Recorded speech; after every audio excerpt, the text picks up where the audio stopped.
Hey guys and welcome back to my channel. This is part 1 of What If Naruto Was in Code Geass. Before we begin, don't forget to like, share and subscribe, and also go and support the author link in description. I win. A man wearing a black cloak with an orange and black mask reached for his intended target, another man with blonde spiky hair, wearing a blue uniform, a green flak jacket, and a white coat with red flames and the number 4 in Japanese on the back. The fourth Hokage disappeared as the man reached for him, only to reappear behind him as he slammed down an orb of blue energy into the back of his foe. Damn it! He flew to that kunai from earlier, the man thought under his mask as the area around the pair was destroyed. That was my Hiraishin, level 2, Minato proclaimed as he marked the man with the Hiraishin seal. As the dust cleared, the masked man jumped back, holding his arm, which looked like it was melting off. His breathing came heavy beneath the orange mask. For the first time, his confidence wavered. Minato did not give him a moment to recover. In a yellow flash, the fourth Hokage vanished again. The masked man's eye widened. What? So fast? Before he could phase away, Minato was already in front of him, one hand driving forward as strange black markings spread across the masked man's body. Contract seal. The formula surged over the cloak for an instant, then burned itself into him. The masked man staggered. His body locked up. Far off in the distance, the Kyuubi let out a monstrous roar that shook the night itself. The masked man's head snapped toward the sound. No. Minato landed lightly a short distance away, cloak fluttering behind him as his blue eyes stayed fixed on his enemy. I've broken your control over the Kyuubi, Minato said coldly. The masked man clenched his teeth beneath the mask, his wounded arm trembling violently at his side. Damn you! Another deafening roar tore across the village. Without the masked man's control suppressing it, the Kyuubi raged freely, its tail smashing through buildings as fire and destruction spread through Konoha. The masked man took a step back. Then another. His plan had collapsed. His hand curled into a fist as space began to twist around him. This isn't over, fourth Hokage. With those final words, his body was swallowed by the spiraling distortion and vanished from sight. Minato stood alone in the ruined battlefield, the night air heavy with dust and the scent of destruction. But there was no relief in his eyes. Only urgency. He turned sharply toward the village just as the Kyuubi reared back, chakra gathering in its mouth. A tailed beast bomb. Minato's expression hardened. In another yellow flash, he disappeared. The Kyuubi reared back, chakra gathering in its mouth as a massive sphere of destruction began to form. In an instant, Minato appeared before the beast. Its massive eyes locked onto him. Its jaws opened wider. The black orb of condensed chakra swelled. Then Minato bit his thumb and slammed his hand down. Summoning jutsu. A cloud of smoke erupted across Kyuubi's back, and from within it appeared the great toad boss, Gamabunta, massive blade at his side and eyes widening at the sight beneath him. Toad summons require a blood contract, and Gamabunta is the giant toad Minato calls upon here. What the hell is this? Gamabunta bellowed, staring down at the raging fox beneath him. There's no time, Minato said. The Kyuubi's tailed beast bomb was complete now, pulsing with enough force to wipe out the village. Minato's expression hardened. With Gamabunta standing atop the Kyuubi, he activated the Flying Thunder God again. A flash and both the Kyuubi and Gamabunta vanished from the center of Konoha. Minato teleported the fox away so the tailed beast ball would detonate far from the village. The next instant, they reappeared far outside the village, at the place where Kushina lay beside Naruto. The tailed beast bomb fired almost immediately. A blinding explosion swallowed the night. The blast lit the sky in violent orange and white, shaking the earth for miles around as the attack detonated safely away from Konoha. Minato had bought the village another moment. Gamabunta gritted his teeth as the shockwave tore through the area. Minato. You brought me in on top of that thing. But Minato was already moving. His eyes shifted to Kushina. She was pale, weakened from having Kyuubi torn from her, but still conscious, still fighting. Golden chains burst forward. They shot around the Kyuubi, body and tightened, pinning the beast in place as the Kyuubi snarled and thrashed against them. Kushina coughed, trembling, but her eyes remained fierce. I'll hold it down, while I still can. Minato looked at her, then at Naruto. Kushina's chains tightened around the Kyuubi, body as the beast thrashed and roared against them, its tail smashing into the earth and gouging the ground apart.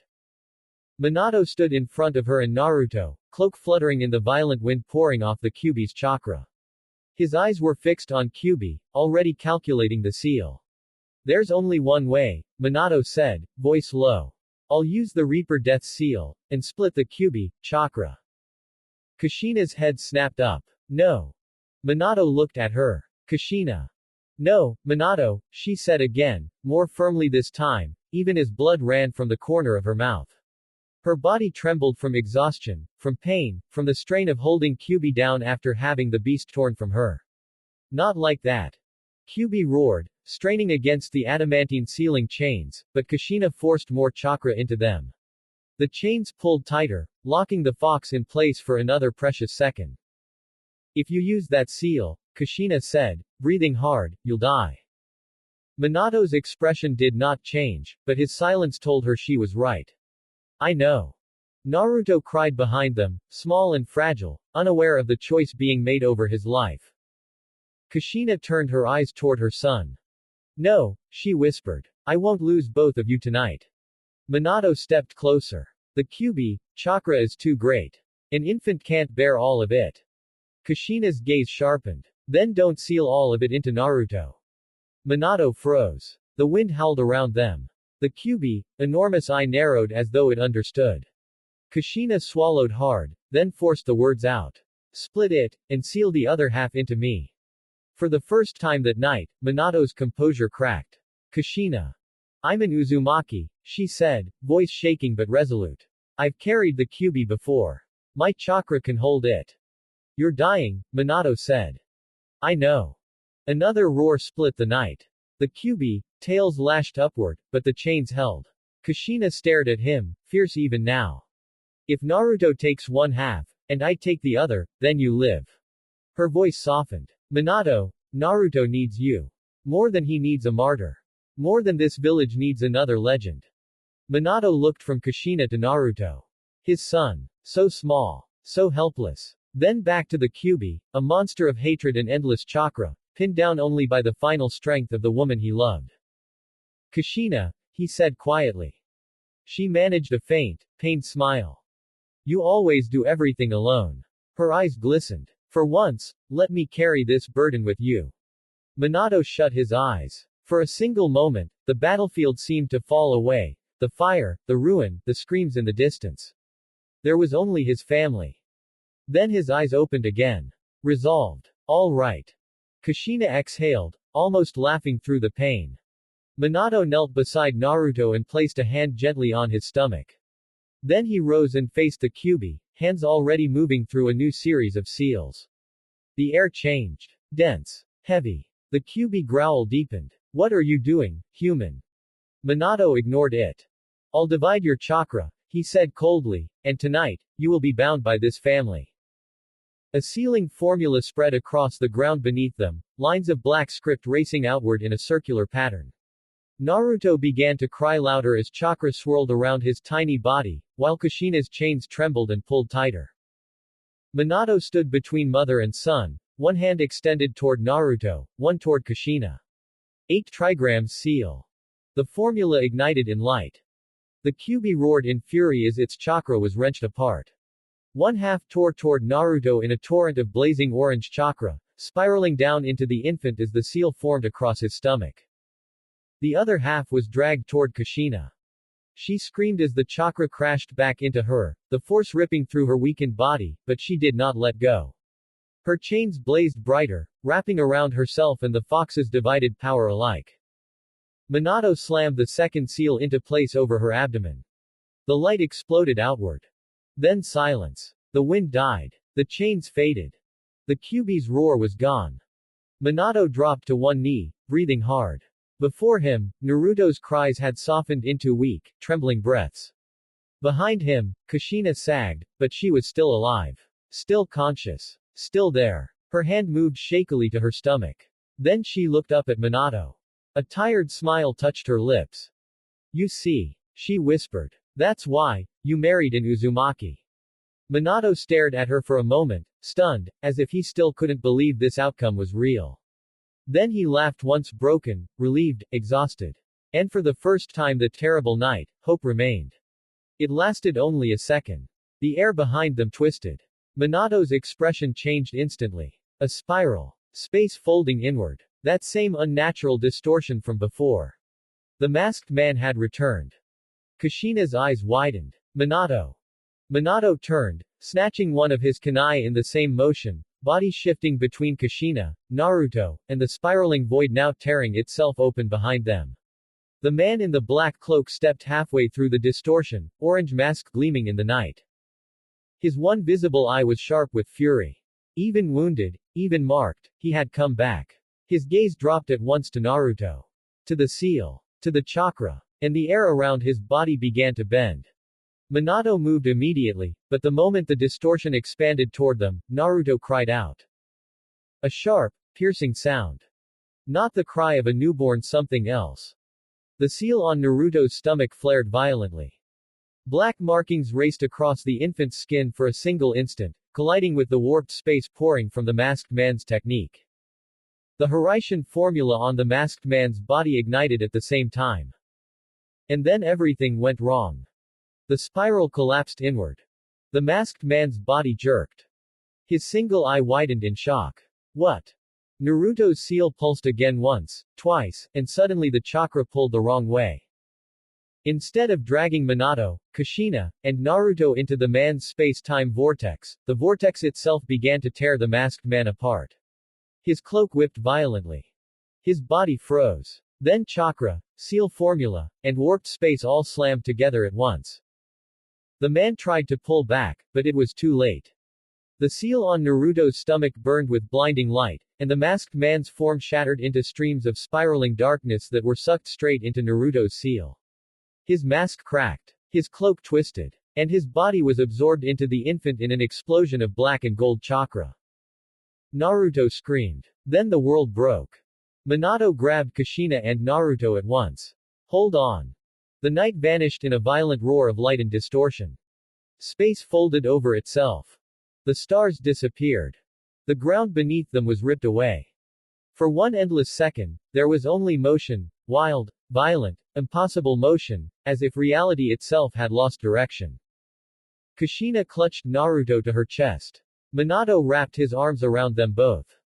And then impact. A burst of cold air hit them first. Then rain. Minato landed hard on one knee, sliding across wet pavement as he shielded Kushina and Naruto with his body. Sparks flew from a nearby power line overhead. Strange lights shone through the dark white, red, amber, nothing like the village lamps of Konoha. The smell was wrong. No forest. No scorched earth. No chakra-burned air. Minato looked up sharply. Towering buildings loomed against the night sky. Dark power lines stretched overhead. Neon signs flickered through the rain. Road markings painted black asphalt. Strange vehicles sat abandoned along the street. Kushina coughed and forced herself upright, Naruto still in her arms. Her eyes widened. This isn't. Minato scanned the area, every muscle tense. No. This was not Konoha. Not the land of fire. Not anywhere he had ever seen. Rain fell steadily around them, hissing against broken pavement and metal railings. In the distance, the city stretched outward in dim lights and silent silhouettes, vast and unfamiliar. Naruto whimpered softly. Then the seal on his stomach pulsed again. Minato's gaze snapped down. For just an instant, beneath the newborn's crying face, faint patterns moved under the surface of the seal, dark, circular, almost like something alive was sleeping inside it beyond the kyubi, chakra. Kushina saw it too. Her voice came out barely above a whisper. That man. Minato's expression hardened. He didn't escape. Naruto's seal flickered once more. And then, for the briefest moment, baby's eyes opened not blue but a deep, unnatural red, with a single tomo turning slowly in the darkness before fading away. Silence. Even the rain seemed to stop mattering. Kushina held Naruto closer, shaken. What did that technique do to him? Minato looked out at the unfamiliar city, then back at his son. The seal. The kyubi. The warped space-time fracture. And now Naruto to show the ability of having the Sharingan as well. His jaw tightened. I don't know, he said quietly. A gust of wind blew through the empty street. Somewhere far off, a siren wailed through the night. Kushina turned slowly, staring at the skyline beyond them. There was no sign of the village. No Hokage monument. No trace of home. Only a rain-soaked Japan that felt familiar in shape and utterly foreign in spirit. Where are we? She asked. Minato rose slowly to his feet, one hand already resting on a marked kunai, though he knew none of his seals were here. His eyes moved across the strange city, sharp and unreadable. Somewhere else. Lightning flashed overhead. For an instant, the wet street glowed white. Minato stood over Kushina and Naruto like a barrier against an unknown world, while inside Naruto, beneath the Kyuubi, divided chakra, something new settled into silence. And in the rain, under a foreign sky on October 10, 1999, the future of this world changed. The years that followed unfolded in quiet chapters, small moments of family, hidden power, and a future slowly taking shape beneath a foreign sky. At first, Minato focused on survival. This world had no hidden villages, no chakra networks woven into society, and no shinobi system waiting to catch them if they fell. Japan ran on politics, industry, tradition, and the growing pressure of outside empires. So Minato adapted the only way he knew how, faster than everyone else. He took the name Namikaze and built it into something no one in this world could ignore. What began as a modest logistics and security firm gradually expanded into a rising corporate force known as the Namikaze Corporation. It earned its reputation through speed, precision, and an almost unnatural ability to solve crises before they spiraled out of control. Contracts in transport, communications, emergency planning, security consultation, and private infrastructure followed one after another. Men in politics noticed. Investors noticed. Military officials noticed. Minato never wasted a movement. Never wasted a word. And before long, the Namikaze Corporation had become one of the most quietly influential companies in Japan, respected in public, feared in private, and built on the same principle Minato decided to live by the rest of his life. Beware, you are needed before disaster arrives. Kushina recovered more slowly. The split seal held, but it changed everything. Half of the Kyuubi remained bound within her, while the other half rested inside Naruto. The strain never truly disappeared. Some nights she could barely stand after reinforcing the seal. Some mornings Minato would find her already awake, sitting in silence, one hand over her stomach and the other wrapped around a cup of tea gone cold. Still, she endured. Because Naruto smiled. Because Minato lived. Because their family had survived. And then, on October 23, 2001, their family grew. Kushina gave birth to a daughter. A little girl born into a world that was not meant for them, yet from the moment Minato first held her, she became another reason they refused to bend. Where Naruto had arrived in their lives as a storm, loud, wild, and impossible to contain, his younger sister brought something softer into the Namikaze household. She became warmth in the middle of uncertainty, laughter in a home built on secrets, and a reminder that even in exile, life could still move forward. For Naruto, she became something else too. Responsibility. He was still young, still reckless, still far too loud for his own good, but from the day she was born there was a part of him that changed. He watched over her with the same ferocious instinct he used to throw himself into every fight. Even when he complained, even when he rolled his eyes and acted annoyed, everyone in the house knew the truth. Naruto adored his little sister. And so the secret life of the Namikaze household deepened.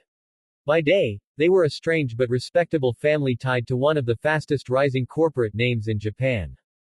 By night, behind sealed rooms and carefully layered barriers, Minato and Kushina trained Naruto in chakra control. Not enough to expose him. Never enough to draw attention. Only the basics at first. How to feel the current of chakra moving through his body. How to guide it. How to suppress it. How to stop it from reacting when his emotions surged too hard. Naruto was young, impatient, and loud even as a child. He hated sitting still, hated repetition, and hated the lectures that came with every mistake. But chakra came to him naturally, too naturally, sometimes. He learned faster than he should have. His reserves were enormous. His instincts were frighteningly sharp. And there was always one unspoken truth hanging over every lesson. Naruto had the potential for the Sharingan. It had not awakened again since that night, but Minato and Kushina both knew it was there. Something had been left behind by the masked man the night space had torn open.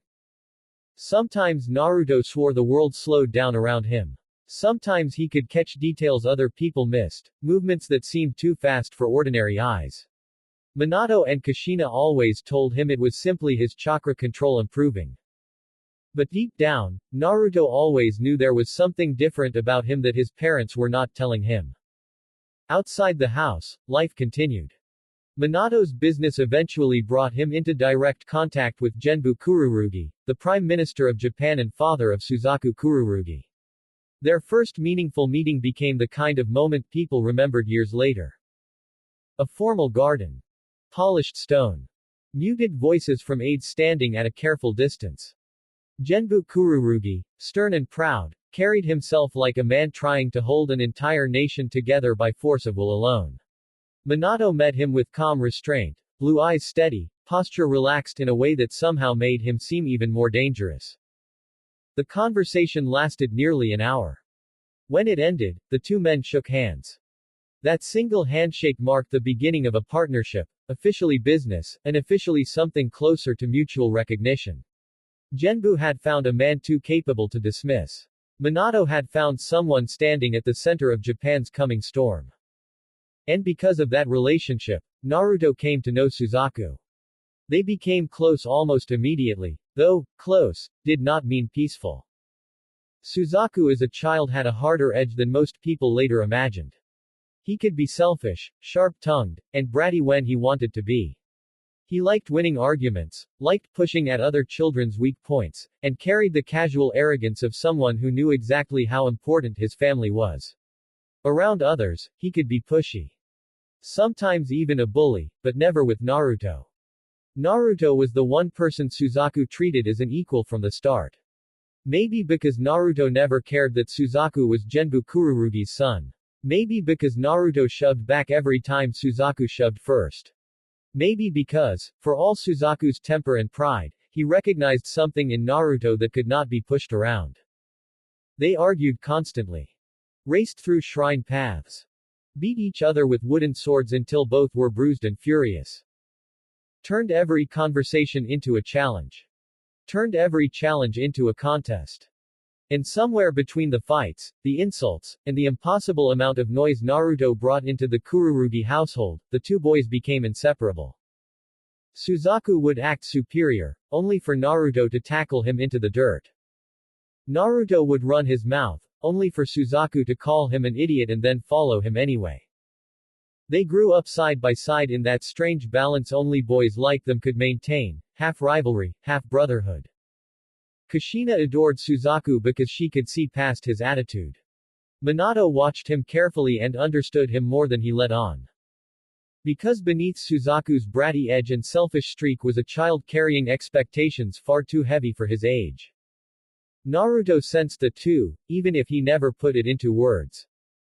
The years passed. The Namikaze Corporation grew.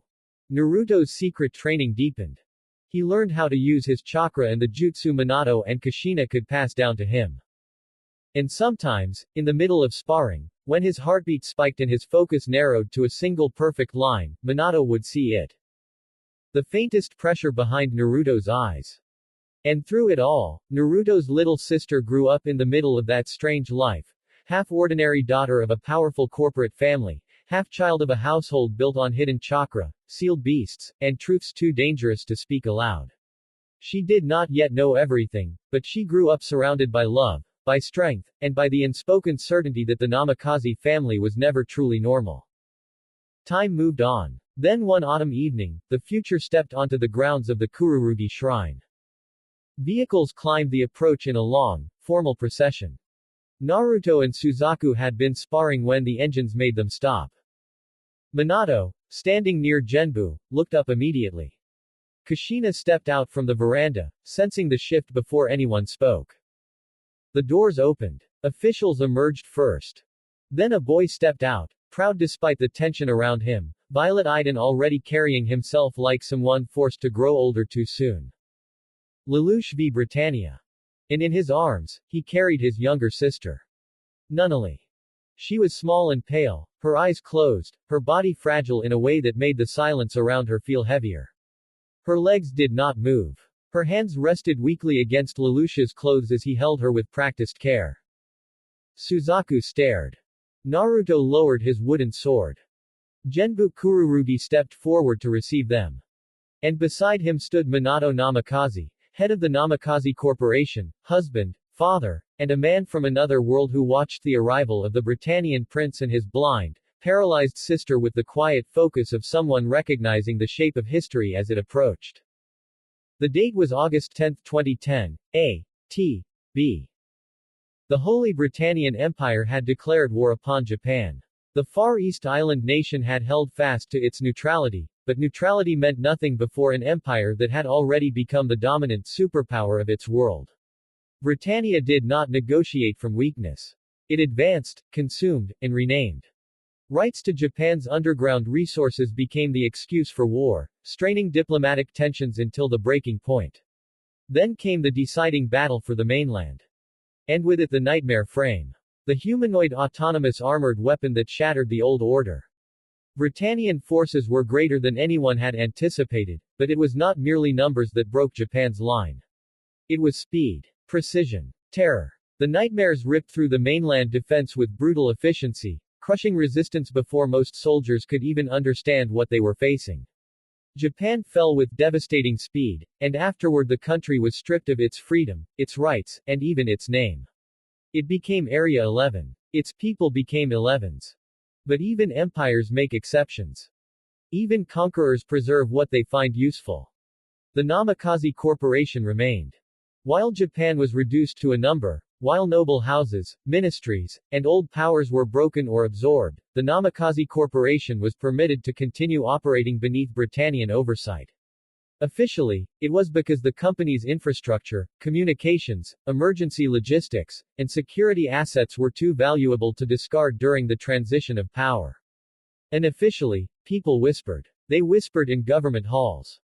In corporate towers. In Britannian circles where rumor carried as much weight as fact. They said Minato Namikaze's survival was no accident.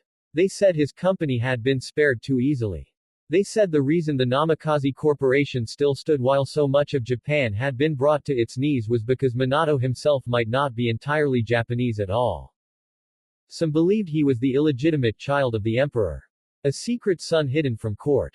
A ghost ridden out of the imperial line and left to build his own name far from Pendragon. There was no proof. Only speculation.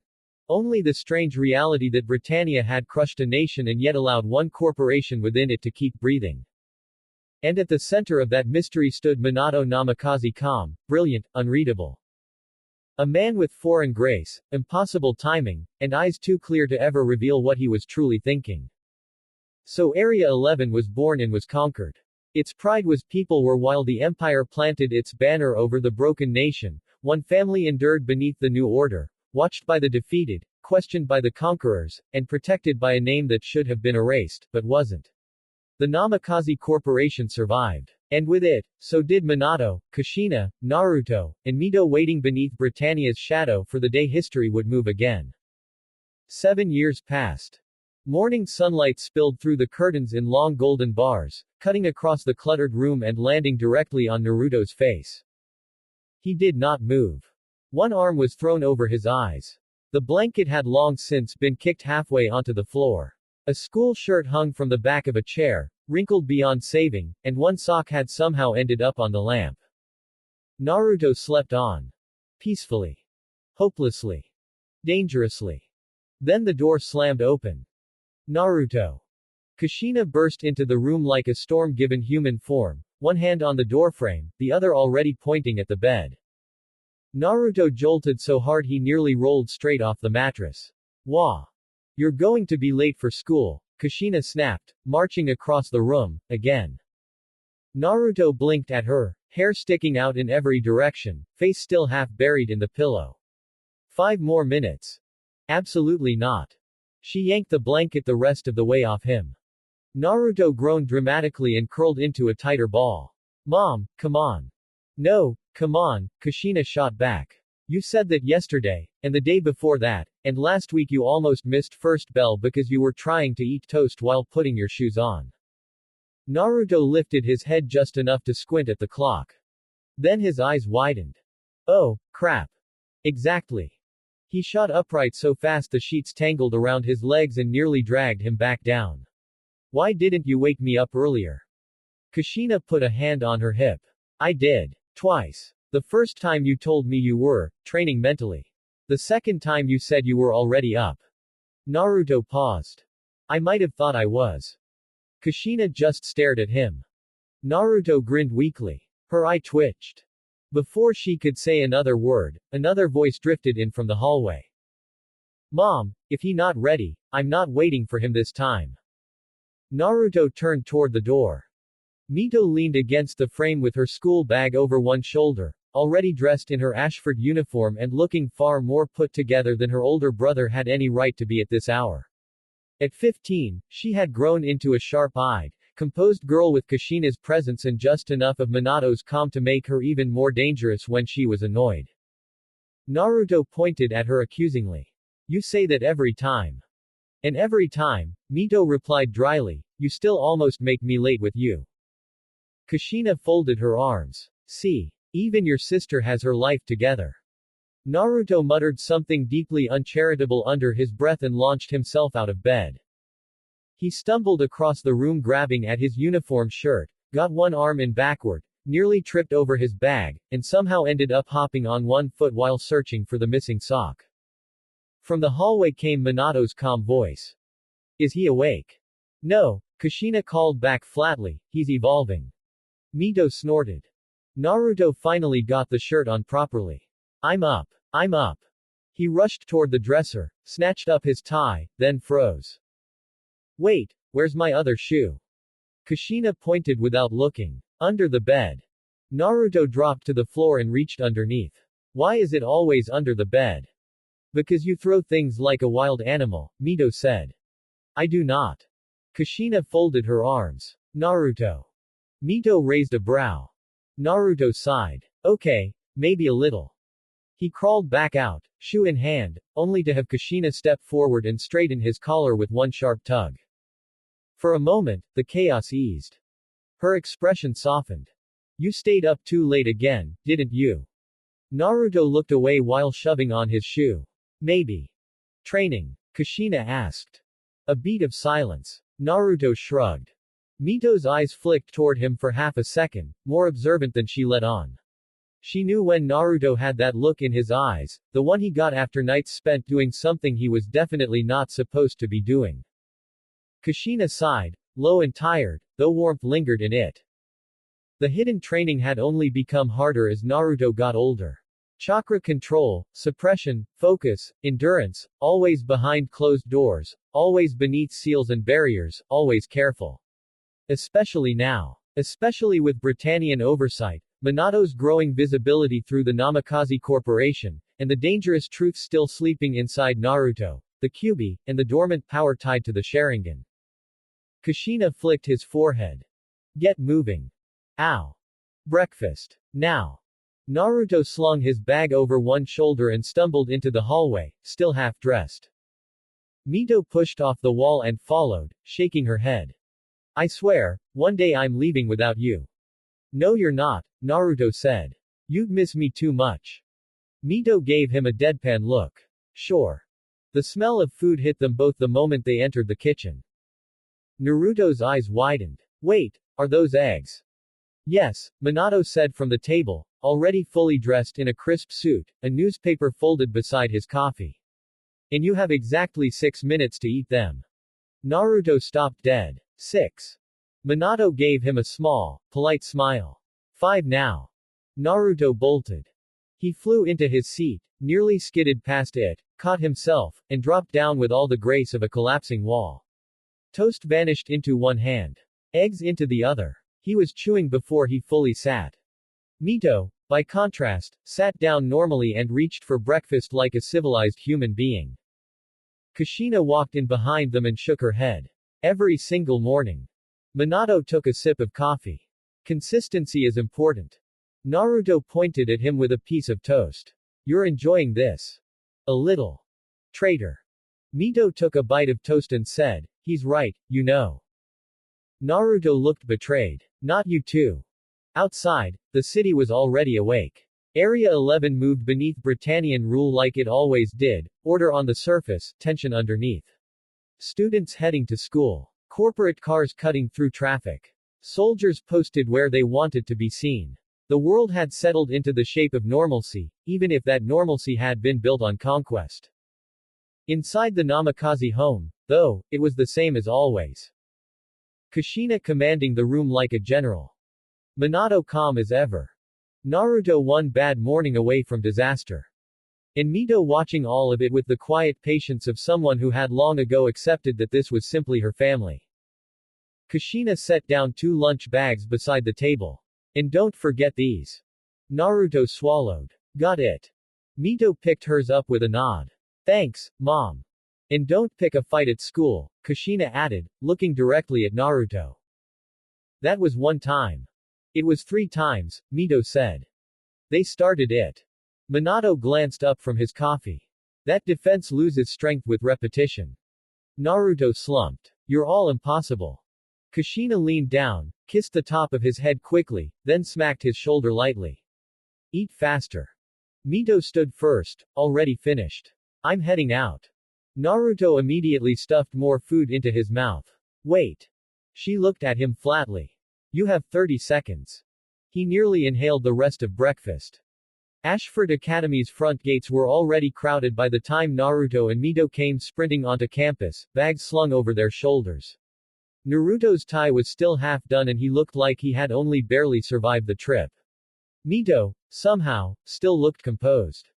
Naruto skidded to a stop just short of the entrance, one hand on his knee as he caught his breath. Made it. Barely. Naruto looked up. Shirley Finette stood a few steps ahead with her books hugged to her chest, red-orange hair catching in the morning light.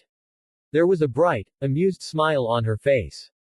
Mito, standing at Naruto's side, gave Shirley a small nod in greeting.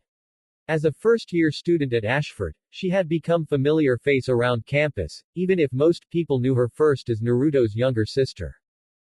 Naruto straightened immediately and tried to look like he had not just nearly died running up the hill even though he only pretending to be. I wasn't late. Shirley tilted her head. Naruto, the first bell is in like a minute. So, he said, forcing confidence back into his voice. That still counts. Mito sighed. It really doesn't. Shirley laughed softly. It was light, easy, normal. The kind of normal all 3 of them had learned to move through, even while different kinds of secrets followed each of them in ways the school would never understand. Shirley stepped a little closer. Have you seen Lelouch and Rivals? Naruto blinked. Huh. Lelouch and Rivals, she repeated. They're not in class yet. At the mention of Lelouch, Shirley's expression shifted in that tiny way Naruto had started to notice over time, subtle, but obvious once you knew what to look for. Naruto noticed. Mito did too, though she wisely said nothing. Naruto smirked. Oh. So that's what this is. Shirley's eyes widened. What's what? You're looking for Lelouch first, and Rivals second. I am not. You totally are. I just asked where they were. Yeah, Naruto said, drawing the word out. Lelouch and Rivals. Shirley flushed at once. You are impossible. Mito covered a smile with one hand. He really is. Naruto laughed, rubbing the back of his head. Relax, I'm kidding. He wasn't. Mostly. He glanced past Shirley toward the school courtyard, scanning the flow of students. Ashford Academy always looked polished enough to make even chaos seem expensive. But there was no sign of Lelouch. Or Rivals. Naruto shrugged. Haven't seen them yet. Maybe Rivals overslept. Shirley gave him a look. That sounds more like you. That is slander. That is experience, Mito said. Naruto put a hand to his chest. Wow. Betrayed by my own sister. Shirley laughed again, then looked off toward the bike racks and the main entrance. I just figured they'd be here by now. Naruto followed her gaze. Lelouch being late was unusual. Rivals being late with Lelouch was even stranger. Unless A thought crossed his mind, and his grin came back instantly. Oh, they're probably off somewhere getting dragged into one of Lelouch's weird gambling binges. Shirley sighed, though there was a smile in it. That somehow doesn't make me feel better. It should, Naruto said. If Rivals is with him, then at least he's got someone to panic out loud. Mito adjusted her bag on her shoulder. And if we keep standing here, we're all going to be late. That snapped the moment back into motion. Shirley nodded. Naruto groaned. And together, the three of them headed through the gates, with the day already moving towards something none of them could yet see.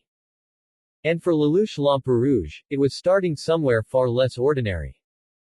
Far from school, in a room built for money, arrogance, and quiet desperation, a television flickered in the corner. Here's video footage of yesterday's terrorist bombings in Osaka, the reporter said. The secretary reported 59 casualties in this incident, 8 Britannians, and 51 others. The news played over a room tense with frustration. A chessboard sat at the center of it all. One man leaned forward, impatience plain in his voice. You're out of time. From here on, you'll make your moves every 20 seconds. His opponent gave a thin smile. Very well. I'm game. Then the door opened. The third man looked up so quickly his relief was almost embarrassing. Thank heaven. I'm saved. Are things going well at school? Lelouch stepped inside first. Rivals hovered close behind him, already looking like he regretted being there. The nobleman seated at the board glanced up, eyes narrowing with amused contempt. What have we here? Schoolboys. Lelouch's gaze moved across him once, cool and unimpressed. HMPH. Well, look at this, he said. A nobleman. The man chuckled and leaned back in his chair. I envy you kids today. You have so much time on your hands. Time for regrets. His eyes sharpened. What's your name? Lelouch met his stare without blinking. Lelouch, he said evenly. Lelouch Lamperouge. Behind him, Rivals made a helpless sound as he looked from the board to Lelouch and back again. Whoa, now wait a minute. You can't win this one. It's impossible, right? Lelouch didn't even look back at him. Rivals, he said, eyes still on the board, when do you think we would have to leave in order to make our next class? Rivals blinked. 20 minutes if we bust our hump. Lelouch stepped forward at last. Then be sure that you drive safely on the way back. Rivals stared. Huh. Lelouch's expression never changed. I'll need 9 minutes. Then, as if the thought had only just crossed his mind, he added, by the way, about yesterday. The third man straightened immediately. Understood, sir. We'll discuss it later. Across the table, the nobleman's smile thinned. 9 minutes. You only have 20 seconds per move. Lelouch rested his fingers lightly against one of the pieces. Enough time. A faint shift passed through the room. Men who had been idly watching now leaned in. The nobleman frowned. You start with the king. Lelouch moved the piece. A sharp click sounded across the board. Back at Ashford, lunch had brought no sign of Lelouch or Rivals either. Naruto ended up in the student council room with Shirley, half sprawled in his chair while she paced with mounting frustration. Papers sat stacked on the desk, neglected in favor of the far more pressing issue of Lelouch once again vanishing whenever responsibility came calling. Millie looked up first, one brow lifting with theatrical curiosity. Where's Lelouch? Shirley folded her arms. He went somewhere with Rivals. Millie sat up immediately. What? Maybe it's poker this time. Naruto let out a laugh at that and leaned back farther in his chair. Honestly. That sounds exactly like him. Shirley turned toward him with clear exasperation. That is not helping. It's true, Naruto said, still grinning. If there's a shady back room and money involved, Lelouch somehow finds it. Shirley huffed and threw her hands up. They seem to forget that they're on the student council. They're off gambling for money. Lulu may be smart, yet he wastes his brain on stupid things. If only he'd apply himself in school, he'd get high grades. Naruto snorted. Millie's eyes sparkled. Then, in a deliberately dreamy voice, she clasped her hands together and sighed. Oh, I wish my darling Lulu would be a serious young man. How adorable is that? Shirley flushed instantly. Please, Madam President. Naruto burst out laughing. Oh, wow, he said, wiping at one eye. She got you. Shirley whirled on him. Naruto. What? He asked, still laughing. You walked right into that one. Her face went even redder, which only made Millie look more delighted. Oh, this is wonderful, Millie said. I should write this down. You will do no such thing, Shirley said at once. Naruto shook his head, grinned still wide. Man, if Lelouch could see this. Don't encourage her. Millie only smiled wider, clearly enjoying every second of Shirley's suffering. In the back of a stolen truck tearing through the city, the resistance cell had run into trouble long before the army closed in. Inside the cargo hold, the air was thick with heat, sweat, and frustration. Nagata looked furious. Perfect. He snapped, glaring toward the front. After we finally steal this damn thing. The truck rattled violently as it sped through the street, every turn threatening to throw the people inside off balance. Metal walls shook. Crates slammed against their restraints. Somewhere outside, sirens wailed louder with every passing second. Nagata slammed a fist against the side of the truck. It's all because Tamaki couldn't stick to Naoto's plan. And now we've got a problem. The chess piece clicked into place. Then another. Then another. By the time the final move was made, the room had gone quiet in that particular way people did when they realized they had just watched someone dismantle another man without ever raising his voice. Rivel stared at the board, then at Lelouch, then back at the board again. I love playing against the nobility, he said as they stepped out into the hall. When they lose, they always pay out of pride. By the way, 8 minutes and 32 seconds is a new record. Lelouch adjusted his gloves and kept walking as though the whole thing had barely been worth the effort. He also didn't have much time to move, either, he said evenly. And as opponents go, the nobles are tepid. They're just overprivileged parasites, that's all. Rivals let out a nervous laugh as they headed for the elevator. Well then, why don't you challenge one of the 11s? They're nothing like us Britannians. Lelouch's eyes shifted, but only for a second. The doors opened. They stepped out into the lower concourse, where the city pressed in around them through polished glass, steel beams, and the constant low hum of traffic beyond. Public monitors were mounted along the walls, their screens filled with the same rolling coverage that had dominated the news since the Osaka attack. A man standing near one of the screens shook his head in disgust. What are they trying to prove by killing innocent people? A woman beside him folded her arms tighter across her chest. Those 11s terrify me. Rivals glanced at them, then looked away. The broadcast flickered. We apologize for the delay, the announcer said. Now His Royal Highness Prince Clovis, 3rd Prince of Britannia, will address the nation.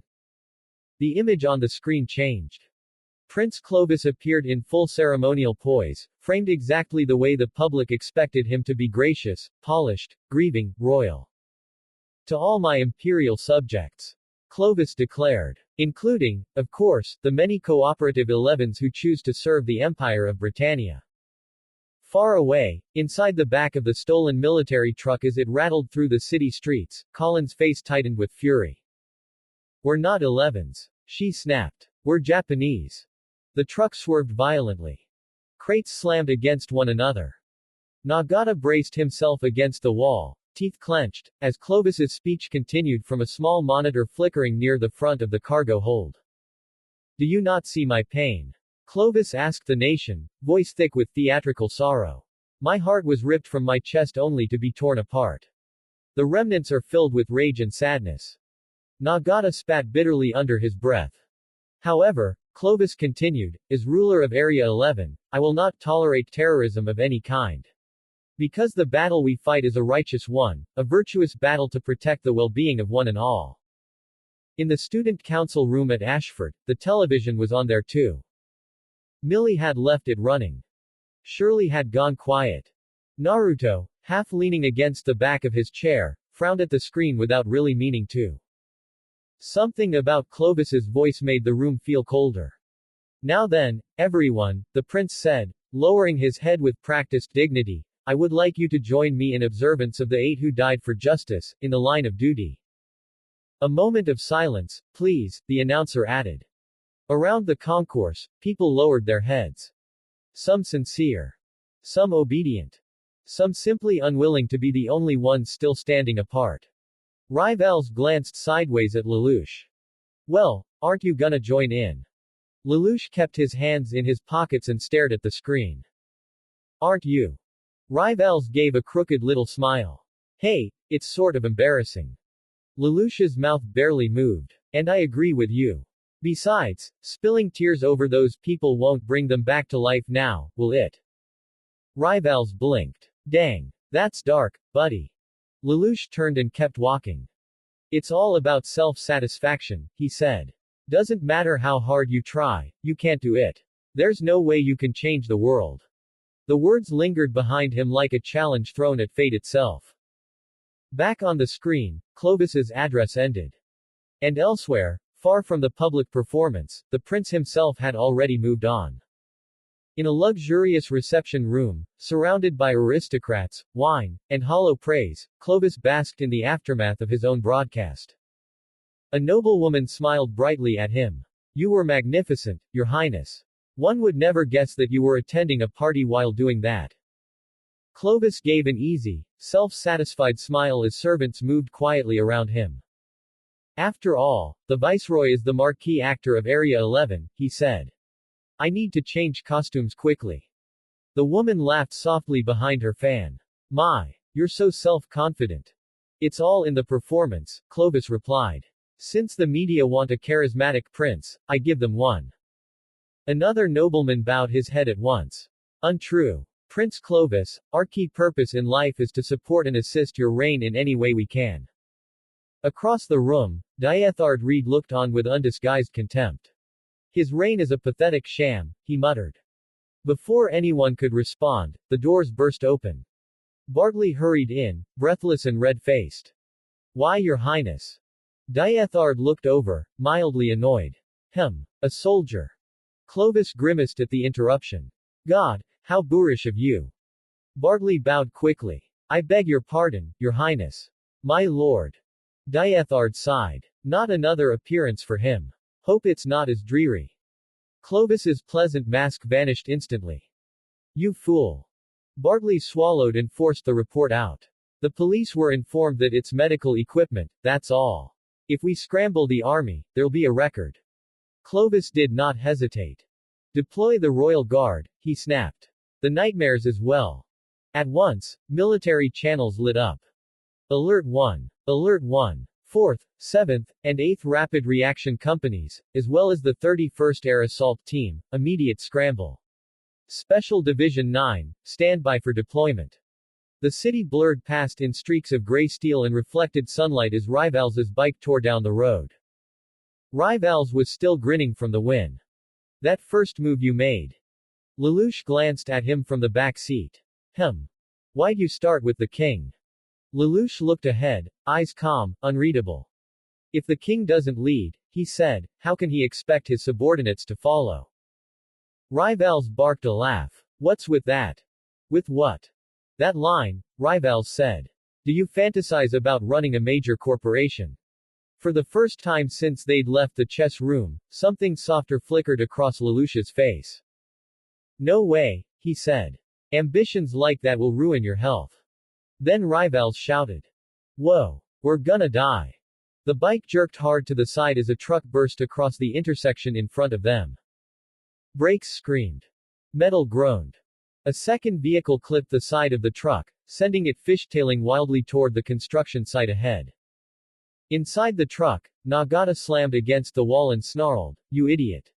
Watch where you're going. From the front came Colin's voice, sharp with alarm.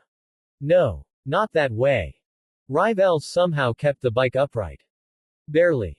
He stared after the truck, white-faced. Was that our fault? Lelouch narrowed his eyes at the wreckage as the truck vanished through the outer barrier. I don't think so. Police chatter erupted from nearby radios almost immediately. Control, the target has crashed at the abandoned VO. Building construction site. The military will take over. General Bartley's command. The truck disappeared beyond the broken edge of the construction site, but the echo of the crash still rang through the steel frame. Lelouch's eyes narrowed. What the? Behind him, Rivals crouched beside the bike and looked up with a miserable groan. Oh man, this sucks. Looks like the power line on the bike got cut. Smoke curled up from below. The wrecked transport had torn through the lower structure and come to rest somewhere inside the unfinished maze of girders and fractured concrete. Already, people were gathering at the edge, staring down like spectators at some cheap street performance rather than a disaster. Lelouch didn't look at him. Yeah, Rivals, come check this out. Voices rose from the crowd below. Hey, over here. Whoa, nasty crash. What happened? Some sort of accident. Probably a drunk driver. It's always some moron. Hey, maybe somebody ought to go help. Lelouch's jaw tightened. All those idiots. He jumped down without another word. Wait, Rivals shouted. More voices drifted across the site as the crowd thickened. What is it, an accident? Did a car crash? Look, the student rescue team has arrived. Oh wow, I totally missed it. So why doesn't somebody call for help, you know? Lelouch ignored every one of them. Lelouch climbed up the truck. Hey. Are you alright? Rivals was pushing his bike forward, continuing to try and fix it. Yeah, I know it's the right thing to do, but I wish the guy would quit flaunting his pride and just give it a rest for a while. Now we're gonna be late to school. Inside the truck, a girl's voice rang out from deeper in the cargo hold. Nagata. Lelouch froze for a fraction of a second. He knew that voice. Then he focused on the man again. Can you hear me? Are you okay? A different voice answered. Soft. Distant. Not the wounded man. Not the girl. It's you. Lelouch's eyes shifted toward the sealed capsule. For an instant the world seemed to narrow around it. Finally I have found my. Lelouch stepped closer, unease creeping coldly down his spine. Where? Are you in there? Then the entire truck lurched. Hard. Lelouch slammed a hand against the wall as the transport roared back to life and surged forward with him still inside. Stop! He shouted. I'm in here. Outside, Rivals watched as the truck tore away from the wreck site altogether. He stared after it in disbelief. So, would you call that a hit and run? Inside, Lelouch grabbed for the inner wall and nearly lost his footing as the truck barreled into darkness. You'd think they'd stick a ladder on the inside, too. Loudspeakers exploded around them as military vehicles closed in. Stop the vehicle. Surrender now and you'll get the chance to defend yourself in court. Stop and surrender at once. Give up now or we'll shoot to kill. Nagata's face twisted with panic. Now what do we do? That's the army. Colin's answer came sharp and immediate. Have you forgotten? That's what I'm here for. The truck swerved violently. Lelouch braced himself and forced his thoughts into order. If I jump out, I have the choice of breaking my neck or getting shot. I can try to call. Colin leaned toward the driver's compartment. Can you enter the subway via the Azabu route? Nagata's breathing was ragged now. Colin, let's use it here. Why not? Because that would mean a bloodbath. Then Nagata ground his teeth and nodded. You're right. Lelouch looked at her again, more sharply this time. I've seen her before, he thought. Behind them, Rivals's voice faded into the distance. Lelouch, come on. Where are you? We've gotta get to school. Military chatter flooded the airwaves. Target is moving from the settlement toward the ghetto. Copy that. Corner him. Roger. Then another voice, startled and sharp. Hearken. A nightmare. Lelouch's eyes widened as the truck plunged fully into the underground line. Crap. These guys are real terrorists. The old subway tunnel swallowed them whole. The grinding howl of tires against ruined trackside roads. No signal bars on his phone. No easy escape. Ahead, metal screeched. Then a second machine entered the chase. Colin's voice rose over the roar of engines and impact.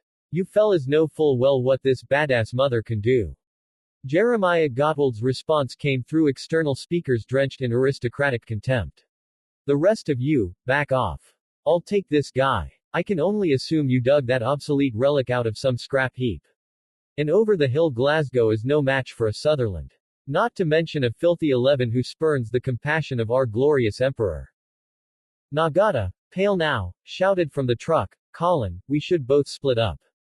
Both of us can't risk being killed. Run for it. But. A second voice cut in, Valletta's, cool and dismissive.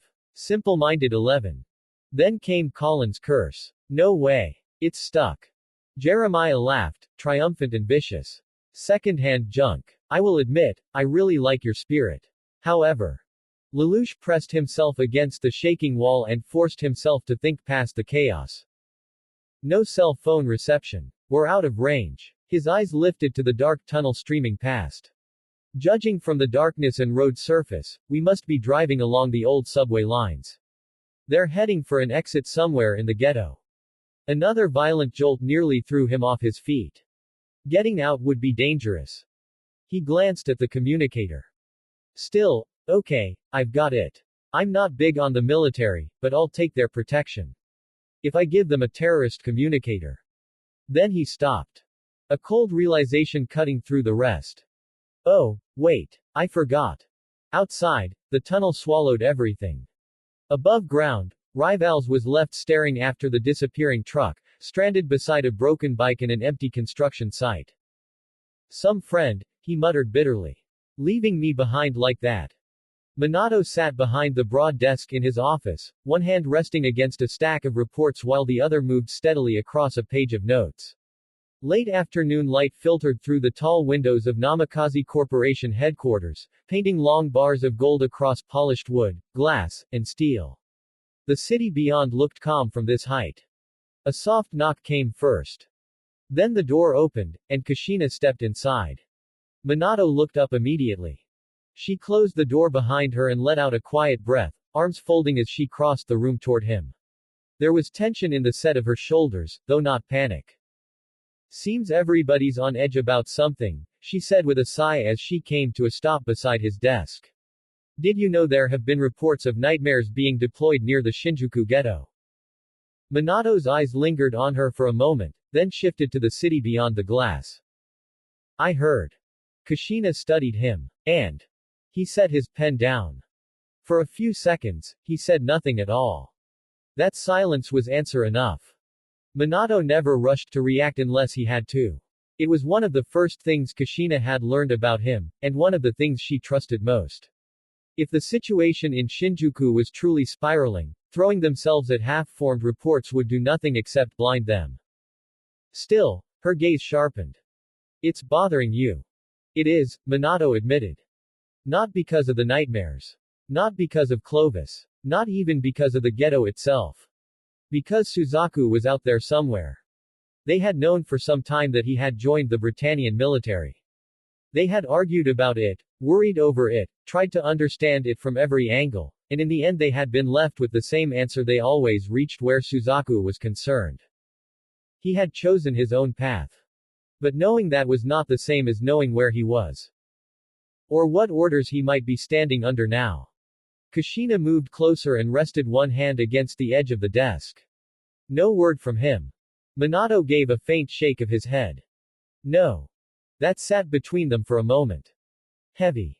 Naruto did not know the full weight of it, but Minato and Kushina did. Mito didn't either, though she was old enough now to notice when the adults around her were carrying something they refused to say out loud. Suzaku was family in every way that mattered. Maybe not by blood, but by years, by trust, by shared meals, by scraped knees and shrine steps and childhood fights that had long since turned into something deeper. If the Britannian military was deploying heavily around Shinjuku, then there was a chance, too real a chance, that Suzaku had been swept up in it. And yet Minato did not rise from his chair. Did not call for a car. Did not start issuing orders. Kushina noticed the two, of course. You're staying put, she said. For now. Her eyes narrowed just slightly. Observing. Yes. Outside, a distant helicopter passed between towers, too far away to hear through the sealed glass. Minato turned back toward the paperwork on his desk, though his attention was no longer on it. This is moving too quickly, he said. Military deployments, communications disruption, and conflicting public reports. He tapped the edge of one folder with a finger. That usually means someone important is trying to control the story before the facts settle. Kushina's mouth tightened. That sounds like Britannia. It sounds like power, Minato corrected. She gave him a look at that, but she understood what he meant. He stood then, not in alarm, but with measured purpose, and walked to the window. Below, Tokyo moved in uneasy currents. Traffic flowed. Screens flickered. People kept going because people always kept going, even when something terrible had begun a few districts away. Kushina joined him at the glass. You think it's going to get worse? Minato was quiet for a second. Yes. Kushina exhaled through her nose and crossed her arms tighter. Naruto and Mito are still at school. Ashford is outside the immediate zone. That doesn't mean I have to like it. A small smile touched Minato's face at that, though it didn't last long. I know. Kushina glanced sideways at him. Naruto's going to hear one rumor and go looking for trouble. And Mito will probably notice before anyone else that he's thinking about it, Minato said. That earned the faintest huff from her. Which somehow does not make me feel better. No, Minato said. But it does mean he won't go unnoticed for long. Kushina shook her head. Sometimes I worry more when the two of them are together. Naruto runs toward chaos, and Mito's just calm enough to follow him into it if she thinks he'll get himself killed alone. Minato's gaze stayed on the skyline. That sounds accurate. She folded her arms tighter. You're calmer than I am. No, Minato said. I'm just waiting longer. That made her let out the faintest laugh. Yeah, she murmured. That sounds like you. They stood there together in the fading light, husband and wife, both looking toward a part of the city neither of them could yet see clearly. Suzaku was somewhere in that uncertainty. Lelouch too, though neither of them knew it. And Naruto and Mito, they were still far enough away from the center of it all that, for the moment, Minato could afford to let the day keep unfolding before he stepped in. He folded his arms. We wait for better information, he said. If Shinjuku closes completely, if military traffic expands beyond containment, or if Ashford is affected, then we move. Kushina nodded once, but her eyes remained fixed on the skyline. And if Suzaku's in the middle of it? Minato's expression hardened, just slightly. Then I'll know soon enough. The room fell quiet after that. The papers on Minato's desk remained unfinished. The city outside kept turning. Naruto yawned as classes let out, walking past several of his classmates with his bag slung over one shoulder. Normally the halls of Ashford Academy were loud in the comfortable way school halls always were, students laughing, complaining about assignments, talking about club activities, weekend plans, gossip. But this time the noise had changed. It had a sharper edge to it. Less idle chatter. More whispers. He kept hearing the same things as he passed. Shinjuku. Traffic restrictions. I heard they closed off part of the route. They say nightmares were deployed. That was enough to make his eyes narrow. Naruto kept walking, but his attention sharpened immediately. The lazy fog from the end of class disappeared, replaced by the same restless tension that had been bothering him all day. It sat in his chest like a warning he couldn't quite name. At the windows overlooking the grounds, students had started clustering in small groups. Some sounded excited. Some nervous. Some were clearly just repeating whatever they had heard 5 seconds earlier. Do you think it was another terrorist attack? My sister texted me and said the west side routes are getting redirected. No, my dad said not to go anywhere near Shinjuku. Naruto slowed near the stairwell. He slipped one hand into his pocket and looked toward the far end of the hall, face unreadable now. On the outside, he was just another student listening to rumors spread after school. Inside, his mind was already moving ahead. If Britannia had started locking down routes, then whatever was happening in the ghetto had reached the point where they wanted control of movement. Naruto. He glanced back over his shoulder. Shirley stood there with her books hugged to her chest again, concern plain in her face now that the rumors had grown too specific to ignore. Beside her stood Mito, school bag hanging from one shoulder, quiet but watching him far too closely. You're making that face, Shirley said. Naruto blinked once. What face? That face, Shirley replied. The one where you look like you're about to do something stupid. For a second, he almost laughed. Almost. Instead, He rubbed the back of his head and gave her a crooked grin that didn't quite reach his eyes. You say that like it's rare. It isn't, Shirley said flatly. That's why I'm worried. Naruto waved a hand. Relax. I'm just heading home. Shirley studied him for another second, like she knew perfectly well that was not the full truth but also knew pressing him in the middle of the hall wouldn't help. Just be careful. Naruto gave a small nod. Mito still hadn't said anything. That more than anything made him glance at her. Her expression was calm, but her eyes had narrowed just slightly, sharp with suspicion. She knew him too well. Knew the difference between Naruto joking to get out of trouble and Naruto pretending not to already have a plan. She didn't call him out. Didn't ask where he was really going. She just looked at him in a way that made it clear she wasn't fooled. Naruto held that look for half a second, then grinned like he didn't notice. He turned and kept moving. He didn't go straight to the front gate. Instead, he took the longer route around the back buildings, slipping away from the thicker clusters of students and into the quieter parts of campus where fewer people paid attention. By the time he reached the edge of the grounds, his expression had gone fully serious. No more grinning. No more shrugging it off. The moment he cleared the school perimeter, he changed direction entirely. Home first. The Namikaze residence was quiet when he slipped inside. Too quiet. That told him his parents were occupied, probably still watching the city instead of chasing rumors. Which was exactly what he expected from Minato and Kushina. They would observe, measure, wait for better information. Naruto wasn't nearly that patient. He moved quickly down the hall and into his room, shutting the door behind him with barely a sound. The school bag hit the floor. The uniform jacket came off next. For one brief moment he stood still, listening. No footsteps. No voices right outside the door. He crossed to the hidden compartment beneath his desk and slid it open. Inside, wrapped carefully and kept far from anything ordinary, was the gear his parents had never officially approved of and never officially taken away.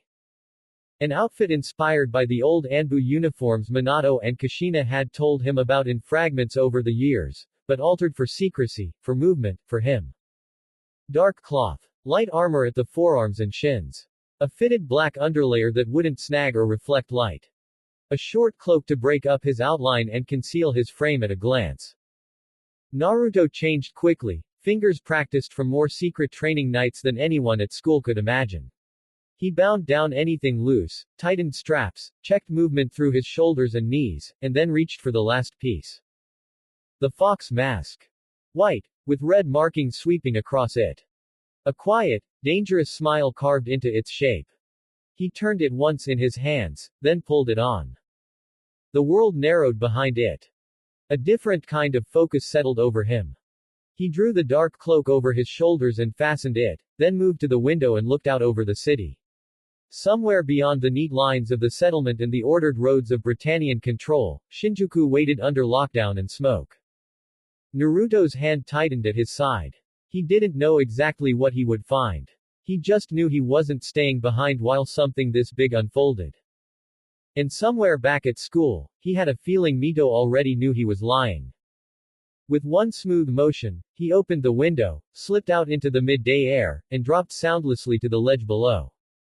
Then he was gone. Across rooftops. Through alleys. A shadow in black with a fox's face and a cloak cutting through the wind as he made his way toward the ghetto. Toward Shinjuku. Elsewhere, inside the military command zone, Lloyd Asplund drifted into Bartley's space with infuriating casualness. Aha! Bartley turned sharply. What are you doing? Lloyd smiled as if the whole affair were an amusing puzzle rather than a crisis. Looking at a man who blundered, am I right? Bartley's face darkened at once. Why, you really screwed this one up, Lloyd went on, almost cheerfully. Terrorists came along and stole whatever it was that you and Prince Clovis were secretly working on.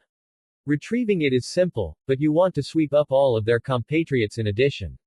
Let the terrorists go and you can find their hideout, too. Congratulations. Your reasoning was spot on. The sarcasm bit deeper because it was true. Beside him, Cecile spoke more gently, though her eyes remained fixed on the flow of incoming data.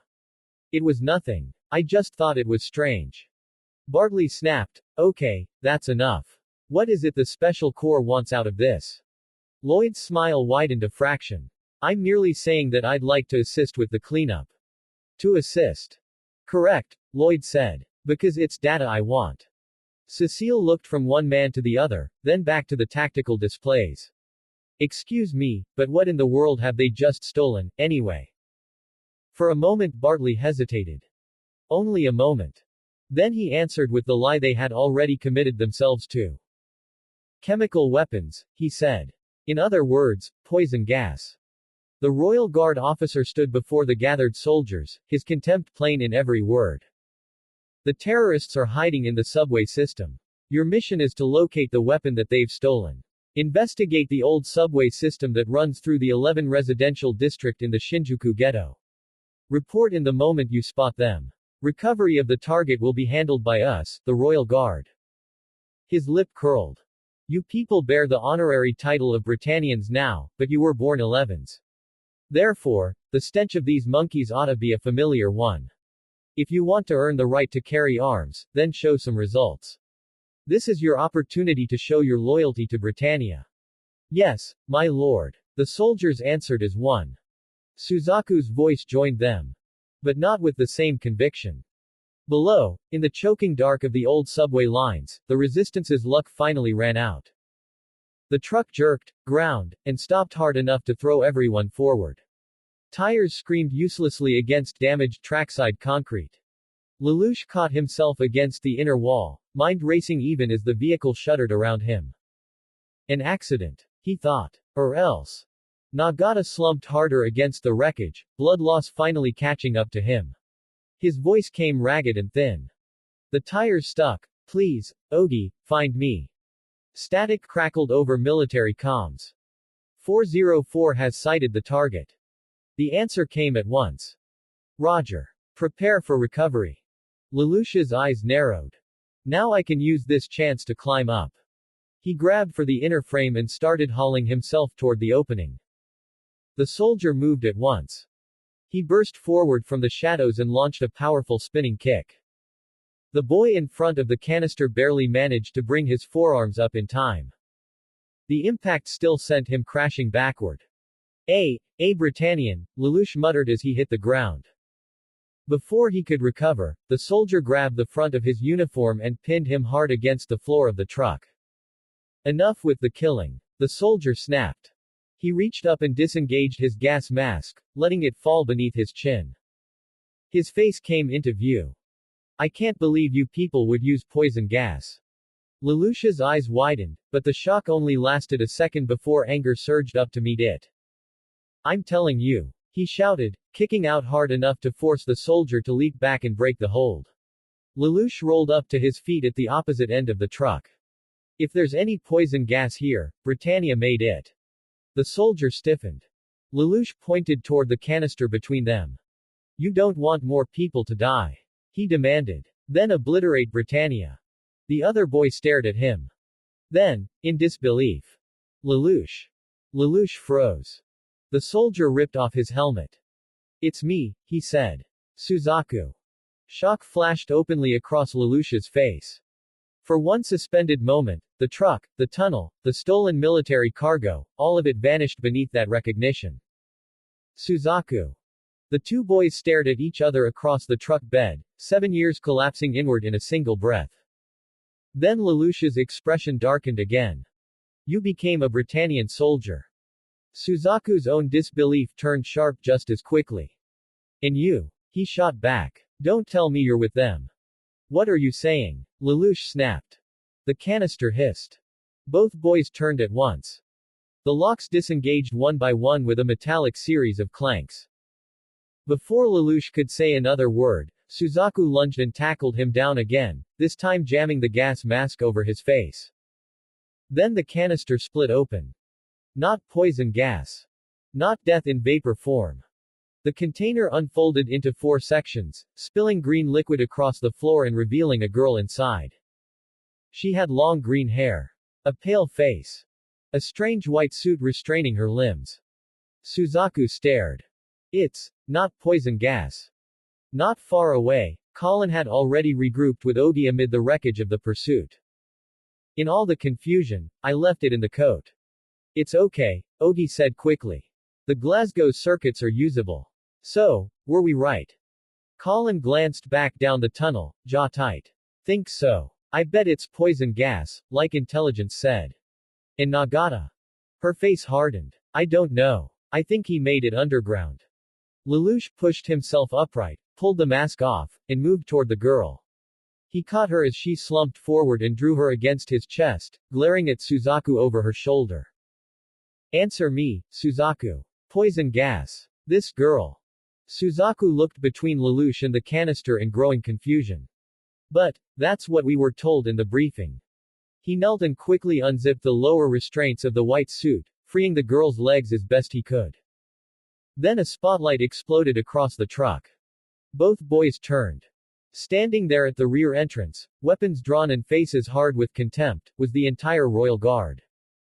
The commander stepped forward first. Damn monkey. Suzaku rose immediately. Sir. Even an honorary Britannian doesn't have the authority to do what you've done. The commander barked. But I was told this was poison gas. Suzaku protested, hurrying toward them. That's what the briefing said. The commander's expression only worsened. You have no right to protest. Lelouch's eyes narrowed as he watched the exchange. We're in trouble, he thought. This was never about poison gas. Whatever this girl is, they wanted her hidden. Contained. Controlled. The commander reached inside his jacket and pulled out a military pistol. His voice dropped into something almost pleasant. However, in light of your military achievements, I'm willing to be merciful. He held the gun out toward Suzaku. Private Kururugi. Take this and execute the terrorist. Suzaku stared at the weapon. Then at Lelouch. Then back at the commander. He's not a terrorist, he said. The commander's eyes narrowed. He's a civilian who got caught up in this. You insolent, the commander took one furious step forward. That is an order. Didn't you swear your life and loyalty to Britannia? Suzaku's hand clenched at his side. Yes, he said. Then his voice hardened. But I can't. The guard went still. Suzaku turned just enough to look back at Lelouch. I won't shoot a civilian, he said firmly. Not him. For one brief second, he smiled. Not because anything was all right. But because for that moment, faced with the choice, he had chosen the same thing he always had when it truly mattered. Lelouch. Then the commander fired. Suzaku jerked as the bullet slammed into his side. His breath vanished. The world tilted. And the last thing he heard before darkness began to drag him under was Lelouch shouting his name. Suzaku. The commander lowered the gun without a trace of remorse. You look like a Britannian student, he said coldly to Lelouch, but it simply isn't your day. He gestured sharply with the pistol. Retake the girl. Then kill the student. Yes, my lord. The soldiers answered. Elsewhere in the truck, Nagata lay sprawled across the bench seat, blood loss dragging him closer and closer to the edge. He could hear the voices outside. Britannians. Always Britannians. His lip curled. Goddamned, Britannians. With what little strength he had left, he dragged one arm toward a small black box hidden beside him and flipped it open, revealing a single silver button. His vision swam. His hand shook. Long live, Japan. He pressed it. And the world went up in flames. As Naruto approached the ghetto, jumping from rooftop to rooftop beneath the midday sun, the city around him felt wrong. It was too loud in some places. Too quiet in others. Sirens wailed in the distance. Smoke drifted up between buildings in thin dark trails. Roads that should have been busy were jammed with stalled traffic, while other streets had been abandoned entirely, barricaded off by military vehicles and police lines. Even from above, he could feel the tension crawling through the district like something alive. The fox mask hid his face. The cloak snapped behind him as he crossed another gap and landed lightly on a concrete ledge overlooking a narrower run of buildings closer to the outer edge of Shinjuku. Then a massive explosion tore through the city ahead. Naruto stopped cold.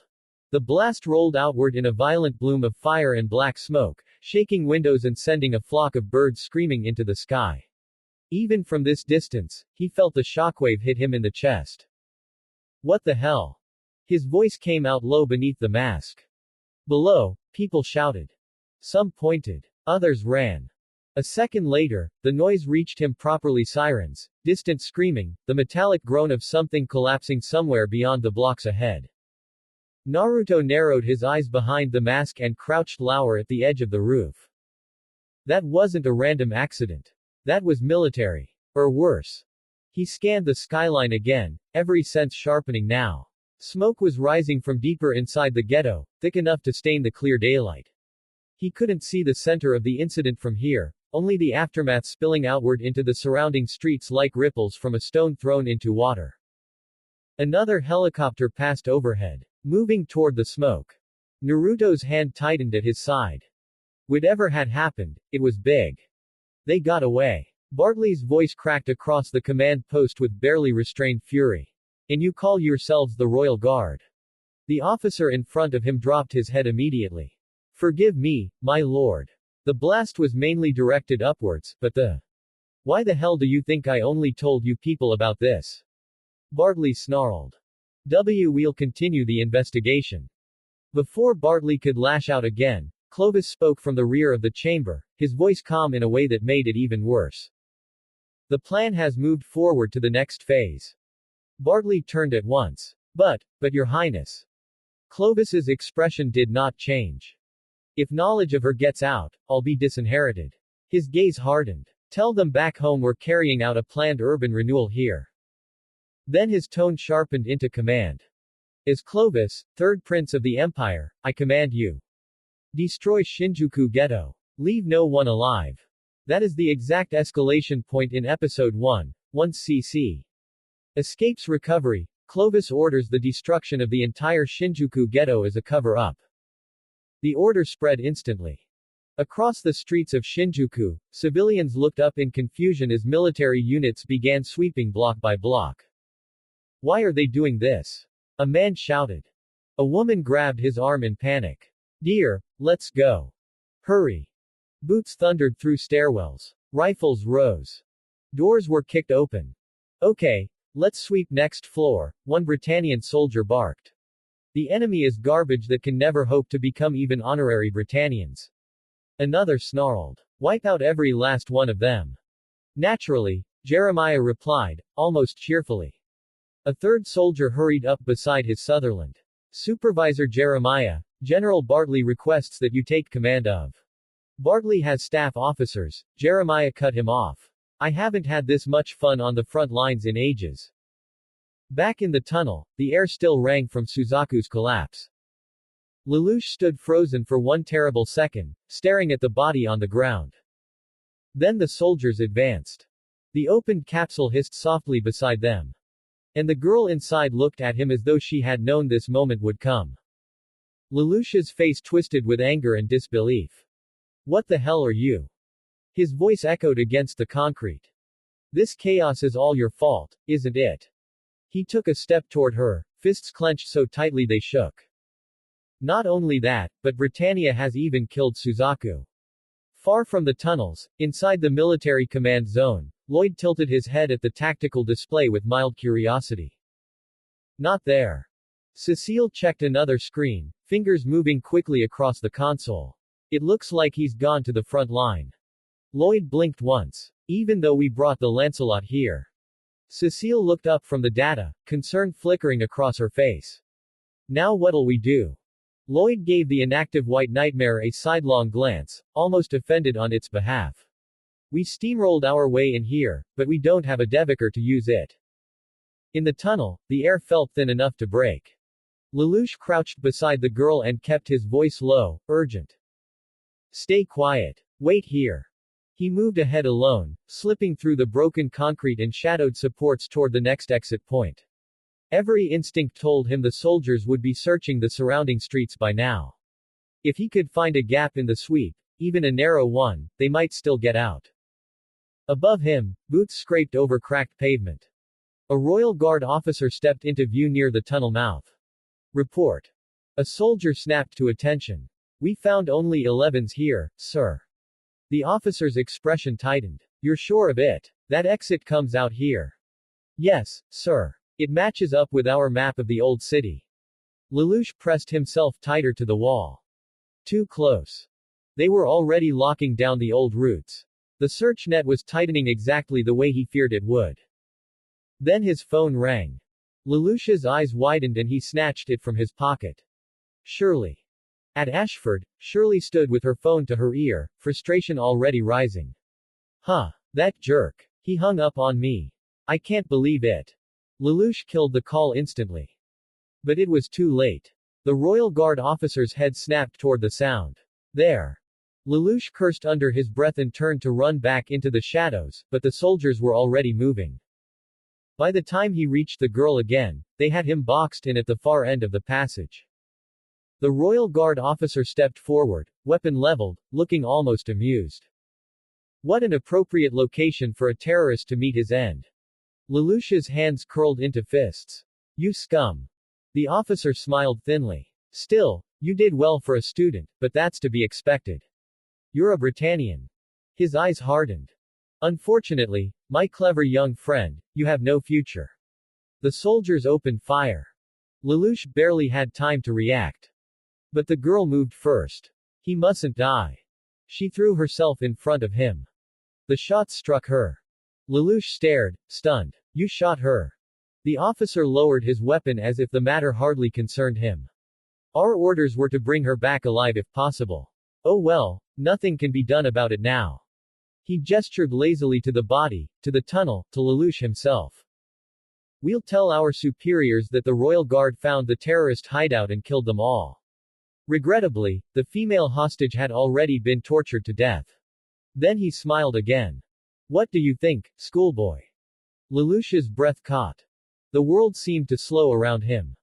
How can this be happening? He thought. First Suzaku's killed, and this girl, now, I'm about to die. Before I've had a chance to do a single thing with my life. It's gone in a heartbeat, Nunnally. The officer raised his weapon for the final shot. Then the girl's voice reached him again. You don't want it to end here, do you? Lelouch's head jerked toward her. What? You appear to have a reason for living. Lelouch stared at her in disbelief. The girl. That's impossible. Her eyes held his. If I grant you power, could you go on? The tunnel seemed to vanish around those words. The soldiers. The gunfire above. Suzaku's fall. Shinjuku burning. All of it narrowed to that single impossible offer. I propose a deal, she said. In exchange for this power, you must agree to make my one wish come true. Blood touched her lips. Her hand reached toward him. Accept this contract and you accept its conditions. While living in the world of humans, you will live unlike any other. A different providence, a different time, a different life. Her gaze did not waver. The power of the king will condemn you to a life of solitude. Then, at last. Are you prepared for this?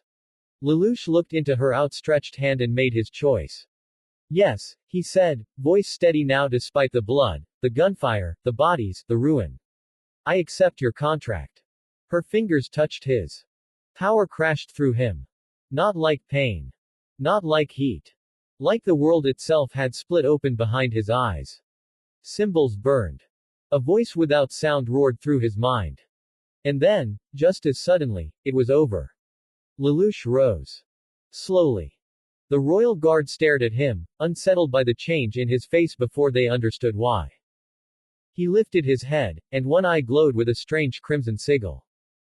Then he spoke, not like a frightened student cornered in a tunnel, but like someone standing at the start of history. Tell me, he said quietly, how should a Britannian who despises his own country choose to live? The officer frowned. Are you some kind of radical? Lelouch stepped forward. What's wrong? He asked. Why not shoot? Your opponent is only a schoolboy. His gaze sharpened. Or have you finally understood? The only ones who should kill are those prepared to be killed. The soldiers hesitated. The officer's expression twisted. What's happening here? Then Lelouch gave his first command. I, Lelouch v Britannia, order you. The crimson mark in his eye blazed. All of you. Die. The change in them was immediate. Absolute. The officer's face emptied of fear and filled with obedience so complete it became grotesque. Happily, Your Highness, he said. Then the tunnel erupted. Gunfire tore through the dark. Soldiers turned their weapons on one another without hesitation. Bullets sparked off concrete, ripped through uniforms, slammed bodies to the ground. Men who moments before had been laughing about executions now died carrying out a command they could no longer resist. Lelouch stood in the middle of it. Breathing hard. Watching. Understanding. That this was real. That the world had bent. That something impossible now belonged to him. When the shooting finally stopped, silence returned in jagged fragments, dripping water, settling dust, the fading ring of spent rounds in the tunnel air. Lelouch lowered his gaze. That was the turning point, he thought. Since that day, he had lived beneath one lie after another. His name in public had been a lie. His life had been a lie. The history attached to him, the role forced onto him, the mask of an ordinary student, all of it false. He had been suffocating in a world he believed could not be changed. And yet, even while he lied, he had never truly surrendered. Never accepted despair. Not completely. Now, standing among the dead, with that mark still burning in his eye and the city above collapsing into blood and fire, Lelouch finally understood what had been placed in his hands. Real power. The kind that could force the world to answer. He looked up slowly, the shock in him hardening into purpose. But now, he thought, this incredible power is mine. A faint smile touched his mouth. Well then. Lelouch stood in the middle of the ruined warehouse, staring at the bodies of the royal guards scattered across the floor. For a moment, he could only listen to the sound of his own breathing. Then he turned toward the dead green-haired girl. I still don't understand, he said, his voice low and tight. What exactly did you want me to do? Why would you give me a power like this? Before Lelouch could ponder further, the entire warehouse shook. A violent explosion tore through the outer wall, showering the room with dust and chunks of concrete. Metal screamed as a Sutherland forced its way inside, its searchlight cutting across the darkness until it locked onto him. Valletta's voice rang out from the nightmare's speakers. What is this? She demanded. How could all these royal guards be dead? The machine's spotlight swept over the corpses, then settled fully on Lelouch. And you, she said sharply. Why is a Britannian student in a place like this? Lelouch didn't answer. His mind was already moving. Valletta's tone hardened. Are you deaf? Answer me. Lelouch narrowed his eyes and stepped forward into the light. Come out of that nightmare, he ordered. At once. Nothing happened. Valletta gave a short, contemptuous laugh. Who do you think you are? Lelouch's expression shifted. So that was it. His power hadn't failed. It simply hadn't reached her. It needs direct eye contact, he realized. Instantly, he changed tactics. He raised his hands slowly, putting on the look of a frightened but offended noble. My name is Alan Spacer, he said. My father is a duke. That made Valletta pause. Nobility. Yes, Lelouch replied smoothly. My ID card is in my breast pocket. If you confirm who I am, I expect you to place me under your protection. There was a brief silence. Then the cockpit opened. Valletta climbed down from the Sutherland with a pistol in hand, keeping it trained on him as she approached. Keep your hands where I can see them, she said. I'll take the ID out myself. Lelouch held still, watching her draw closer. One step. Then another. Close enough. The sigil in his eye flared. Now then, Lelouch said quietly, hand your nightmare over to me. Valletta's expression went blank. Understood, she replied. The activation code is XG21G2D4. She handed him the key without hesitation. Lelouch caught it cleanly. Good, he said. The red glow faded from his eye. Valletta blinked, confusion rushing back into her face. What? But by then Lelouch was already moving, running for the Sutherland before she could understand what had just happened. Naruto snuck by a pair of guards, his eyes narrowed as he moved. When he reached the end of the checkpoint he jumped to a nearby building sighing in slight relief. Alright, well at least the easy part is over. Naruto said to himself as he turns heading deeper into the ghetto. Jumping building to building, he looks around trying to figure out what was going on before he came to a stop as set of gunshots rang out. Naruto ran on the roof to see what was going on and his eyes widened in shock and horror at what he was seeing. Bodies everywhere slaughtered. Naruto growled in anger as his rage started to build up. Getting angry, brat. A deep voice growled out as Naruto appeared in what looked like a sewer as he glared towards the voice of the Kyuubi. What do you want, you damn fox? Naruto said, glaring at Kyuubi. Freedom, of course, if only I wasn't stuck in this accursed seal, or in this world. Kyuubi said, looking down at Naruto in disgust. Yeah, well, both is not gonna happen, so get used to it, you furball. Naruto said as he started to walk away to leave his mindscape. We both know what the Britannians are doing here, slaughtering these humans. Kyuubi said, its eyes narrowing.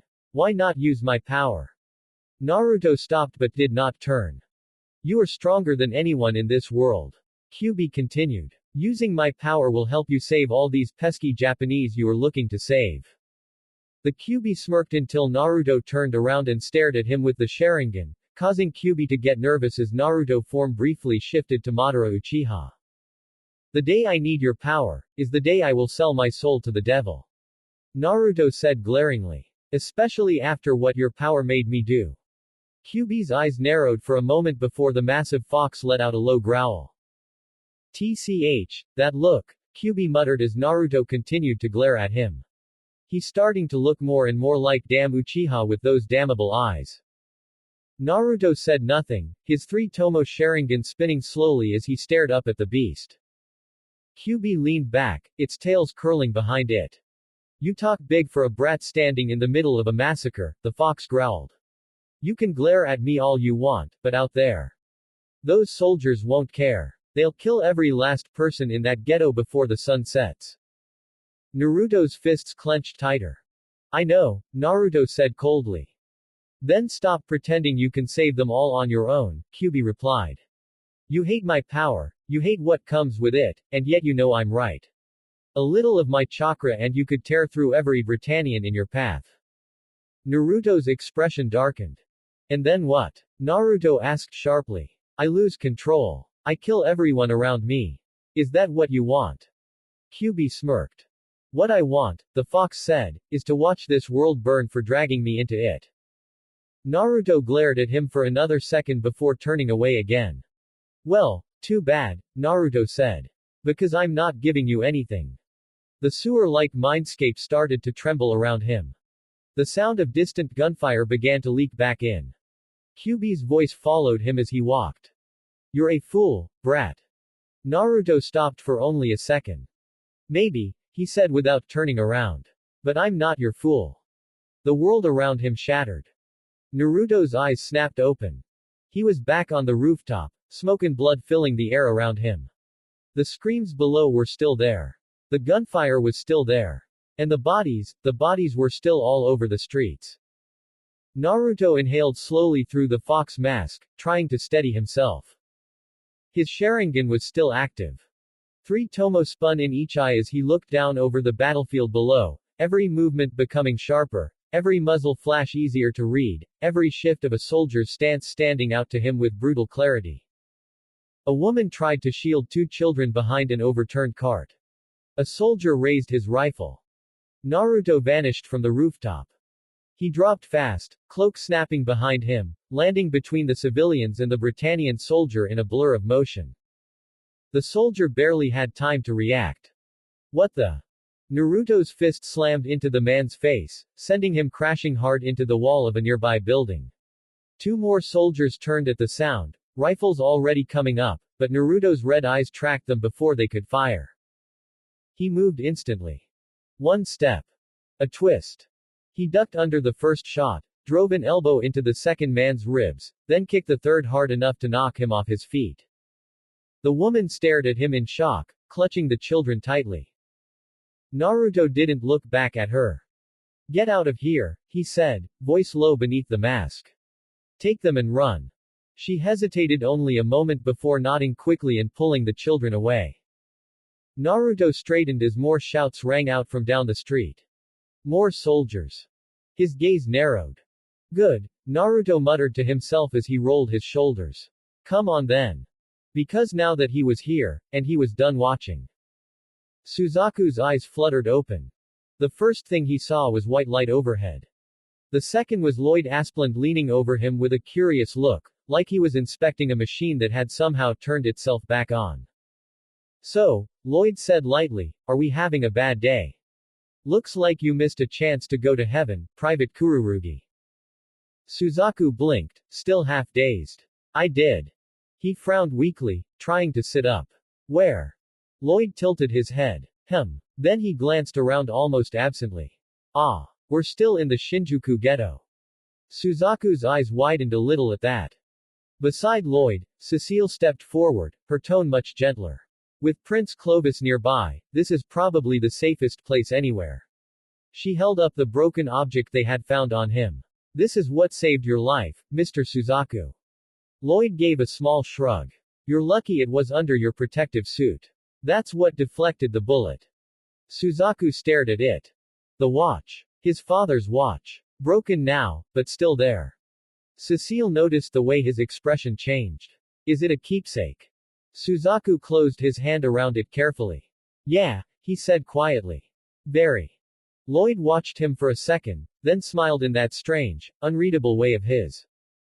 You 11s believe gods live inside everything, even objects, don't you? He said. I suppose this one. Suzaku's eyes shifted sharply. For a second, Lelouch's face flashed through his mind.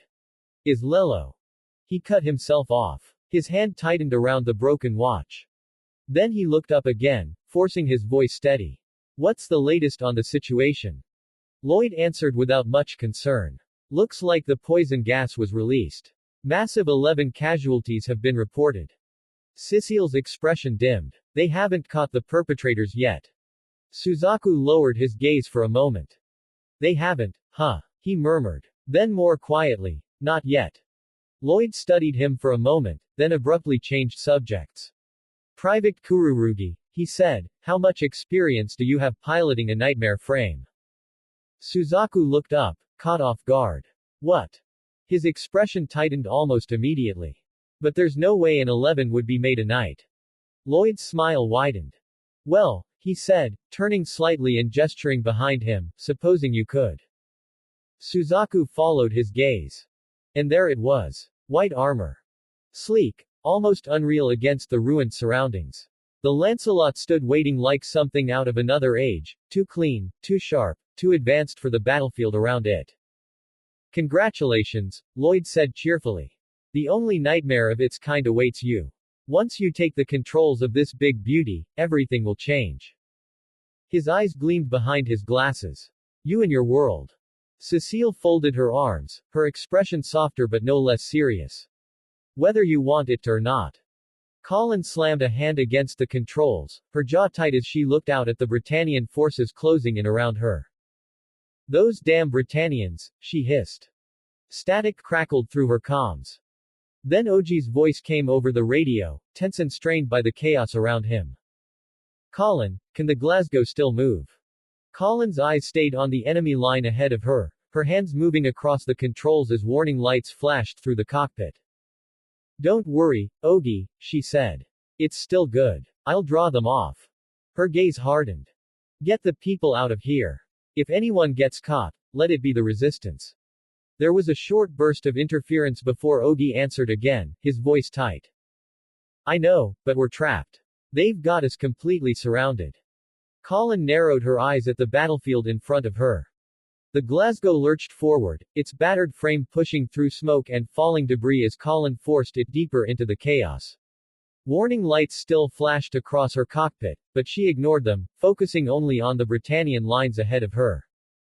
Behind the enemy formation, civilians were still running through the streets in blind panic. And Colin never noticed the shadows moving above them. Across the rooftops, a dozen Narutos were already in motion. Shadow clones leapt from building to building, dropping into alleyways and shattered streets, grabbing terrified civilians and pulling them out of the line of fire before the Britannian soldiers could even realize what was happening. One clone caught a little girl just as she stumbled. Another scooped up an old man before a burst of gunfire tore through the wall behind him. A third landed beside a crying woman and her son, shoving them toward cover with a sharp, urgent wave of his hand. Move. One Naruto barked. This way, shouted another. Hurry up, come on. To the civilians, it was chaos. To the soldiers, it was confusion. One moment there were targets in the open. The next, they were gone. Colin drove the Glasgow forward, weaving between wreckage and bursts of gunfire, still believing she alone was buying the people time to escape. Over the radio, Oji's voice crackled again. Colin, what's happening over there? The civilians are moving faster than they should be. Colin frowned but didn't slow down. I don't know, she said, knocking aside a chunk of debris as she turned the Glasgow down another ruined street. Maybe they finally realized standing around means dying. But even as she said it, something flickered at the edge of her vision. A black-cloaked figure dropped from a rooftop, grabbed two children under either arm, and vanished into an alley before the smoke swallowed him again. Colin's eyes narrowed. What was that? Then another burst of gunfire forced her attention back to the street in front of her. One of the Narutos landed behind an overturned truck and shoved a group of civilians toward a side passage. Another clone appeared beside him, then another, all moving with the same urgency, the same burning anger. The real Naruto stood above them on a broken rooftop, fox mask hiding his face as his Sharingan tracked the entire battlefield below. The Glasgow moved left. Britannian infantry advanced from the east. 3 civilians trapped near a collapsed stairwell. 2 soldiers lining up a shot. Naruto vanished. By the time Colin's Glasgow smashed into the next barricade, the soldiers were already down and the civilians were running. Still, she never saw him clearly. Only glimpses. Shadows. Motion. Something moving through the slaughter faster than it had any right to. Back at Ashford, the mood was still light. Too light.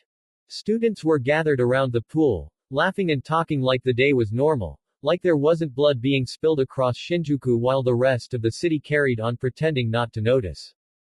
That's because you don't have enough leg strength, right? You're wrong. You sink when you get fat. Because you snack, right? I'll be fine, I burn up twice as many calories. Their voices blended together into the usual schoolyard noise. Shirley barely paid attention.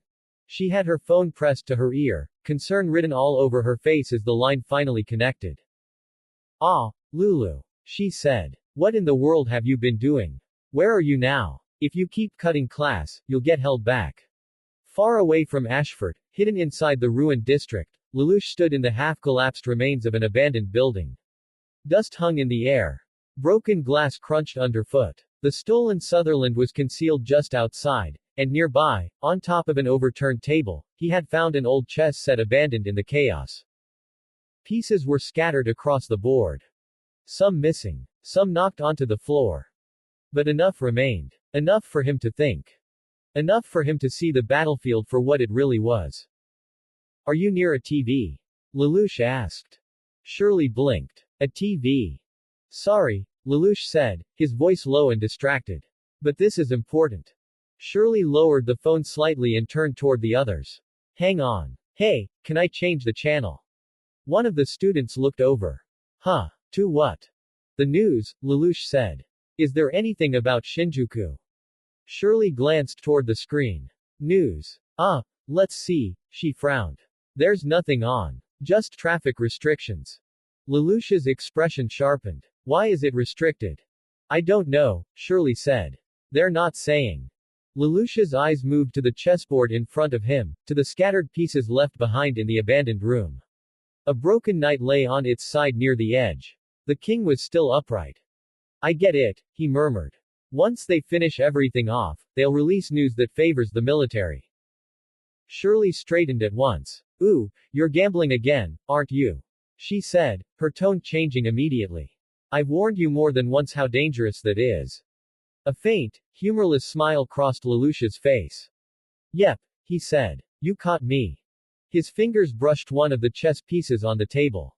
A pawn. Disposable. Just like the civilians in the ghetto. Just like the soldiers thrown into the slaughter. Just like everyone Britannia decided had no value. By the way, Lelouch added, tell my little sister that I'm going to be late home tonight, would you? There was a short pause. Thanks. Then he hung up. Back at school, Shirley pulled the phone away from her ear, already annoyed. Ooh. Why does he always hang up on me like that? A second later, the automated message came through again. The number you have called is beyond service range. Shirley groaned. Oh darn it, not this again. Far from Ashford, Lelouch lowered the phone and looked out through the shattered opening of the building toward the city beyond. Then back to the chessboard. Then to the stolen Sutherland waiting for him. They need to keep a lid on this information, he said quietly to himself. So it'll be hard for them to call in reinforcements. They'll have to make do with the pieces they already have on the board. His gaze settled on the king. Then on the knight. Then on the broken arrangement spread across the old board like a battlefield frozen in time. But I'm hemmed in here, he continued. And it'll be tough to break through by myself. He narrowed his eyes. Gaining refuge carries its own risk too. For a moment, he said nothing more. Then his hand closed around one of the pieces. I want payback, Lelouch said, his voice going cold. For being dragged into your fight. Jeremiah's voice crackled over the battlefield comms, smug and amused. It's our Glasgow friend. Inside her cockpit, Colin gritted her teeth and glanced at the energy readout. Warning lights still flashed across her panel. Just 30 minutes left, she muttered. Then another voice came through the channel. The west entrance, the voice said. Use the tracks to move to the west entrance. Colin's eyes widened. Who's this? How do you know this code? That doesn't matter, the voice replied. If you want to win, you're going to have to trust me. To win. Colin shot back, forcing her battered Glasgow through smoke and debris. Okay, then what am I supposed to do now? Jeremiah laughed as his Sutherland bore down on her. You pathetic 11. If you simply run away, this hunt hasn't much to offer in the way of sport. The voice's voice cut through him. Since you trusted me, you're going to win.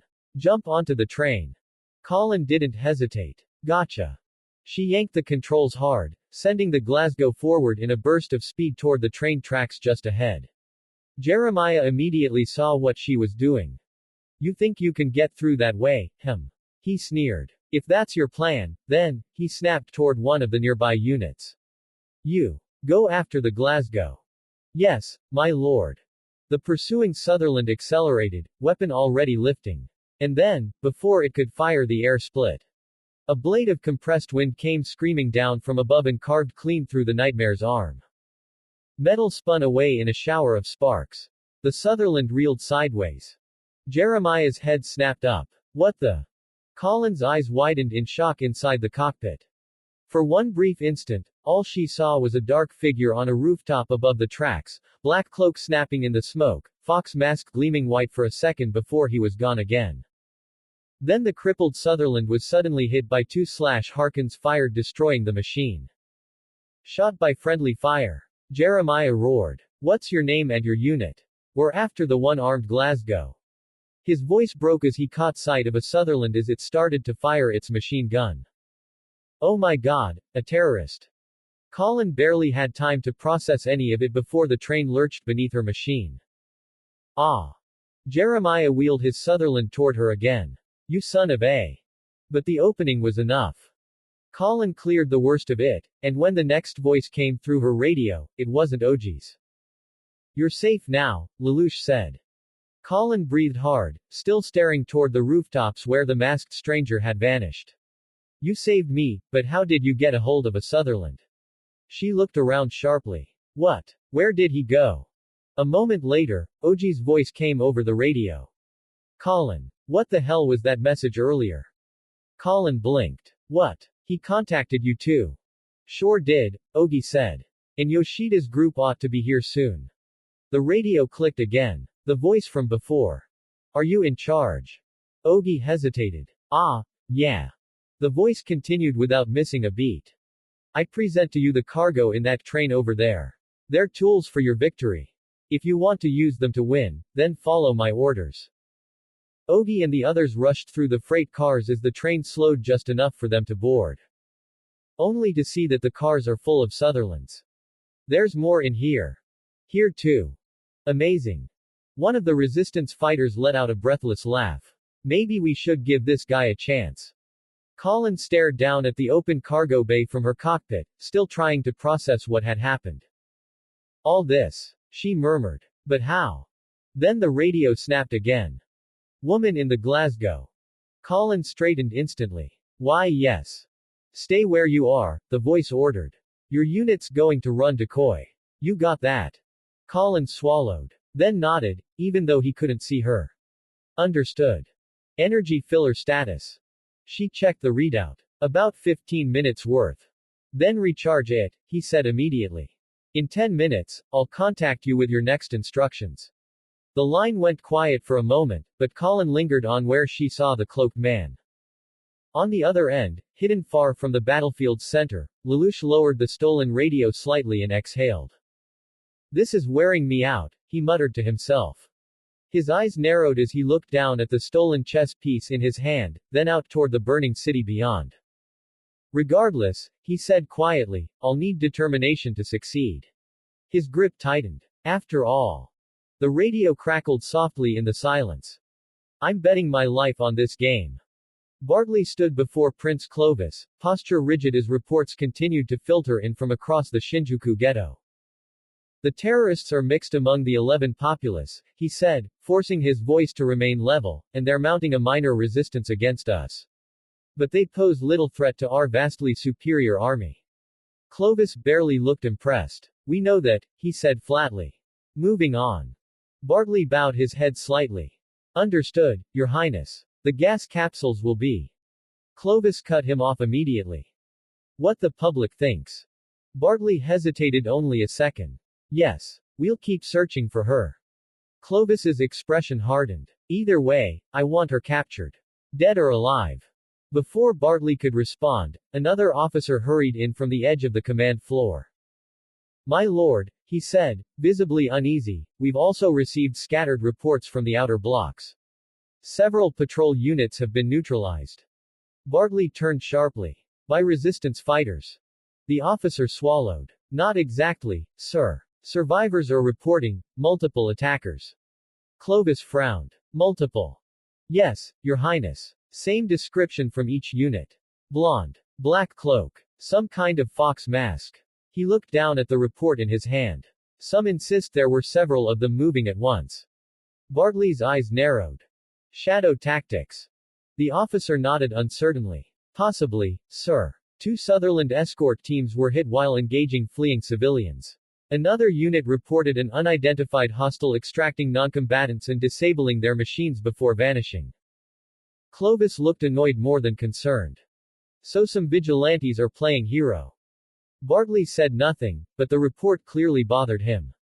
Because one unknown was manageable. Several appearing at once in different sectors. That was something else. Far from the command center, inside one of the captured rail cars, Tamaki looked over the stolen equipment with open suspicion. Hey, are you certain about this whole thing? He asked. They've all had their IFFs removed. What if this is a trap? Ogi kept his eyes on the battlefield outside as he adjusted his grip on his weapon. The other side has total advantage in this war, he said. They don't need to set any traps. He looked over the gathered resistance fighters, voice turning firmer. All right, people. Let's move. Get to your assigned points. Static crackled across the stolen radio. Then the voice returned. P1, Lelouch said. Can you move? It operates basically the same as what you're used to. Ogi frowned slightly and lifted the radio. Can't you tell us who you are? At least your name. A beat of silence. I can't do that. What if these signals are being intercepted? Lelouch's voice did not waver in the slightest. Anyway, if Q1 is on schedule, enemy Sutherlands, probably 2 of them, will reach you in 23 seconds. Shoot them through the wall. Tamaki nearly choked. Erg, he's out of his mind. Ogi didn't laugh. He looked toward the others. Everyone, double check your weapons. Tamaki stared at him. What? Are you serious? In the command center, another call came through. Enemy spotted at point F31. Clovis gave a bored little tilt of his head. A feint, How pedestrian. Bartley responded instantly. Tell Laszlo's squad to go straight in. Have Eugen and Valerie strike from the rear. Back in the resistance position, everyone went still. Ogi counted under his breath. 3. The sound of engines was getting closer now. 2. Tamaki's hands tightened around his weapon. 1. Fire. The wall exploded outward. Gunfire and Harken impacts tore through concrete, steel, and the two Sutherlands on the other side before the Britannian pilots even understood what had hit them. Static burst across the military channels almost immediately. Sir Eugen and Sir Valerie, both lost. Clovis's eyes narrowed. An ambush. Elsewhere, on a rooftop several sectors away, another Britannian squad moved through the smoke, rifles raised as they advanced on a cluster of terrified civilians. They never saw the Narutos until it was too late. One shadow clone dropped from above and smashed the first soldier into the pavement with a spinning kick. A second clone landed behind the nearest Sutherland and drove a Rasengan into the machine's rear leg assembly, blowing the joint apart in a burst of sparks and twisted metal. A third appeared beside a collapsed storefront and shouted at the civilians. Move! Get out of here! A terrified mother grabbed her child and ran. The soldiers tried to regroup. Then another clone flashed through the smoke, a kunai in one hand, a blade of wind shrieking from the other as it carved across a rifle barrel and sent the weapon spinning away. Military reports began to pile up. Unit K-12 down. Unidentified hostile in Sector East. Another one at Block 7. How many are there? One shaken Britannian pilot shouted over the comms, they all look the same. Back on the radio, Lelouch continued as if nothing in the world could shake his concentration. An ID signal can be a double-edged sword, he said. Besides, if the terrorists follow the orders I issue, my task at hand is sure to be completed.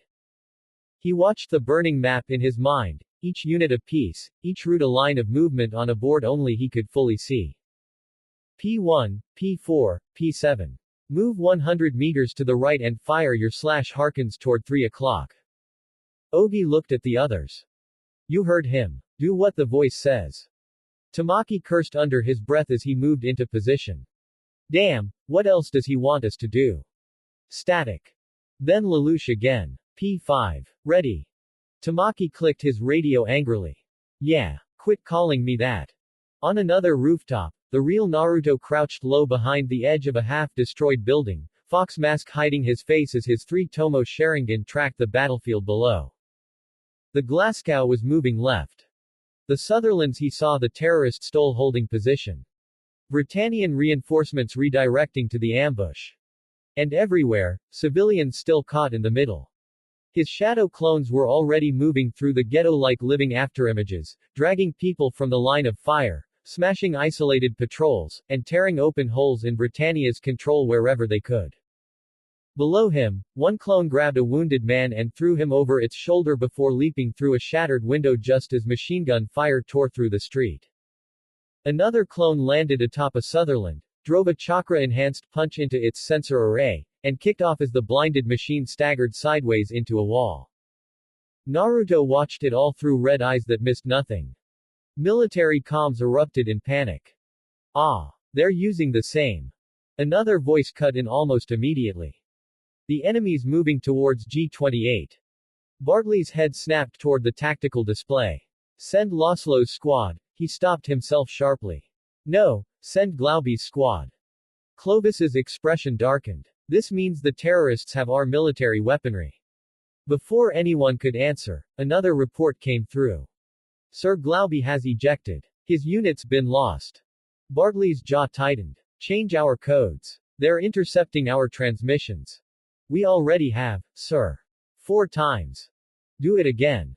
Clovis's voice went cold. This failure is unacceptable. Bartley lowered his head slightly. Forgive me. Then, as if the chaos around them were barely worth noticing, Lloyd's voice drifted into the command center. Good afternoon.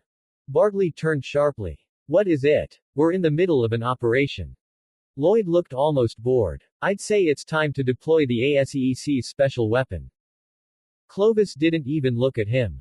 We've no time for this right now. Elsewhere, Lelouch's stolen radio crackled in the dark. R2, fire anchor, he said calmly. B7, use UN. Ordnance. N group, Continue your advance. The response was immediate. A burst of explosions tore through the Britannian line. You bloody 11. We just lost Loslow's squad. An officer said in the command center. Clovis's eyes narrowed. So do it. We'll have to bring up Quincy's squad. Bartley turned toward him at once. My lord, that will break the encirclement. Lelouch stood over the map he had pieced together in his mind, one hand resting against the stolen radio. Now then, he murmured, eyes narrowing as if he could already see the entire battlefield shifting beneath him, the enemy has 5 options. Their move. Clovis made his choice. Reinforce the breach with some of the units guarding me. All we know for certain is that enemy forces are here. Somewhere on the outer edge of the formation, Jeremiah's voice burst over the comms in fury. Who ordered them to break formation? Lelouch allowed himself the faintest smile. Well, that's a more stupid move than I expected. He lifted the radio again. You, he said. Q1. Do you have an area map? Colin answered at once, still breathing hard from the fighting. Yes. I have a map of the old town. She glanced at it quickly. But it has no current landmarks. It'll do. Back in the command center, Clovis slammed a hand against the arm of his chair. All right. Send in Bertz and the others too. Lelouch's eyes stayed fixed, distant and sharp. Mission number 3 now. Clovis leaned forward. Concentrate our forces there. Surround them. Lelouch's voice never changed. Is everything prepared? The trap was already closing. The enemy's main force is that center dot, Clovis declared. Finish every one of them off. Lelouch looked at the board only he could truly see. Then he smiled. A beat later, the reports started coming in. Confused. Broken. Wrong. Clovis rose halfway from his seat. What? His eyes locked onto the tactical display. Where's the enemy? Lelouch's smile widened. With this, he said softly, I call check. Then he laughed as Colin used her Glasgow to set off an explosion taking all of Clovis's forces in one fell swoop. Ha ha ha ha ha. He gripped the radio tighter, eyes burning. My plan worked, didn't it? He said. I can do it. I can. His voice dropped, hardening into something fierce. I can defeat Britannia. In the command center, Clovis's face had gone pale with anger. Who? He demanded. Who in the hell am I up against? His voice wavered with something dangerously close to fear. What if he's even better than Toto? Then he turned sharply. Lloyd. Lloyd answered at once, almost pleasantly. Yes, Your Highness. Clovis pointed at the field display, fury and desperation mixing in his voice. Can it win? Will your toy beat them? Lloyd smiled faintly. My lord, he said, please be so kind as to call it Lancelot. Minato watched the report he had intercepted from the military channels, blue eyes fixed on the screen as line after line of fractured battlefield data scrolled past. Beside him, Kushina stood with her arms folded, attention split between the official news broadcast playing on the television and the real information Minato had pulled from the military feed. The difference between the two was enough to make her jaw tighten. The news spoke of traffic restrictions, security operations, containment. The military reports told the truth. Shinjuku was burning. The office door opened without much warning, and Mito stepped inside looking thoroughly annoyed to even be there. Why did I have to come here? The red-headed 15-year-old complained as she crossed the room and dropped onto one of the couches in Minato's office. Naruto already went to the house. Kushina's eyes shifted to her immediately. Did he? Mito let out a small sigh and leaned back into the cushions. That's what he said. Minato didn't look away from the intercepted feed, but something in his expression sharpened. Mito noticed it almost at once. She frowned slightly. What? Kushina turned toward her daughter. Did he say he was going straight home? More or less. Mito shrugged one shoulder. He had that look. Kushina closed her eyes for a second. That look, she repeated flatly. Mito nodded once. The one where he pretends he isn't about to do something stupid. For a moment, nobody said anything. Then Kushina exhaled sharply through her nose and looked toward Minato. He went. Minato's gaze remained on the data for another second before he finally set the report down. Yes, he said calmly. He did. Mito sat up a little straighter. Wait. Went where? Neither of them answered right away. They didn't need to. Mito's expression shifted on its own as she looked from the television, to the military data on Minato's desk, then back to her parents. Oh, you've got to be kidding me. Kushina pinched the bridge of her nose. No. I'm afraid I'm not. Mito dropped back against the couch with a groan. I knew it. I knew he was lying. Minato allowed himself the faintest sigh. He's not difficult to read when he's trying too hard to act normal. That is a very polite way of saying he's terrible at it, Kushina muttered. Mito looked between them. So what now? You're not going after him. Kushina opened her mouth immediately. Yes. Minato lifted a hand slightly. She stopped and looked at him. He was quiet for a moment, weighing the reports, the pace of the fighting, the fragments of movement spreading through the ghetto. Then he spoke. If we move now, we move blind, he said. And if Naruto is already in Shinjuku, charging in after him without a clear picture may make things worse, not better. Kushina didn't like that. It showed. Mito didn't like it either, though hers came out more as frustration than fear. So we just sit here? She asked. Yes, Minato said. We'll trust him to survive long enough to come home. Kushina stared at him for a second. Then her shoulders eased, only slightly. Because for all her anger, for all her worry, she understood what he meant. Naruto was reckless. Too willing to throw himself into danger, but he was not helpless. He was their son. Trained by them. Strong in ways this world did not understand. Kushina looked toward the window, toward the distant shape of the city. I hate this. I know, Minato said. Mito folded her arms. He's still an idiot. Yes, Kushina said at once. A complete idiot. Minato's mouth twitched just slightly. Also true. That pulled the smallest huff of a laugh out of Mito despite herself. Kushina pointed toward the skyline like Naruto could somehow hear her from the ghetto. If he comes home in one piece, she said, voice sharp with maternal fury, I am going to wring his neck. Mito nodded immediately. Fair. Kushina heard a low growl and turned, red hair shifting around her shoulders as she stepped into the dim space of her mindscape.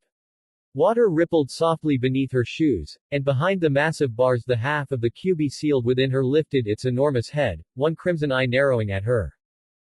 So, Kyuubi, Kushina said, folding her arms as she looked up at the beast. You think your other half is behaving. The fox let out a rough snort, hot breath rolling through the chamber. Behaving. It rumbled. With that brat. Hardly. Kushina's eyes narrowed slightly. I figured as much. The Kyuubi's tail shifted behind it, slow and heavy. He's angry, the fox said. Angrier than he knows what to do with. He's standing in the middle of a slaughter, watching humans butcher each other like animals. Its lip curled faintly. And my other half is enjoying every second of it. Kushina's expression hardened. Of course he is. The fox's eye fixed on her. But your son still refuses him, it said. Even now. That made her pause. For just a second. Then she let out a quiet breath through her nose, something between relief and frustration. Yeah, Kushina said. That sounds like Naruto. The Kyuubi gave a low, humorless chuckle. He's stubborn, it growled. More stubborn than you. More reckless than Minato. A terrible combination. Kushina actually smirked at that. Funny. That's almost exactly what I was thinking. The fox watched her in silence for a moment before speaking again. He's using those damn red eyes now. The smirk vanished. Kushina's gaze sharpened. The Sharingan. A slow nod from the beast. Kushina closed her eyes, jaw tightening as she absorbed that. When she opened them again, her voice was quieter. And he's still in control. For now, the fox replied. That answer did not comfort her nearly as much as it should have. She stepped closer to the bars, staring up at the massive beast. Listen to me carefully. If your other half even tries to push him. The Kyuubi bared its teeth in something almost like a grin. You'll do what? It asked. Threaten me. Kushina's chains burst into existence behind her in a flare of golden light, filling the mindscape with sudden pressure. The fox's grin faded immediately. I wasn't threatening you, Kushina said, her voice going flat and dangerous. I was reminding you. The Kyuubi's eye narrowed. Then, After a long second, it gave a low huff. My other half wants blood, it admitted. But your son is not yielding. He'd rather break himself than hand over control. Kushina's shoulders eased, though only slightly. Yeah, she murmured. That also sounds like Naruto. The golden chains slowly faded. For a moment, neither of them spoke. Then Kushina looked up again, eyes hard with the kind of resolve only a mother could wear.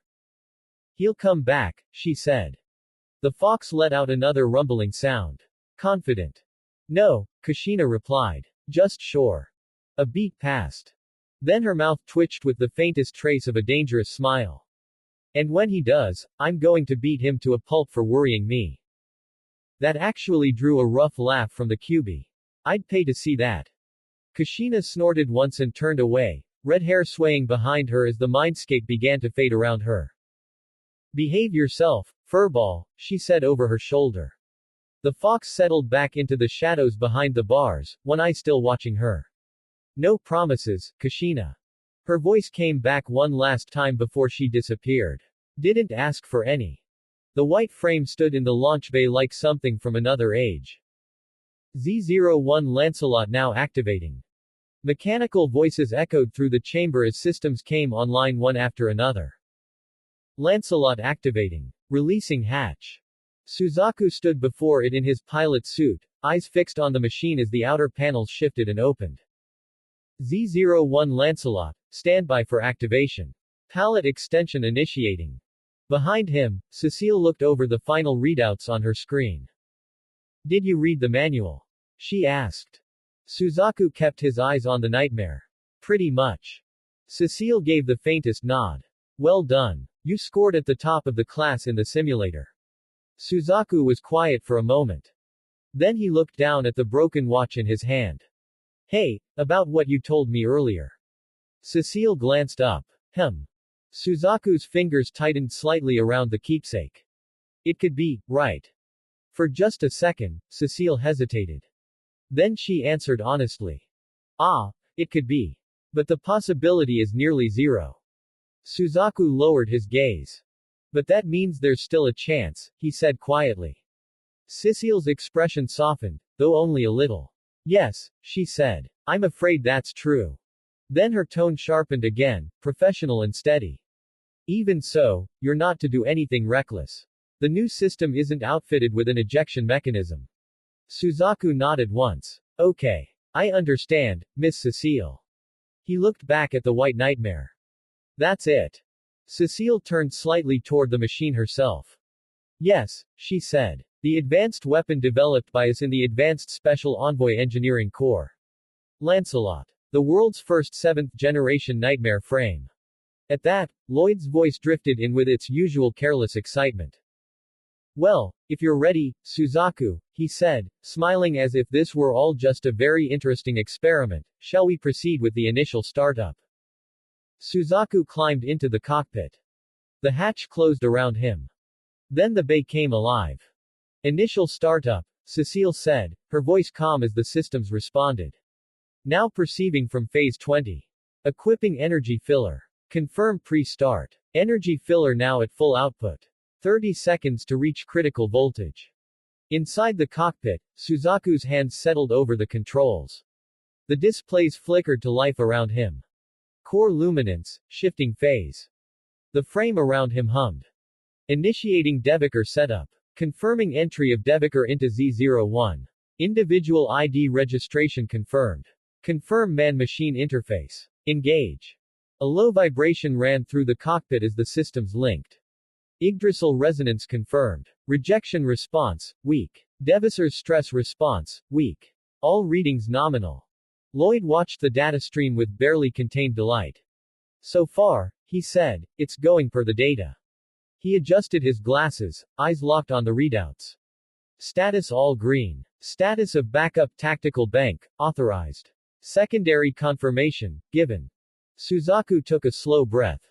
Then his eyes hardened. Lancelot, he said, activate ME boost. Cecile didn't miss a beat. Lancelot, launch.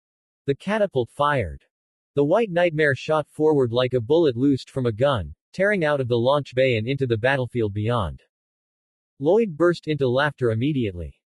Ha ha ha ha, he shouted, running full throttle right out of the gate. Inside the cockpit, Suzaku gripped the controls as the world blurred around him. The response was instant. Smooth. Violent. Alive. He stared ahead, breath-catching for just a second as the Lancelot answered him faster than anything he had ever touched before. Cooler than the manual, he muttered. Then his eyes narrowed. With this. Tamaki looked up as something white tore across the battlefield like a streak of light. Huh, he blurted. What is that? It doesn't look like a Sutherland. Far from him, hidden behind the stolen radio and the broken pieces of a battlefield he was still forcing into order, Lelouch allowed himself a thin smile.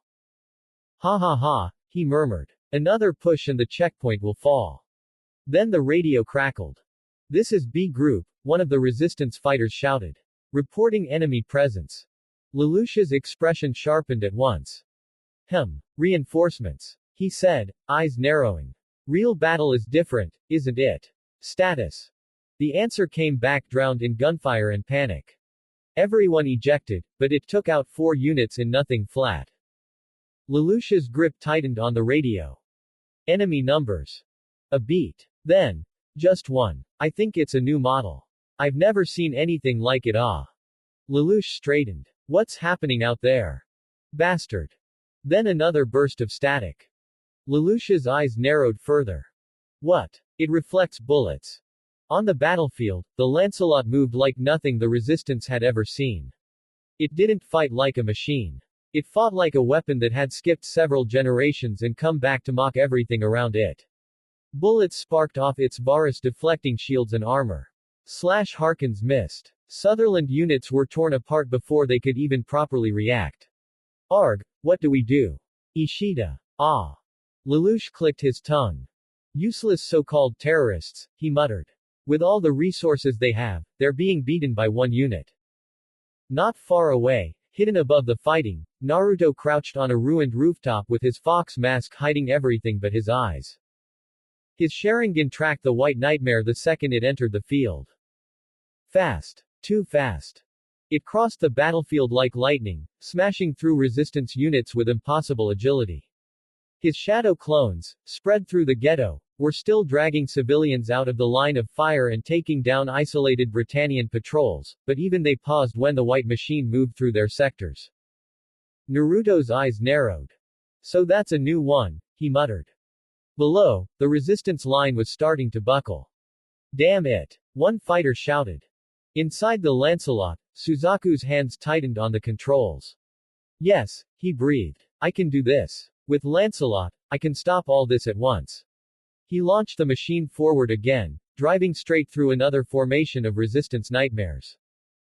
Back on the radio, Lelouch's tone hardened immediately. N4, N5, hold there. When the rear units arrive, surround the thing. Gotcha. Came the strained reply. We can't stop it. Lelouch's jaw tightened. N units, what is it? He demanded. What happened? Something I didn't foresee. In the Britannian command center, Clovis leaned forward slightly. For heaven's sake, he muttered. Now I'll owe my older brother a debt I don't need to incur. A faint smile touched his face. It's for the best, though. The battle only got worse. Oji's voice burst over the resistance channel. Lelouch snapped the radio tighter to his ear. P1. Report. The enemy. Can it really be only 1 unit? Far away, Cecile stared at the incoming readings from the Lancelot. These readings are even higher than predicted. Lloyd's smile widened. It's because our pilot is taking his job very seriously. Inside the cockpit, Suzaku's face was set hard with focus. If I can stop all the nightmares, then this battle is over, he thought. No matter what it takes, I've got to save Lelouch and that girl. Lelouch's eyes narrowed as he watched the battlefield shift against him. You mean this thing's what's ruining my plan? Then the White Nightmare turned and charged straight toward him. The Sutherland shook violently as Lelouch pulled it back. Are you the guy that's in command? Suzaku demanded over an open channel as Lancelot slammed into him. Lelouch's expression twisted. Nothing more than a pilot. He hissed under his breath. How dare he? The White Nightmare came again, forcing Lelouch's Sutherland back through debris and wreckage. No choice, Lelouch muttered. I've got to get out of here. Colin's damaged Glasgow suddenly cut across the field between them. Hey! She snapped over the comms. I'm returning the favor. But even she could tell almost immediately that it wasn't enough. I can't. Lelouch's jaw clenched. He forced himself to think even as Suzaku tore through everything in front of him. I must remember that the most vital element in battle is the human one, he muttered. Then the Lancelot moved again. Straight through another resistance machine. That damn monster's unstoppable.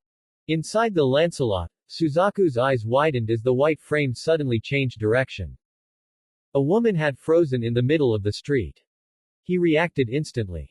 Bastard, he muttered, seeing the destruction all around him. He's tearing things up for no reason. The woman screamed. Eek! Lancelot lunged forward, scooping her out of the line of fire an instant before collapsing debris and gunfire would have taken her.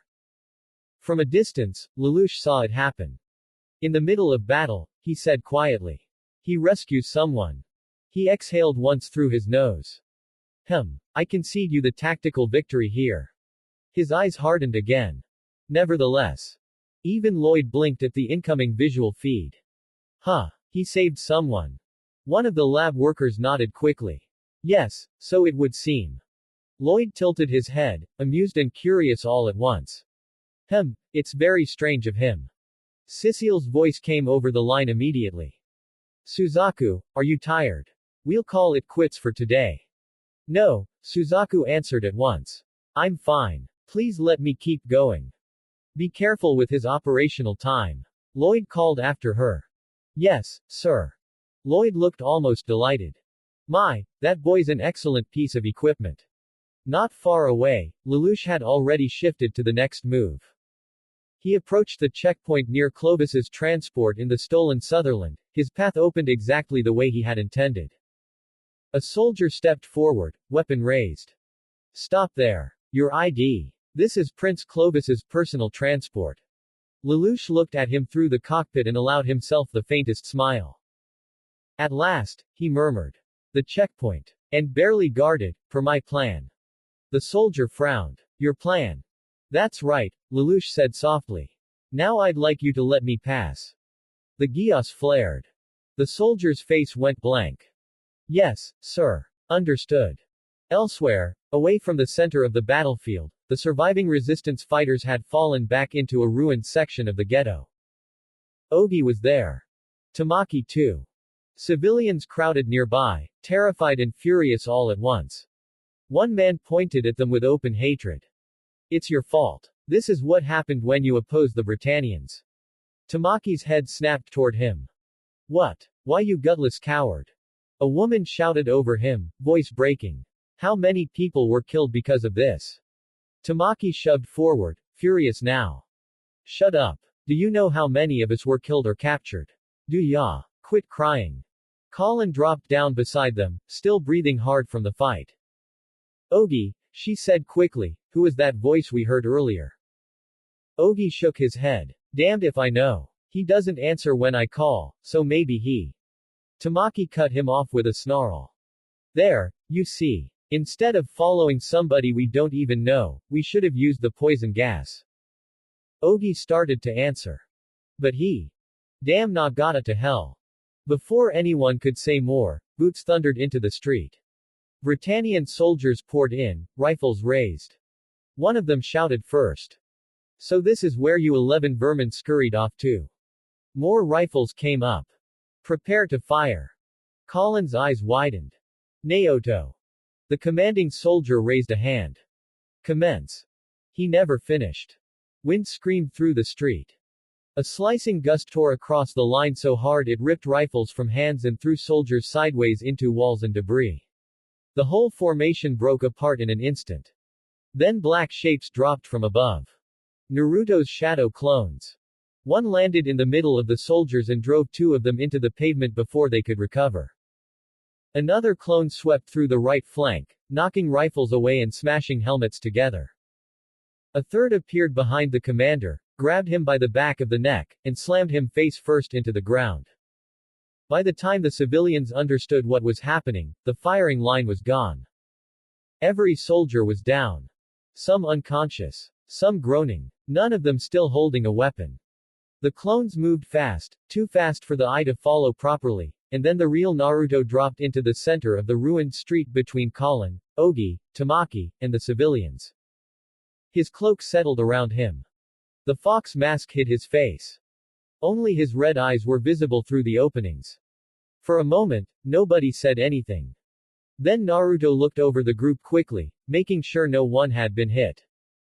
Is everyone okay? He asked, voice low beneath the mask. Colin stared at him. While Tamaki blinked. Oji's expression shifted from shock to suspicion in a single breath. Who the hell are you? Tamaki yelled, pointing his rifle at the blonde. Naruto turned toward him, red eyes steady behind the fox mask. A friend. Tamaki's grip tightened. The hell kind of answer is that? Naruto looked him up and down for half a second, then let out a quiet breath. You're kind of a hothead, huh? Tamaki's eye twitched instantly. What did you say? Tamaki, lower the gun, Ogi said sharply.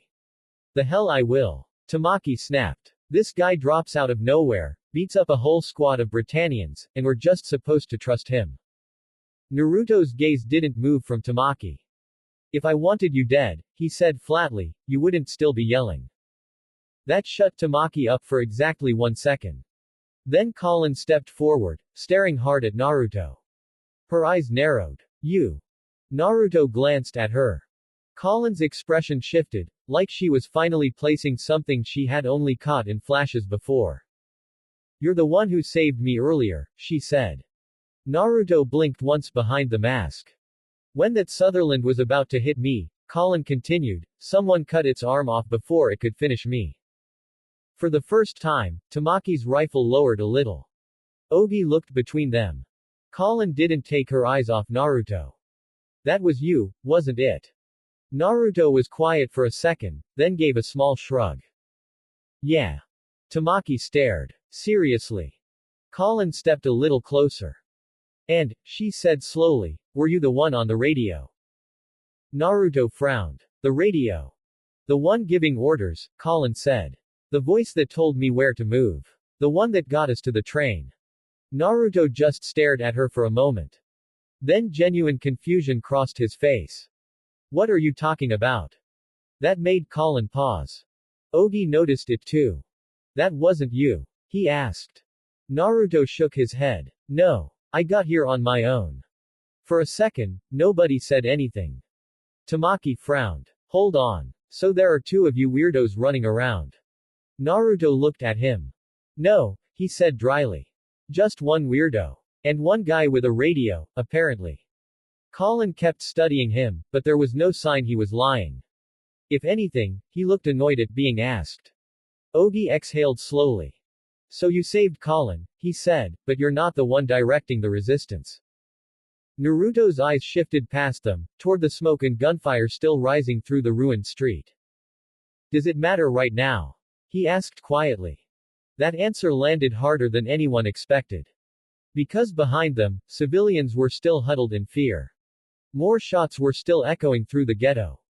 And whatever mystery surrounded the voice on the radio, the massacre was still going on. Tamaki clicked his tongue. TCH. Naruto glanced back at him. Try not to start yelling again, hothead. It's getting old. Tamaki bristled immediately. Why you? Ogi, Colin cut in, still looking at Naruto, he's right. Naruto turned toward the street again, cloak shifting around him as one of his shadow clones dropped onto the ruined pavement beside him in a puff of smoke. More soldiers coming, the clone said. From the east. Naruto nodded once. Then he looked back at the resistance. Get these people somewhere safe, he said. And stay off the main roads. Britannia's pushing civilians inward to make it easier to control movement. Ogi absorbed that immediately. You've been tracking their pattern. Naruto didn't answer. Which was answer enough. Tamaki lowered his rifle, if only a little. You really are insane, he muttered. Naruto gave the faintest shrug. Probably. Then he stepped back toward the mouth of the street as more of his shadow clones appeared along the rooftops above, silent and ready. Colin took a step forward. Wait. Naruto paused. She stared at the fox mask. At least tell me your name. For a moment, the only sound was the crackle of fire and the distant roar of nightmares moving through the ghetto. Then Naruto glanced at her over his shoulder. Just call me a ghost, he said. Naruto took one step forward, already preparing to move. Then the loudspeakers crackled to life.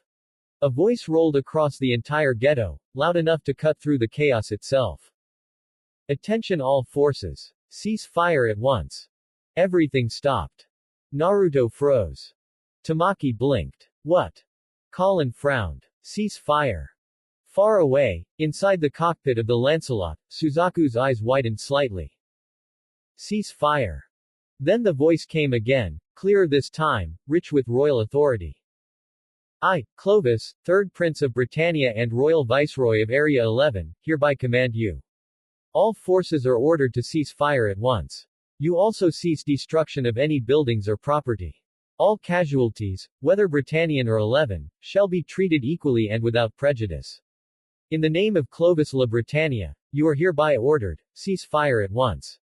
I shall allow no further fighting. Across the battlefield, the change was immediate. Gunfire began to die out in scattered bursts. Britannian soldiers who had been advancing only moments before suddenly stopped where they stood. Nightmares pulled back. Engines idled. No one moved. No one understood. Tamaki looked from the sky to Ogi, then back to Naruto.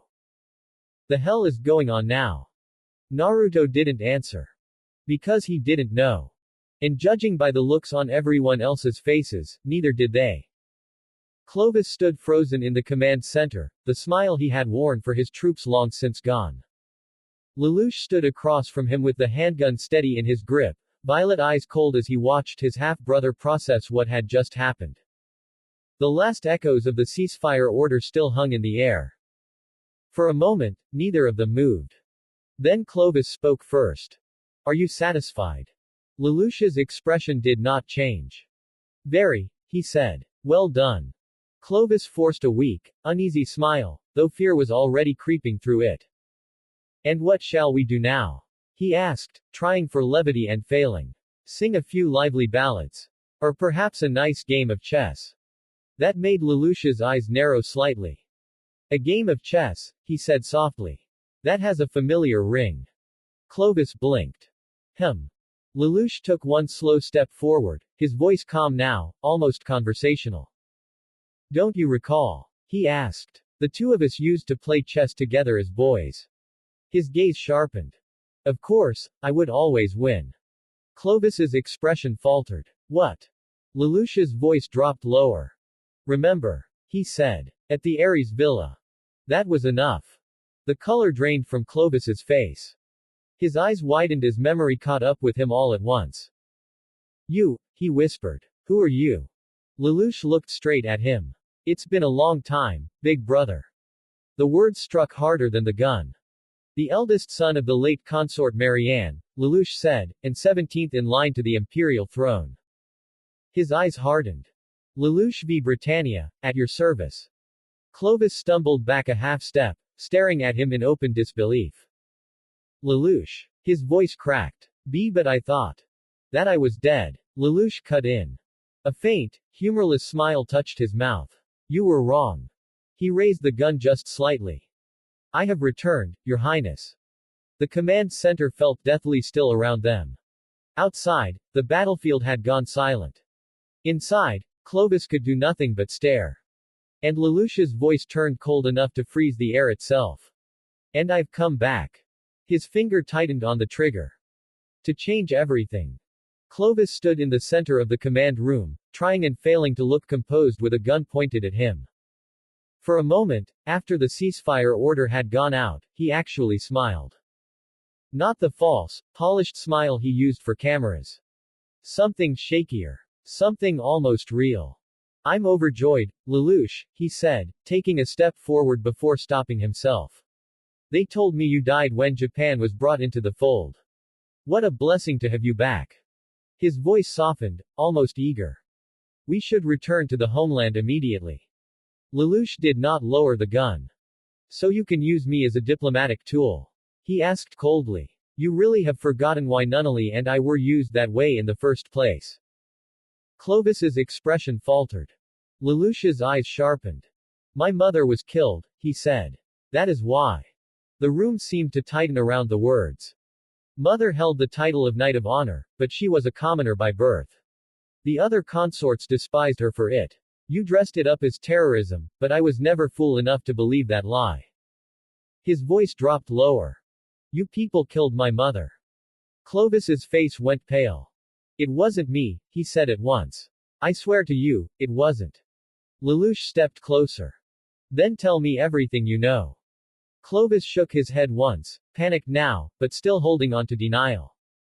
The truth cannot be hidden from me any longer, Lelouch said. By whose hand was she slain? Then the Geass flared in his eye. The red sigil burned alive. Clovis froze. His expression emptied. When he spoke again, it was no longer with the slippery panic of a prince trying to save his own life. It was flat, obedient, helpless. Schneisel, he said. And Cornelia. They can tell you. Lelouch's eyes narrowed. They were at the center of it. Clovis gave the slightest nod. That is all I know.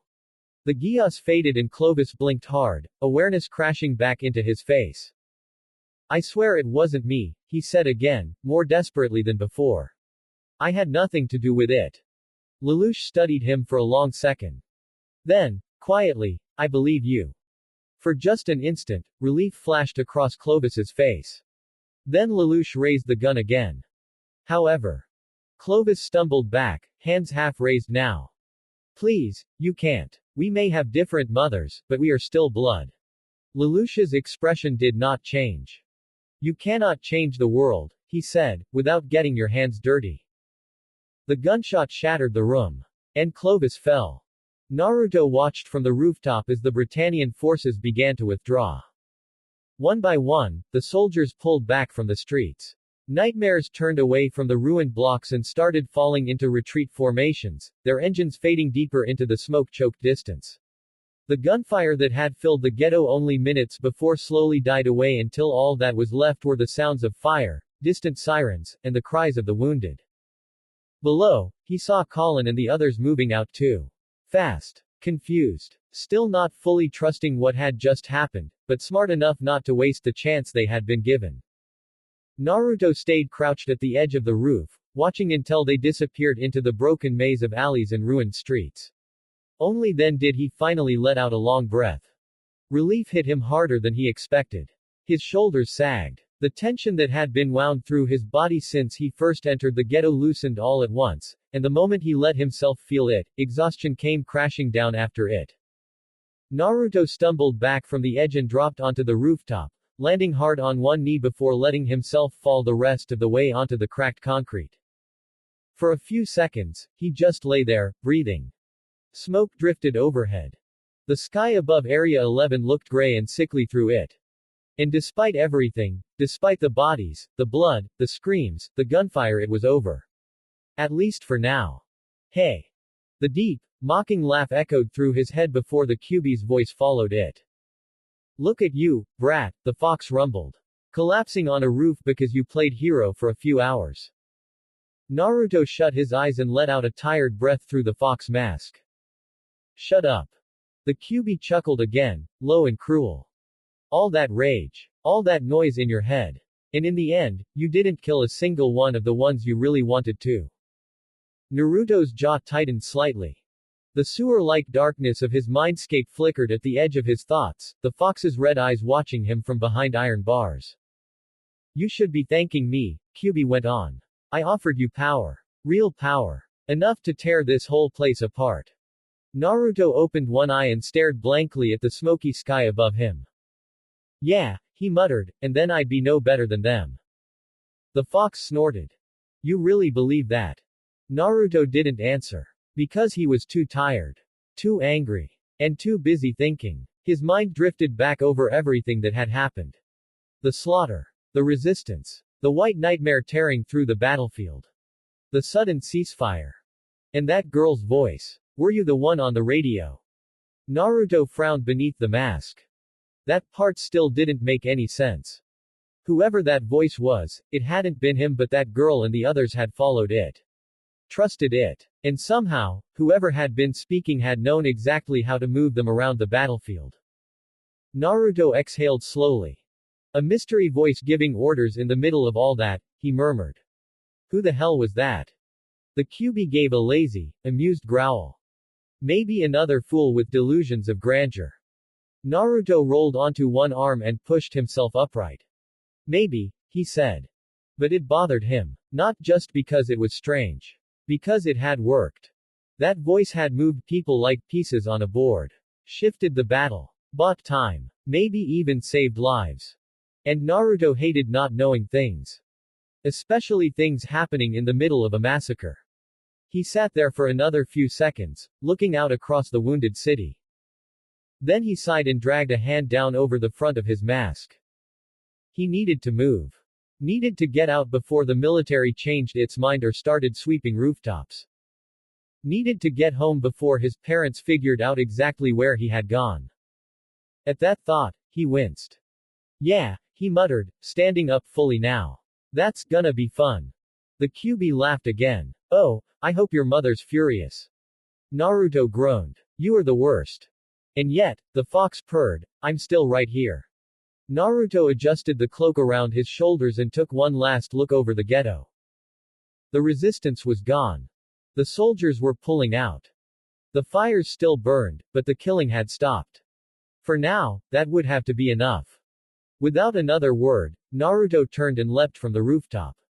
He moved back the way he had come, across broken buildings, over alleys full of dust and shattered glass, through the quiet spaces between checkpoints where confusion still lingered. The city outside Shinjuku felt different now. Not calm. Just stunned. As if it hadn't yet caught up to what had happened. Naruto kept moving, his body growing heavier with each jump, the adrenaline wearing off more and more now that the worst of it was behind him. By the time the outer edge of the ghetto came into sight, he was already thinking ahead. About getting back into the house unnoticed. About changing out of the Anbu gear.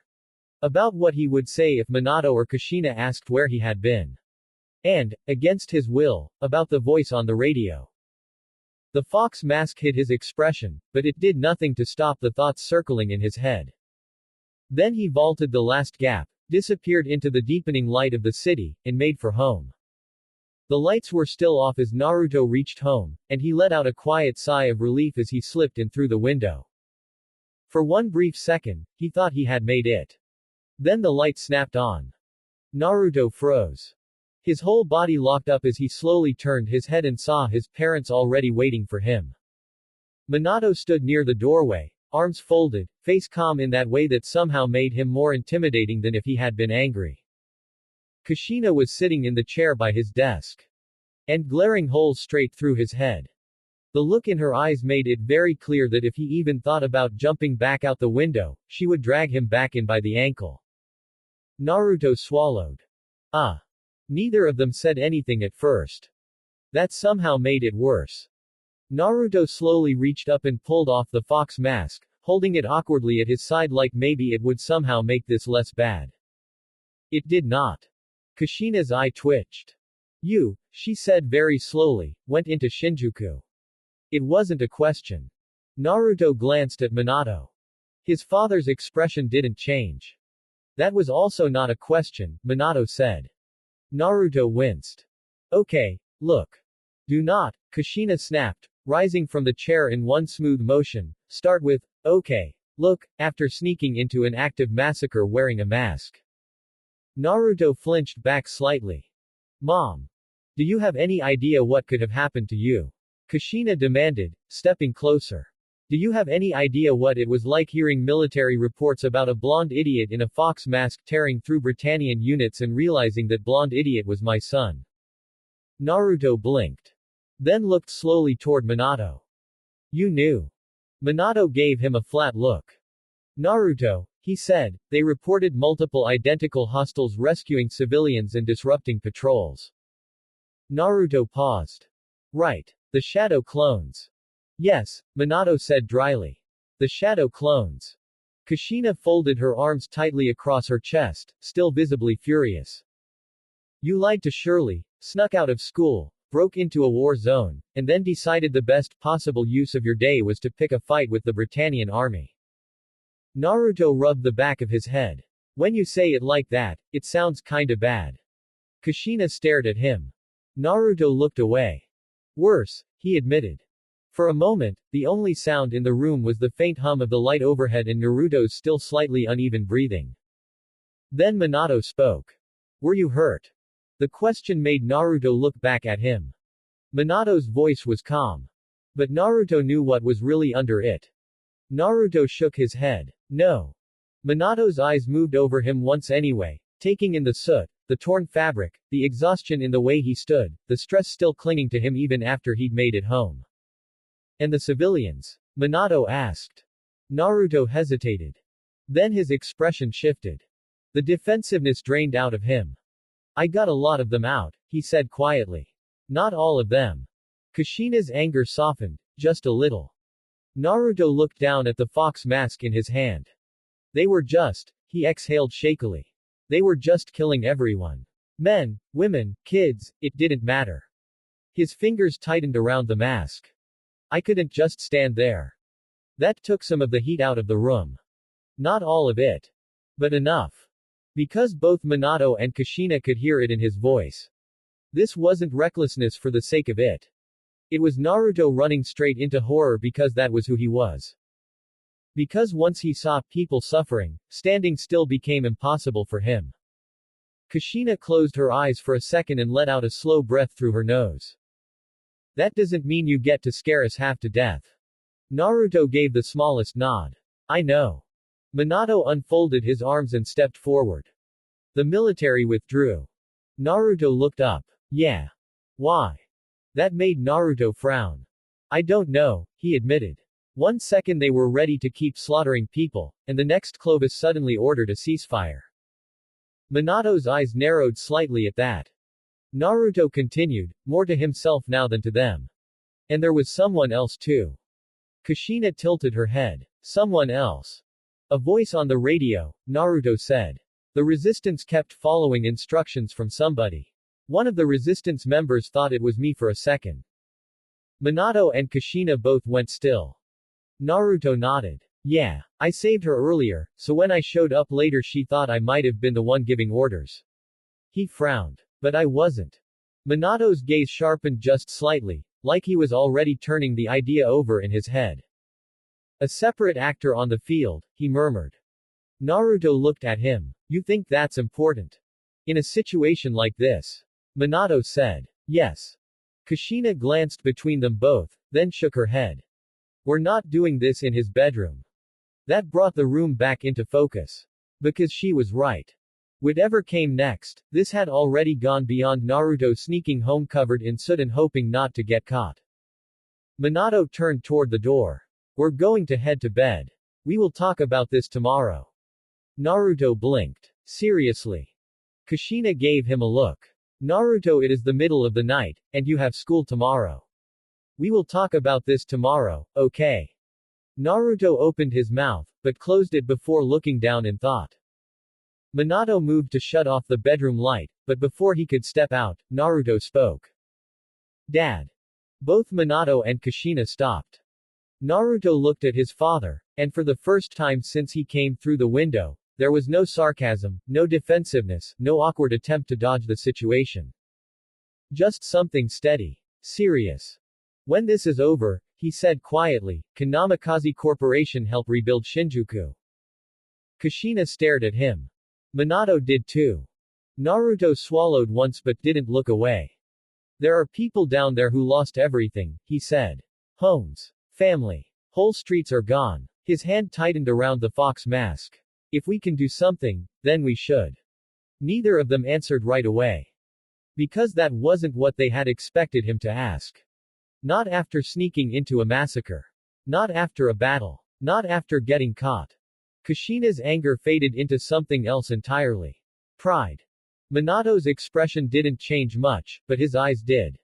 Naruto looked between them both and frowned slightly. What? Kushina let out a disbelieving breath. You come home after scaring years off my life and that's what you ask? Naruto shrugged, suddenly looking unsure. I mean, yeah. Minato was quiet for one more second. Then the smallest smile touched his face. Yes, he said. Naruto blinked. Yeah. Yes, Minato repeated, voice calm and certain. If Shinjuku needs rebuilding, then Namikaze Corporation will help rebuild it. Kushina looked at Naruto for another long moment before shaking her head, half exasperated and half something warmer. You really are impossible. Naruto rubbed the back of his head. I get that a lot. Kushina walked past him and flicked his forehead. Ow. Good night, she said. We're going, get some sleep. Then they left, the bedroom light clicked off, causing Naruto to crash into his bed, falling soundly asleep. The next morning, Naruto yawned as he walked toward school, hands in his pockets, while Mito followed a few steps behind him with the same glare Kushina had been giving him the night before. Something on your mind, Mito? Naruto called out as he glanced back at his sister while still walking. Or are you trying to see if you can explode my head with wind style just by glaring at me? Mito didn't answer right away. That alone was enough to make Naruto slow down. Normally she would have fired something back at him instantly. Something dry. Something sharp. Something that would have reminded him she was entirely capable of ruining his morning before first bell. Instead, she just kept staring. Annoyed. Thinking. Naruto sighed. Then he stopped walking altogether and turned to face her fully. No. Mito blinked once. No what? Naruto folded his arms. No, you're not helping me next time. No, you're not following me if something like that happens again. And no, you are absolutely not sneaking after me because you think I won't notice. That made her expression tighten immediately. I didn't say I was going to. You didn't have to, Naruto said. You've had that look on your face all morning. Mito crossed her arms. Maybe I'm just still annoyed. You are, Naruto said. But that's not all. For a second, neither of them said anything. The morning breeze moved through the street between them, light and cool, carrying the distant noise of traffic and the quieter rhythm of students making their way toward school. Mito's glare finally shifted into something a little more honest. You went into Shinjuku alone, she said. You lied, snuck out, ran into a massacre, and came back acting like that was a normal thing to do. Naruto rubbed the back of his head. I never said it was normal. And if it happens again. Naruto's expression lost some of its usual easy humor. Mito. No, she cut in, voice sharper now. You don't get to brush this off. If something like that happens again, I'm not just going to sit around pretending I don't know what you're doing. Naruto looked at her for a long moment. Then he shook his head once. That's exactly what you're going to do. Her eyes widened slightly. He stepped closer, voice still calm, but firmer now. I mean it. No. Mito's jaw tightened. You don't get to decide that by yourself. Yes, I do. The answer came so fast and so flatly that it stopped her cold. Naruto's eyes were steady now. Serious. No grin. No teasing. If it happens again, you stay out of it, he said. I'm not dragging you into something like that. Mito's hands clenched at her sides. I'm not asking you to drag me anywhere. I know, Naruto said. That's what makes it worse. She stared at him. Naruto exhaled quietly through his nose and looked away for half a second before meeting her eyes again. You saw the reports, he said. You heard Mom and Dad last night. That wasn't a fight, Mito. That was slaughter. His voice dropped a little. I'm not letting you walk into something like that. Mito's expression shifted. The anger was still there. But now something else was underneath it. Frustration. Worry. And the faint sting of knowing he was serious. I'm not weak, she said quietly. Naruto's face softened just a little. I know. Then stop talking to me like I am. I'm not. He stepped in close enough to flick her forehead lightly, the same way Kushina sometimes did to him. I'm talking to you like you're my little sister, he said. There's a difference. Mito scowled and slapped his hand away. I hate when you do that. Naruto snorted. Yeah, I know. For a moment, the tension between them hung there. Then Mito looked off to the side and muttered, "You're still an idiot." Naruto grinned faintly. Probably. A reckless idiot. Also true. She shot him one more look. And if you do something like that again, I'm still telling mom first. That made Naruto wince. Okay, wow. That's low. Mito finally started walking again, brushing past him toward the road to school. You earned it. Naruto watched her for a second, then sighed and fell into step beside her. The argument wasn't really over. He knew that. She knew that too. But for now, it was enough. The student council room was already loud by the time Naruto and Mito stepped in. Papers were spread across the table. Budget sheets, club reports, and half-finished notes had turned the room into a battlefield of its own.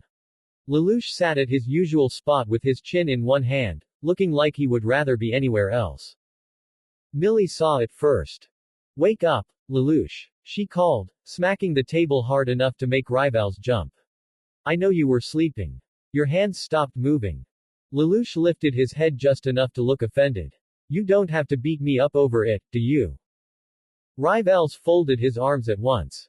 Huh. Serves you right for ditching me like that. Shirley leaned forward. That's right. What was up with you yesterday? Lelouch opened his mouth. Well. That's enough, you guys, Millie cut in, clapping once. Let's not get sidetracked here. If we don't come up with a fix for the club activities budget, there won't be money left for anything at all. Nina, still looking down at the papers, added quietly, and if it comes to that point. The equestrian club will be pissed, Rivals said. We don't want them coming in here on horseback. Millie pointed at him immediately. Rivals, can't you be a more serious student council member? Shirley turned back toward Lelouch with a small huff. You know, it would have been nice of you if you would have reminded us about this mess a day ago. Rivals threw his hands up. I would have said a day later. Then we would have given up. Lelouch didn't even blink. Good idea. We can still do that. Millie slammed both hands onto the table. Guts. Rivals groaned. Are you trying that guts spell again? Yeah, Millie said proudly. I want you people to start putting your all into this. Lelouch looked unimpressed. I really don't think your magic's going to do a whole lot.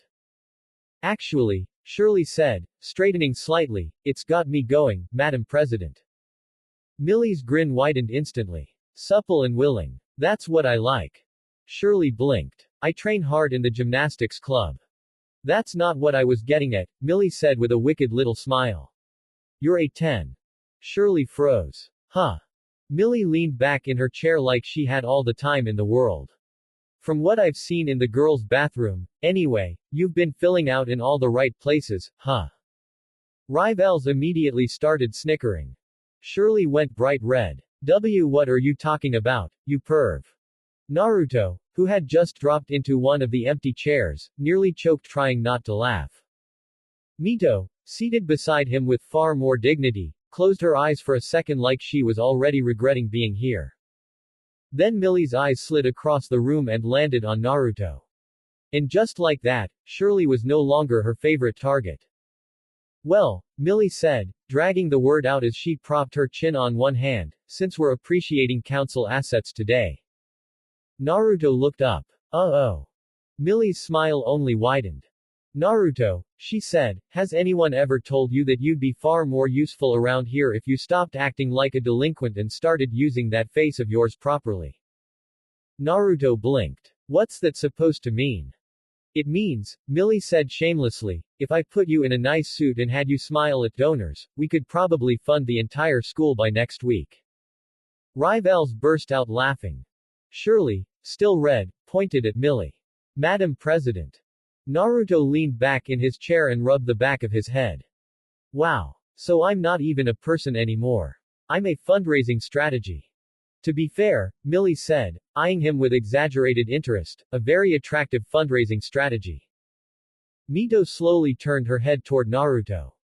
Naruto stared at Millie. Then at Mito. Then back at Millie. I am suddenly very uncomfortable. Millie laughed. Oh, don't be like that. I'm just saying, if Ashford ever goes bankrupt, I fully intend to weaponize your charm. Weaponize. Naruto repeated. What kind of sentence is that? The kind I enjoy, Millie said sweetly.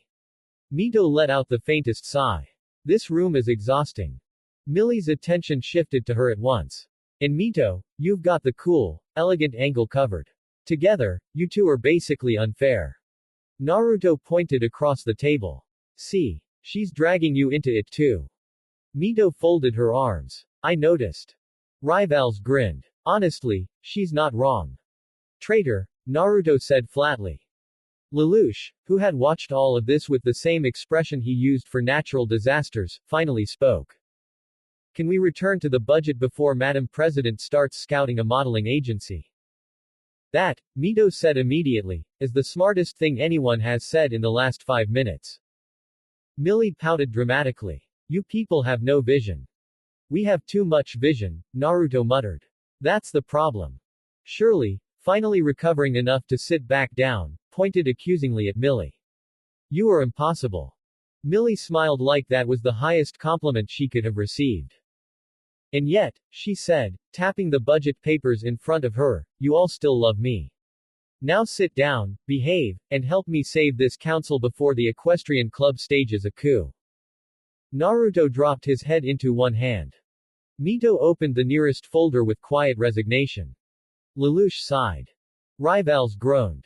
And the student council meeting lurched back into motion, somehow even more chaotic than before. Shirley let out a tired breath and leaned back in her chair. Geez, our president's just a dirty old man on the inside. Sullying the meeting with her filthy mind. Nina adjusted her glasses without looking up. Yeah, well, that's Millie for you. Rivals stretched in his seat and gave a careless shrug. Look on the bright side. We got the budget balanced, didn't we? That should have been the end of it. From outside the room, voices started carrying in from the hall. More students than usual had gathered around the nearest television, and the tone of the chatter had shifted from gossip to something sharper. Did they really use poison gas? Man, that's freaky. Shinjuku's only like 30 minutes from here. Oh my god, I saw smoke rising over there. That had to be the gas. Are they saying anything else about it? Shirley looked toward the door at once. Shinjuku. Lelouch, who had been sitting quietly through most of the meeting, lifted his head slightly. I heard about it in real time from a friend, he said. That's why I called you yesterday. That made Shirley turn toward him immediately, but before she could say anything, another voice from the hall broke through. Hey, check out the footage of those dead 11s. Oh, don't look at that. The room changed. Not all at once. Just enough. Naruto, who had been half listening until then, went still. The shift was small. So small most people would have missed it. But Lelouch didn't. Naruto's hand tightened slightly where it rested on the edge of the desk.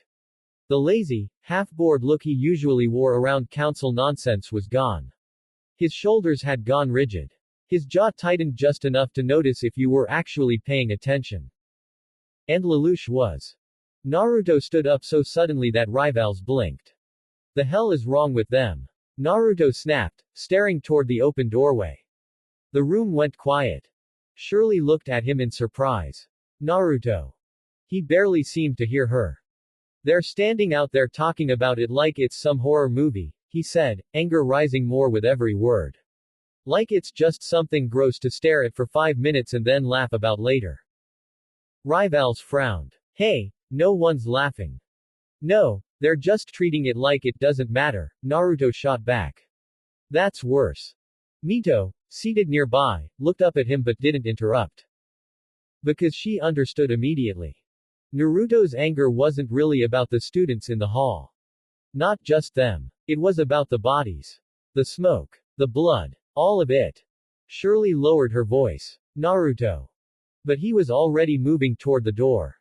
Lelouch watched him carefully now, uncertain. He hadn't expected that reaction. Not from Naruto. Not like this. There was too much weight in it.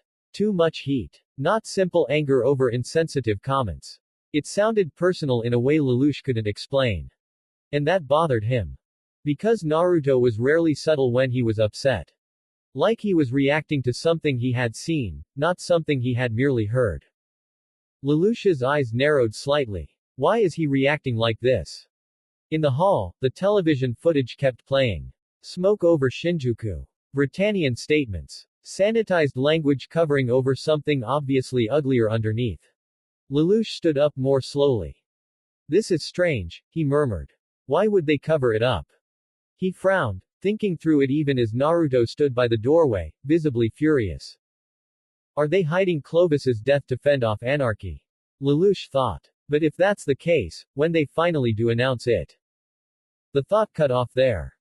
A wave of nausea rolled through him so abruptly that he had to brace one hand against the table. Shirley's eyes widened. Lelouch.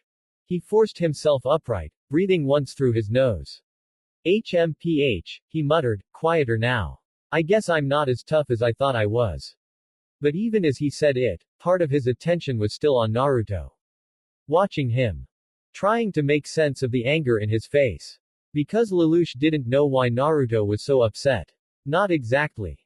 Inside the car, Jeremiah sat back with visible irritation, one arm resting against the door as the vehicle moved through the settlement streets.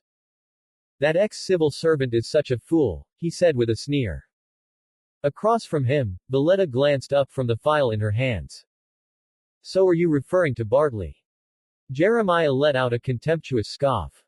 The killer has breached our heaviest security twice already, he said. And now they think a perfunctory inspection will solve anything. It's a farce. Valletta's eyes narrowed slightly. Outside the window, the city moved past in cold lines of steel and glass, Britannian soldiers still posted at intersections while the aftermath of Shinjuku lingered beneath the surface of everything. Margrave Jeremiah, she said carefully, now that Prince Clovis is out of the way, we purebloods can. Jeremiah cut her off with a small wave of his hand. Let me make that call, he said. We still need to woo everyone over. Valletta fell silent for a moment, then looked back to the report in her lap.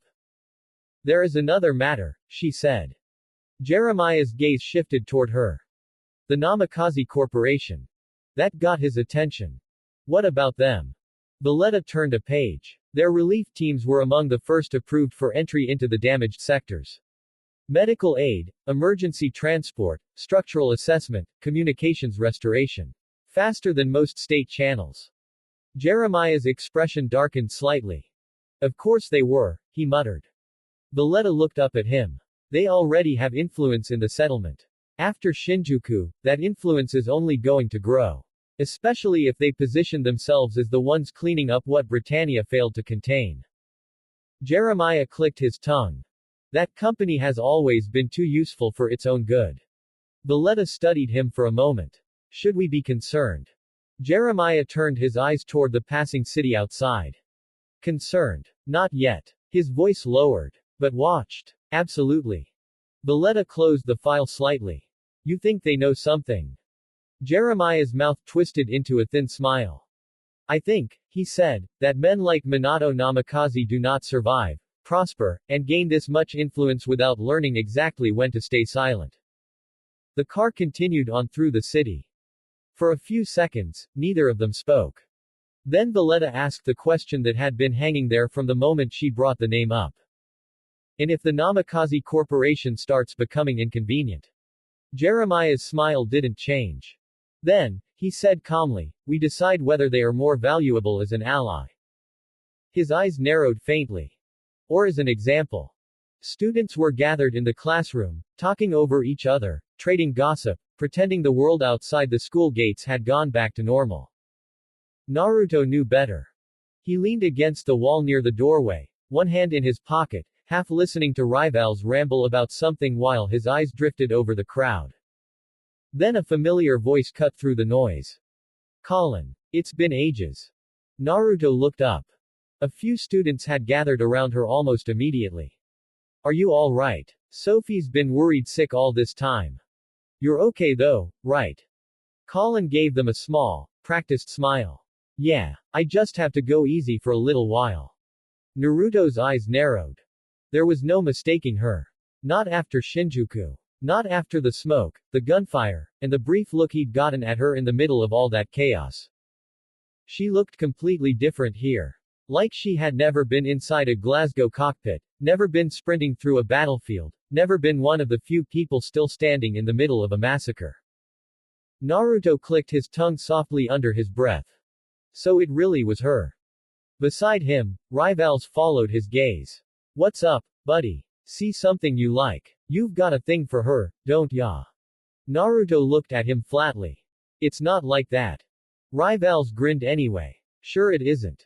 A few steps away, Lelouch had gone still too. Naruto noticed that. Noticed the way his eyes lingered on Colin just a little too long. Lelouch spoke almost under his breath. Of course. That's why she's so familiar. Colin kept smiling at the other students. Anyway, if I stay home any longer, I'll never catch up. Rivals leaned in like he was offering confidential information no one had asked for. Colin Statfeld, he said. They say she's sick or something, and she barely showed up at school last year either. Still, her grades are at the top of the class. And she's a member of the Statfeld family, which means she's well-bred and rolling in money. Man, you sure know how to pick 'em. Naruto rolled his eyes. You're the worst. Rivals laughed. Ah, you don't have to hide it. A touch too sheltered though, if you ask me. Later at lunch Colin sat outside eating lunch with some classmates when suddenly. Ah, there's a bee. A bee. Several students scattered instantly. Oh my god. Colin, run. Hurry up and run. For 1 second, the polite schoolgirl act slipped. I don't get it, Colin muttered, eyes tracking the bee. Why is a bee after me? I wonder if there's a hive nearby. Then the irritation broke through more clearly. God, I hate this. I'm sick of acting like a freaking invalid. She stopped seeing Lelouch walk up to her. Naruto pushed off the wall a second later, following without making it obvious. Not because he had a plan. Not because he knew what Lelouch was about to do. Just because something about the way Lelouch was walking told him this wasn't casual curiosity. By the time Naruto rounded the corner of the side building, Lelouch had already intercepted her. Colin turned, guarded now. Can I help you or something? Lelouch's face had gone blank in that way it always did when he was focused on getting something specific. I want answers. Colin blinked once. Of course. Naruto stopped just short of the corner, staying out of sight. From there he could hear everything. And watch enough to know this was getting weird. Were you the one piloting the Glasgow in Shinjuku? Lelouch asked. Colin's expression didn't change much. Yes. Naruto's eyes widened slightly. She just admitted it. Lelouch pressed on immediately. Why terrorism? Colin held his gaze. Because I'm Japanese. Though technically I'm half Britannian. Lelouch's eyes narrowed. Half-blood. But why go so far? Colin tilted her head slightly, impatience creeping in. Did you want something? Lelouch's expression shifted, just slightly. Like he had what he came for. No. I got what I wanted here. He turned, then paused. Oh, wait. Just to be sure, don't tell anyone about Shinjuku. Naruto frowned from where he stood. Colin frowned too. What do you mean, about Shinjuku? Why would you say that? Something in Lelouch's posture changed. Naruto saw it from the side. A subtle stillness. A strange intensity. And for just a second, his eye. Naruto's own eyes narrowed. What was that? Lelouch's voice sharpened. Go back to class. Colin didn't move. As soon as I get an answer to my question, I will. That stopped him cold. Lelouch's expression finally cracked. He stared at her. It's not working. He muttered under his breath. What's going on here? Naruto blinked. Not working. What's not working? Before he could think it through any further, another voice cut across the moment. Hey, you guys. The voice cut through the courtyard like a lifeline. Lelouch looked up sharply. From a nearby window, Shirley leaned out with one arm raised, her waist-length orange hair catching the light as she waved toward them. You know it's time to head over to the chem lab. She called. You better get a move on. For once, Lelouch could have kissed her. Across from him, Colin still stood far too close, her eyes narrowed with quiet suspicion. The frail, sickly expression she wore in class had begun slipping the longer they spoke, and Lelouch had no doubt that if Shirley had arrived even a minute later, Colin would have started asking more dangerous questions.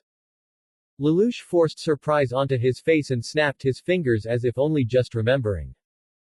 Oh, Crap, he said. It's my turn to set up for class. Colin blinked, suspicion flickering. Wait. But Lelouch had already turned. I'll see you there. Then he hurried down the hallway at a pace that was just shy of running. Colin stared after him. Her lips pressed into a thin line.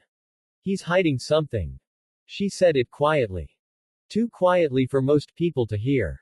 But not for Naruto.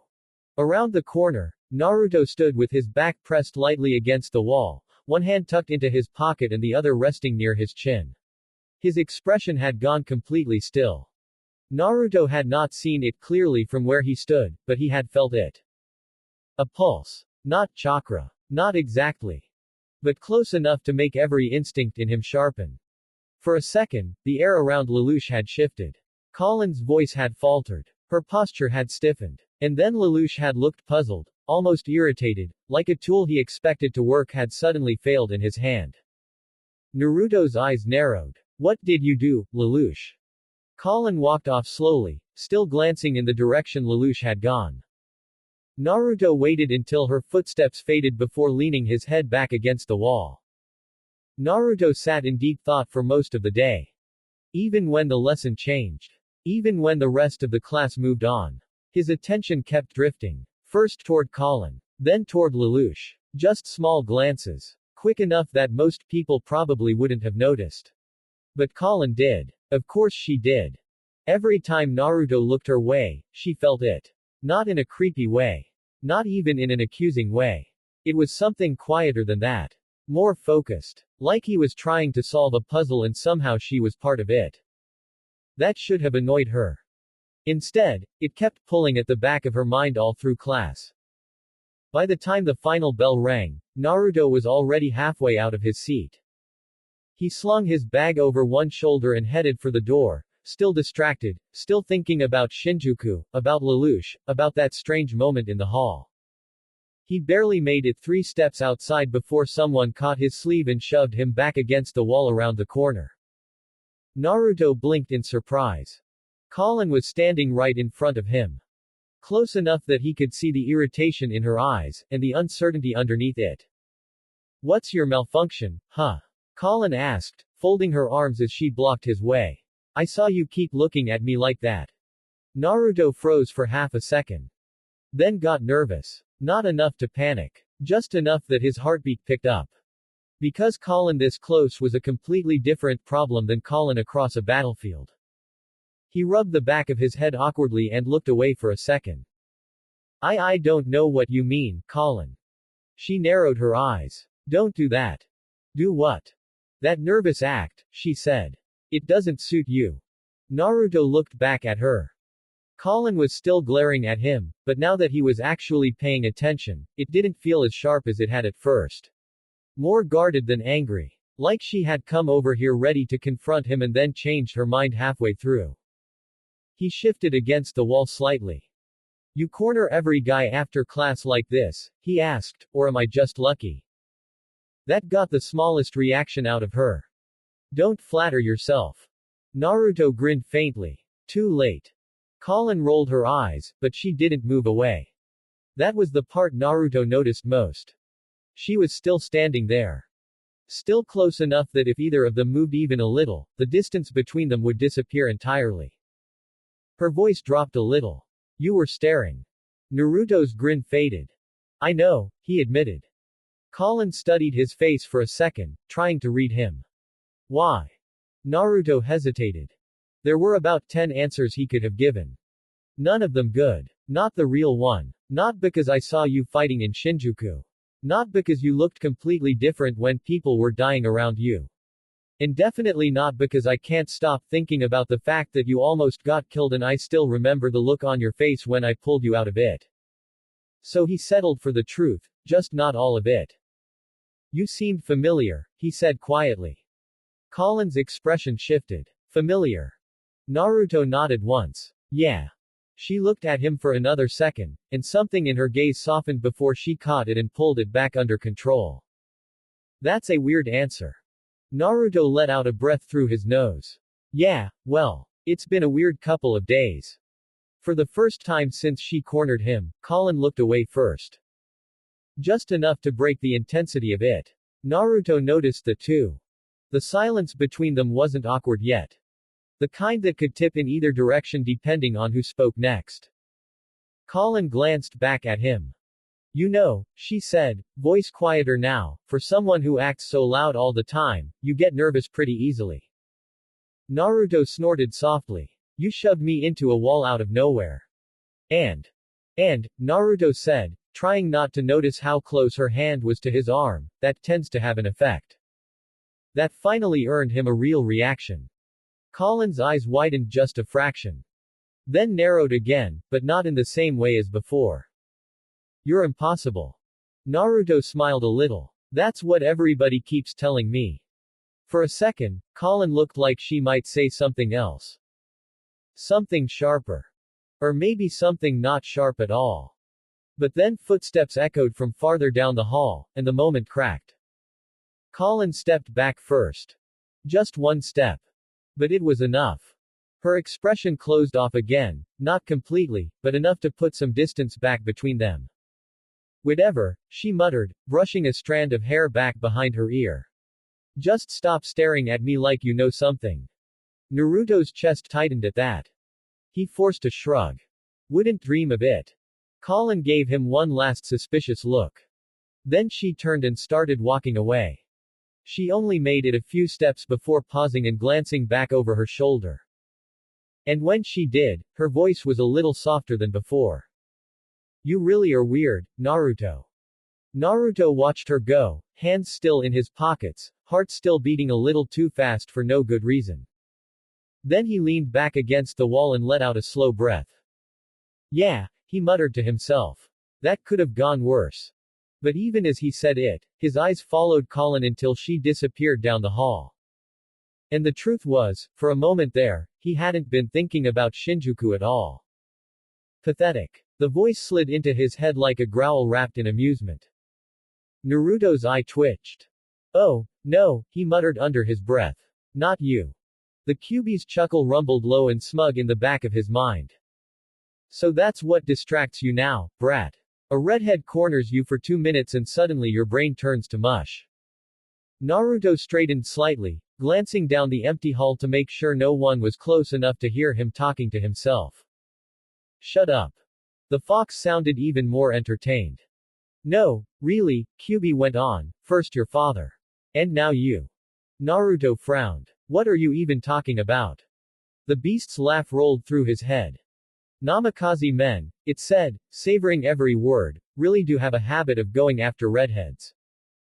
Naruto nearly choked. What? Oh, don't act surprised, Kyuubi drawled. Your father saw one angry red-haired woman and decided that was apparently his destiny. And now look at you, standing in a hallway staring after another one like you forgot how words work. Naruto's face heated immediately. That is not what happened. The fox hummed. Sure. Naruto shoved his hands deeper into his pockets and started walking again, a little faster than before. I was not staring. You absolutely were. I was thinking. About her. Naruto clicked his tongue. You're insufferable. And you, Kyuubi replied lazily, or embarrassingly obvious. Naruto looked away down the corridor, jaw tight, still annoyed that the stupid fox's voice somehow sounded smug without even having a face in front of him. It's not like that, he muttered. Kyuubi snorted. That's exactly what your father probably said too.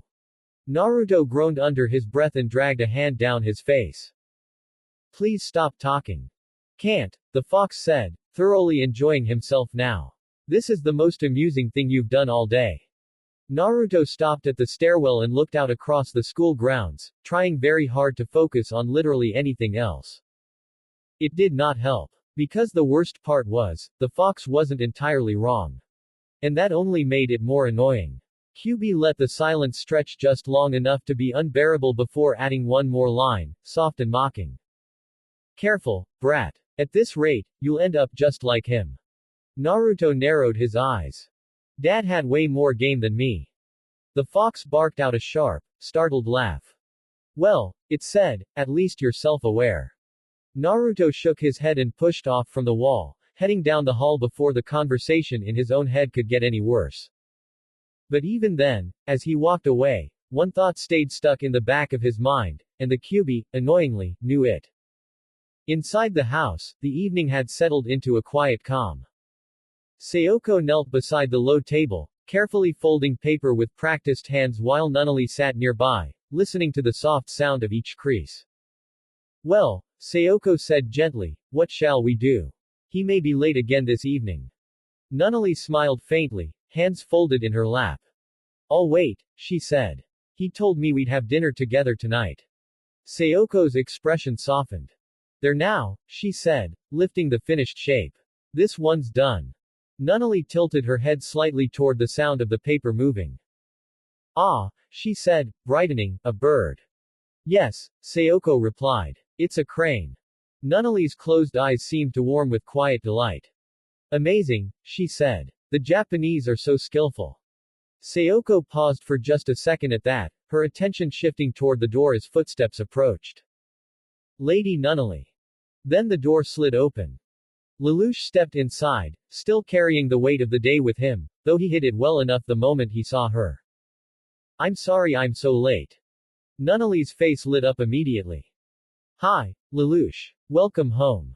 Sayoko lowered her hands and bowed her head slightly. Yes, she said, welcome home, my lord. For the first time since entering, some of the tension left Lelouch's shoulders. A faint smile touched his face as he stepped further inside and let the warmth of home settle around him. No place like it, Sayoko, he said softly.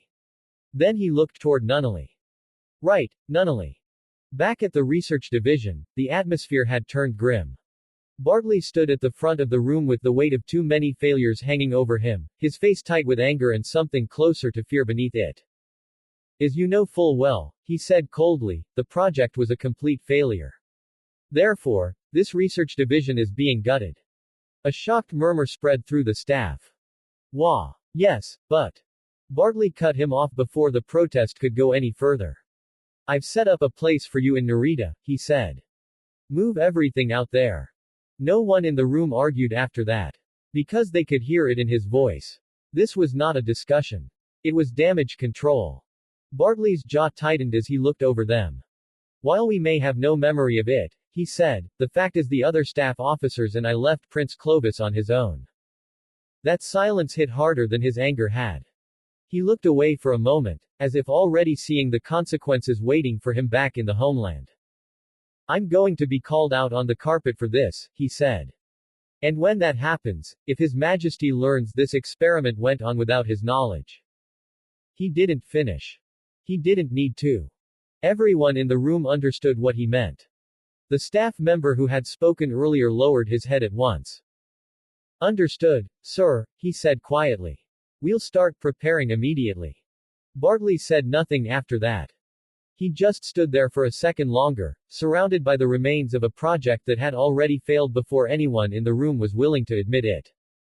Nunnally sat with her hands resting lightly in her lap while Sayoko placed the folded paper carefully into them.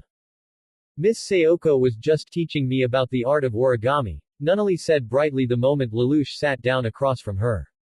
If you fold a piece of paper the right way, you can make birds, boats, almost anything. Lelouch had barely settled in before the words started pouring out of her, quick and warm and full of that quiet excitement only she could bring into a room. He smiled despite himself. Easy there, he said gently. You don't have to tell me everything all at once, you know. His voice softened. It's not like I'm going anywhere. Nunnally's expression eased. Yeah, she said with a small smile. You're right. Thank you. Lelouch leaned back just slightly. You're very welcome. For a moment, the room was quiet again. Then Nunnally lowered her head a little. I'm so happy, she said, because last night, you scared me a little. That made Lelouch pause. Did I? He asked quietly. Then he looked away for a second. Sorry. I just had a lot on my mind, that's all. Nunnally's fingers moved over the paper crane in her hands. Hey, she said after a moment, brightening again, they say if you fold 1,000 of these cranes, your wish will come true. She tilted her head toward him. So, is there anything at all you've been wishing for? Lelouch was quiet for a second. No, he said at last. Not really. Then he looked back at her. What about you? Do you wish for anything? Nunnally smiled softly. I wish the world was a gentler place. Lelouch's expression changed, just for a moment. Then he answered in the calmest voice he could manage. When the day finally comes that you can see again, he said, I'm sure that it will be. Nunnally turned toward him slightly. Really? Lelouch held her gaze, even though her eyes remained closed. I promise. But behind the gentleness in his voice, his thoughts were already moving somewhere darker. The truth was that there were only so many directions their future could take. For now, the Ashford family sheltered them. For now, they had a home. A school. A life that could almost pass for ordinary. But how long would that last? If their identities were ever exposed, everything around them would change. Rivals, surely, the rest of them, even if they didn't want to, would be forced away. Nunnally and he would stop being people in the eyes of the empire. They would become assets, political tools, or casualties of royal ambition. His hand tightened slightly against his knee. I have to build a world where Nunnally can at least find happiness. Nunnally lifted one hand between them then, her pinky slightly raised.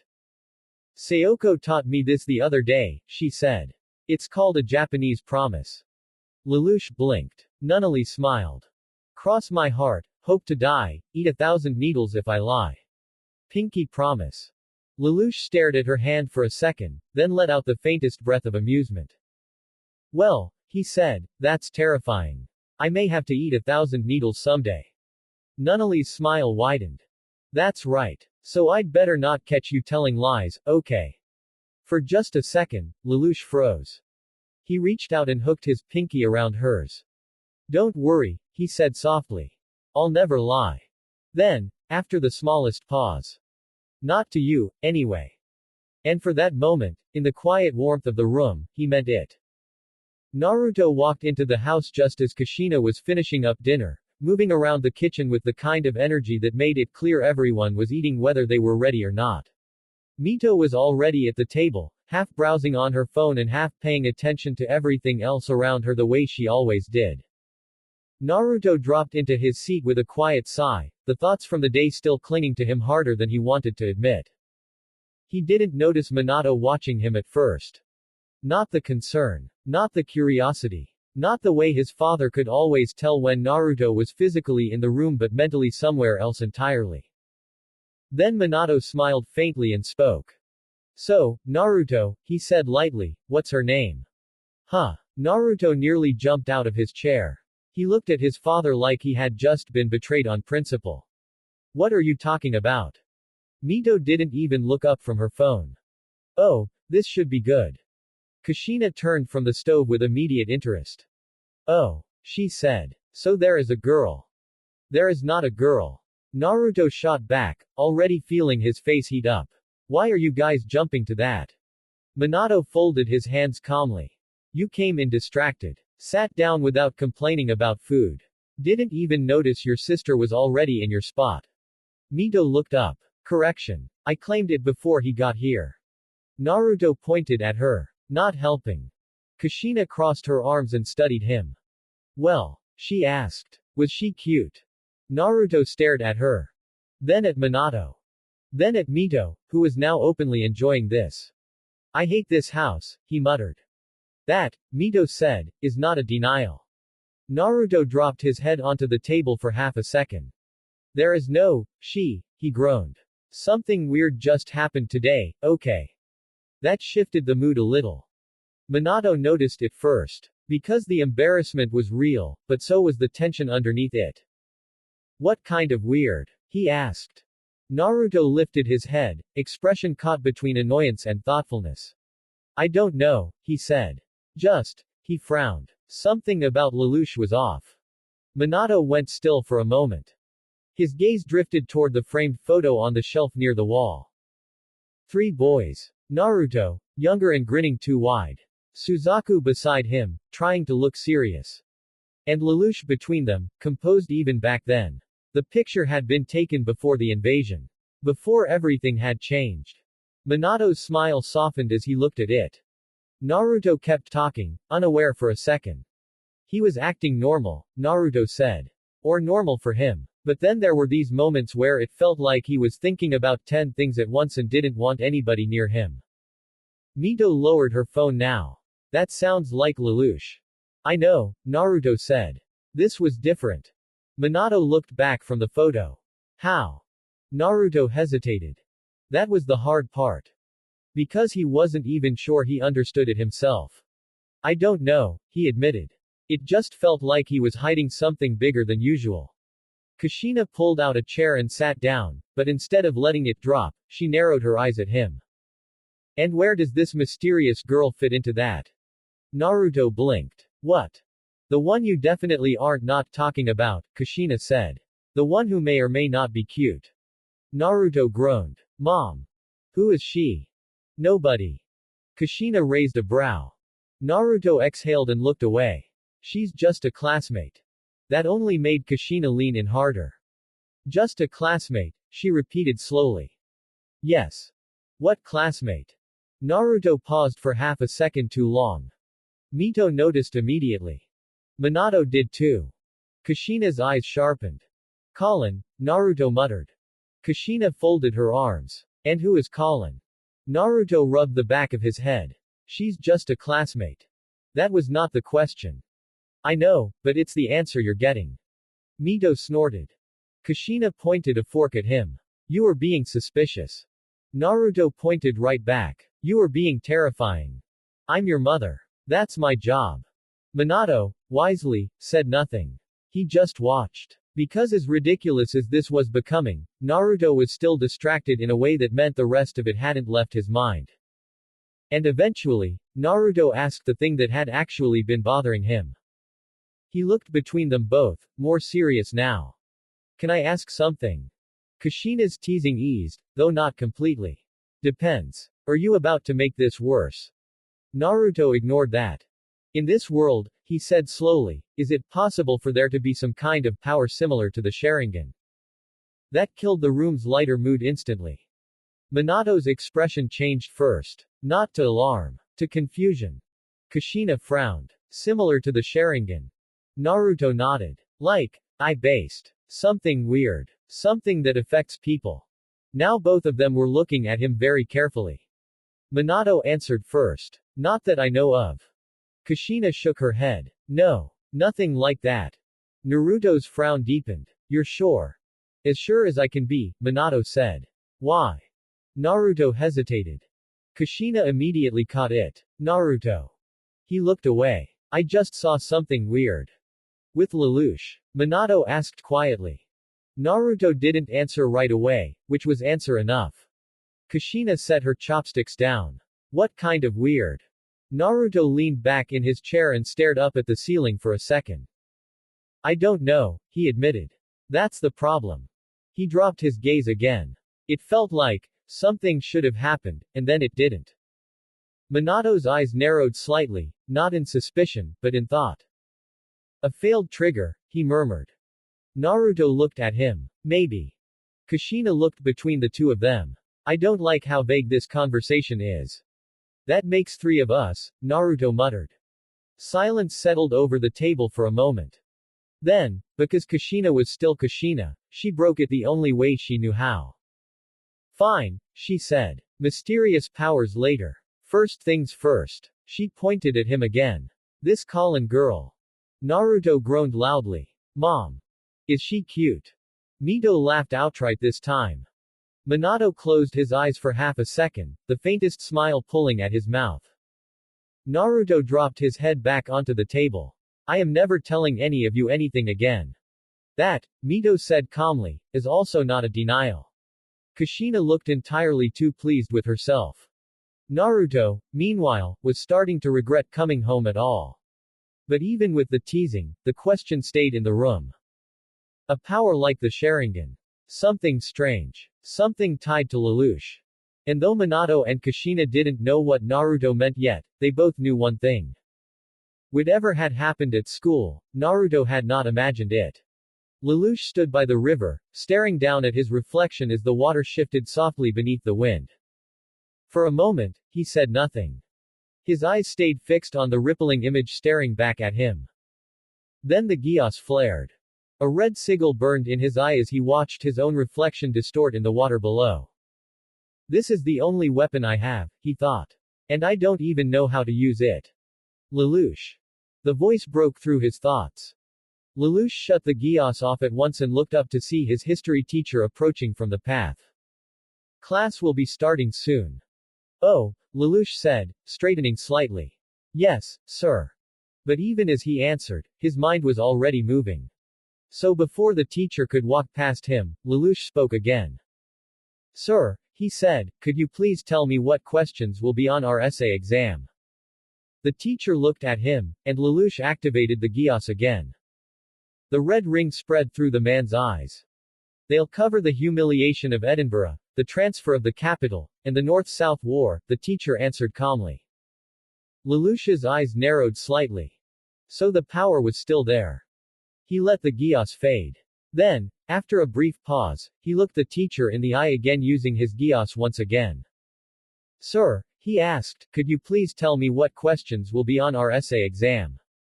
This time the teacher frowned. Quit joking around and study seriously, he said.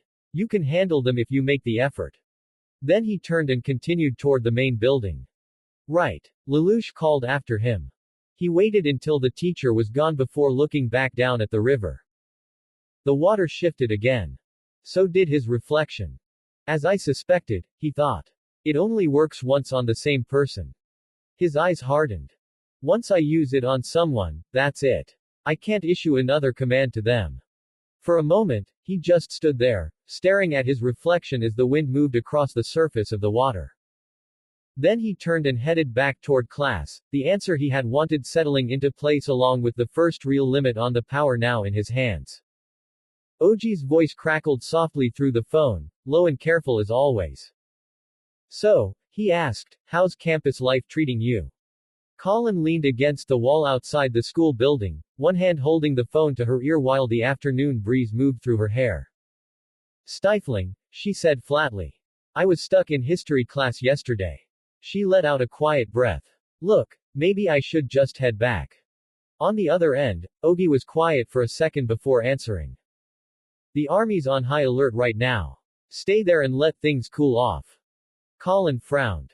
I don't know. Her eyes drifted out across the school grounds, but her mind wasn't there. It was still in Shinjuku. Still on the masked blonde who had appeared out of nowhere and torn through soldiers like a ghost. What about the voice on the radio? She asked. Then after a brief pause, more quietly, and what about that other guy, the ghost who saved us? Ogi let out a tired sigh. Can't go looking for a voice, he said. And we definitely can't go chasing rumors about some masked vigilante in the middle of all this. Colin's grip tightened around the phone. He was real, she said.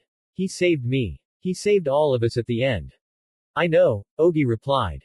But right now we don't even know who he is. Colin looked down, irritation and uncertainty mixing in her chest. That was the part she hated most.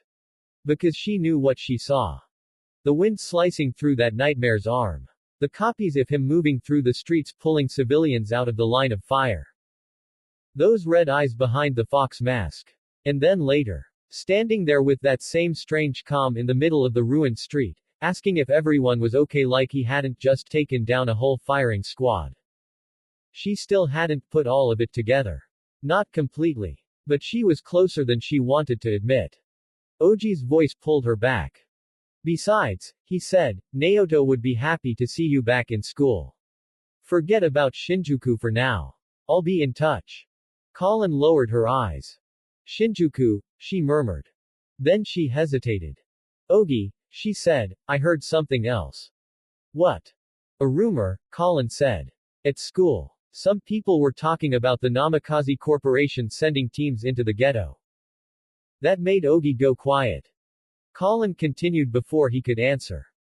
They said they're already moving supplies in. Medicine. Relief crews. Construction teams. Her voice softened just a little. If it's true, that's good. Ogi finally spoke again. I heard something like that too, he admitted.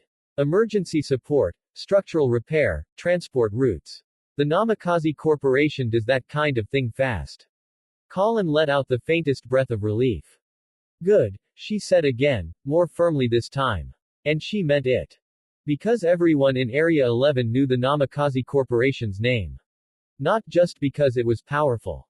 Because when something broke, they fixed it. When roads collapsed, they rebuilt them. When shipments vanished, they got supplies through anyway.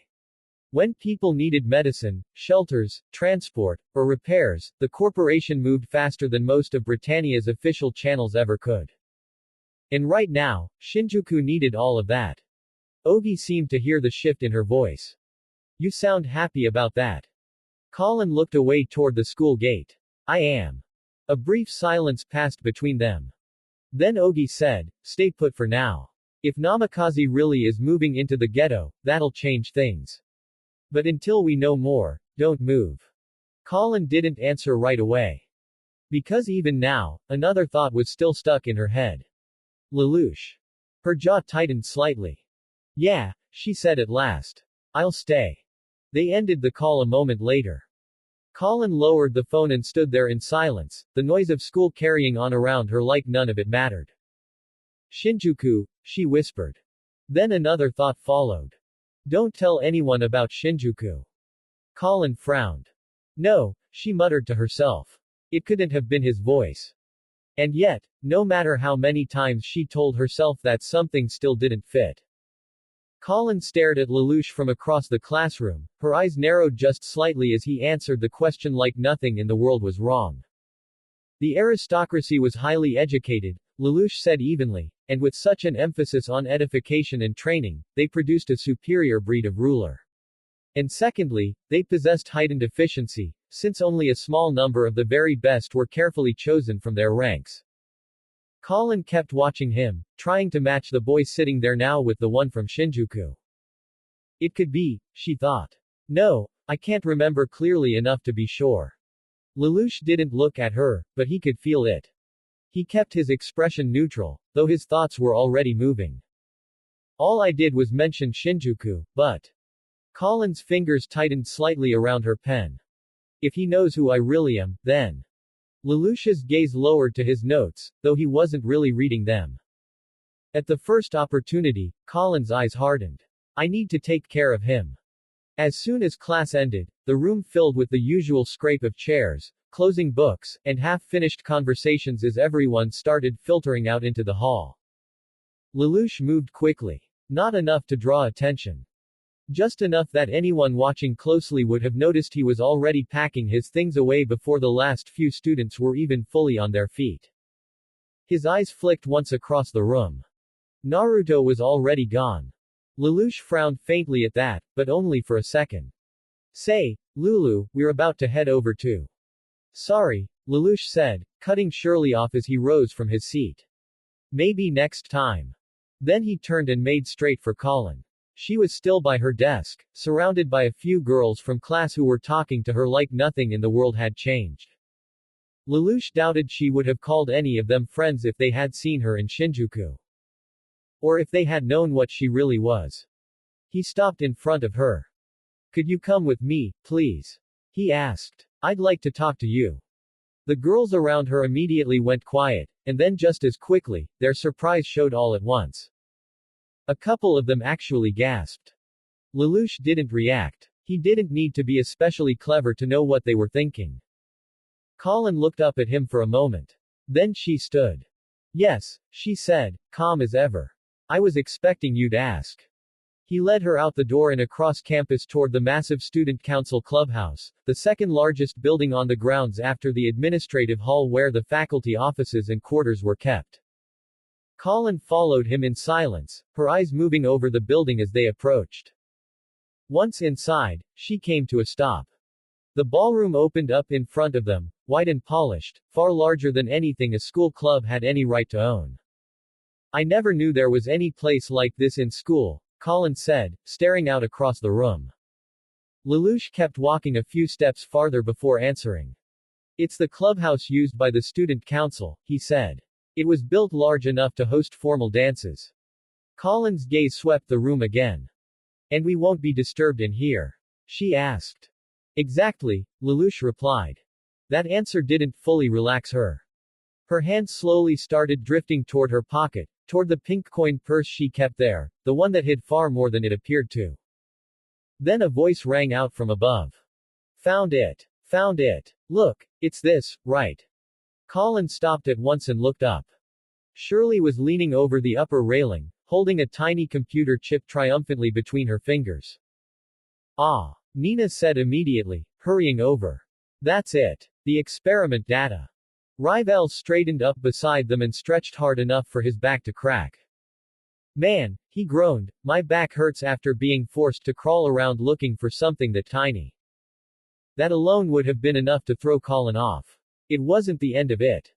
The door to the clubhouse opened again, and Millie came in wearing a green apron and pushing a silver cart loaded down with food like this was some kind of catered event instead of whatever bizarre setup this had turned into. Behind her came Naruto and Mito. Naruto was carrying a stack of folded tablecloths over one shoulder and already looked annoyed about it. Mito walked beside him with a tray of cups in both hands, somehow managing to look composed even while clearly being dragged into the same madness. Naruto stopped the second he saw Lelouch and Colin standing there in the middle of the ballroom. He blinked once. Then looked at Lelouch. Then at Colin. Colin stood there, eyes narrowing as she looked from one student council member to the next. Lelouch, meanwhile, looked visibly less pleased with how this was unfolding. He said at last, glancing at Millie. What is all this? Millie started setting plates down on one of the tables as if nothing about the situation was unusual. Then she looked up at him with a bright smile. Didn't you bring her here because you knew? She asked. Lelouch's expression tightened. Knew what? Millie's smile only widened. Because we're letting Colin onto the student council.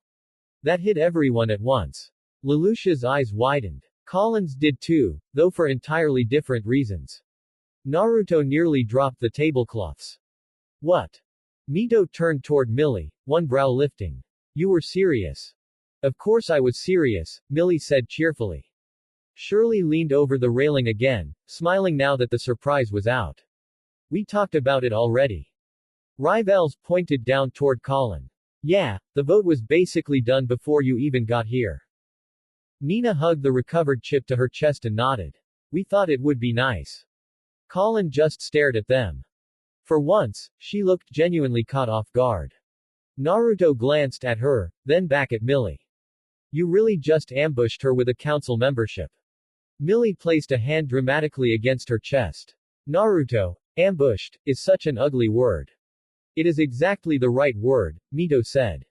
Lelouch closed his eyes for half a second, like he was reconsidering every decision that had brought him into this room.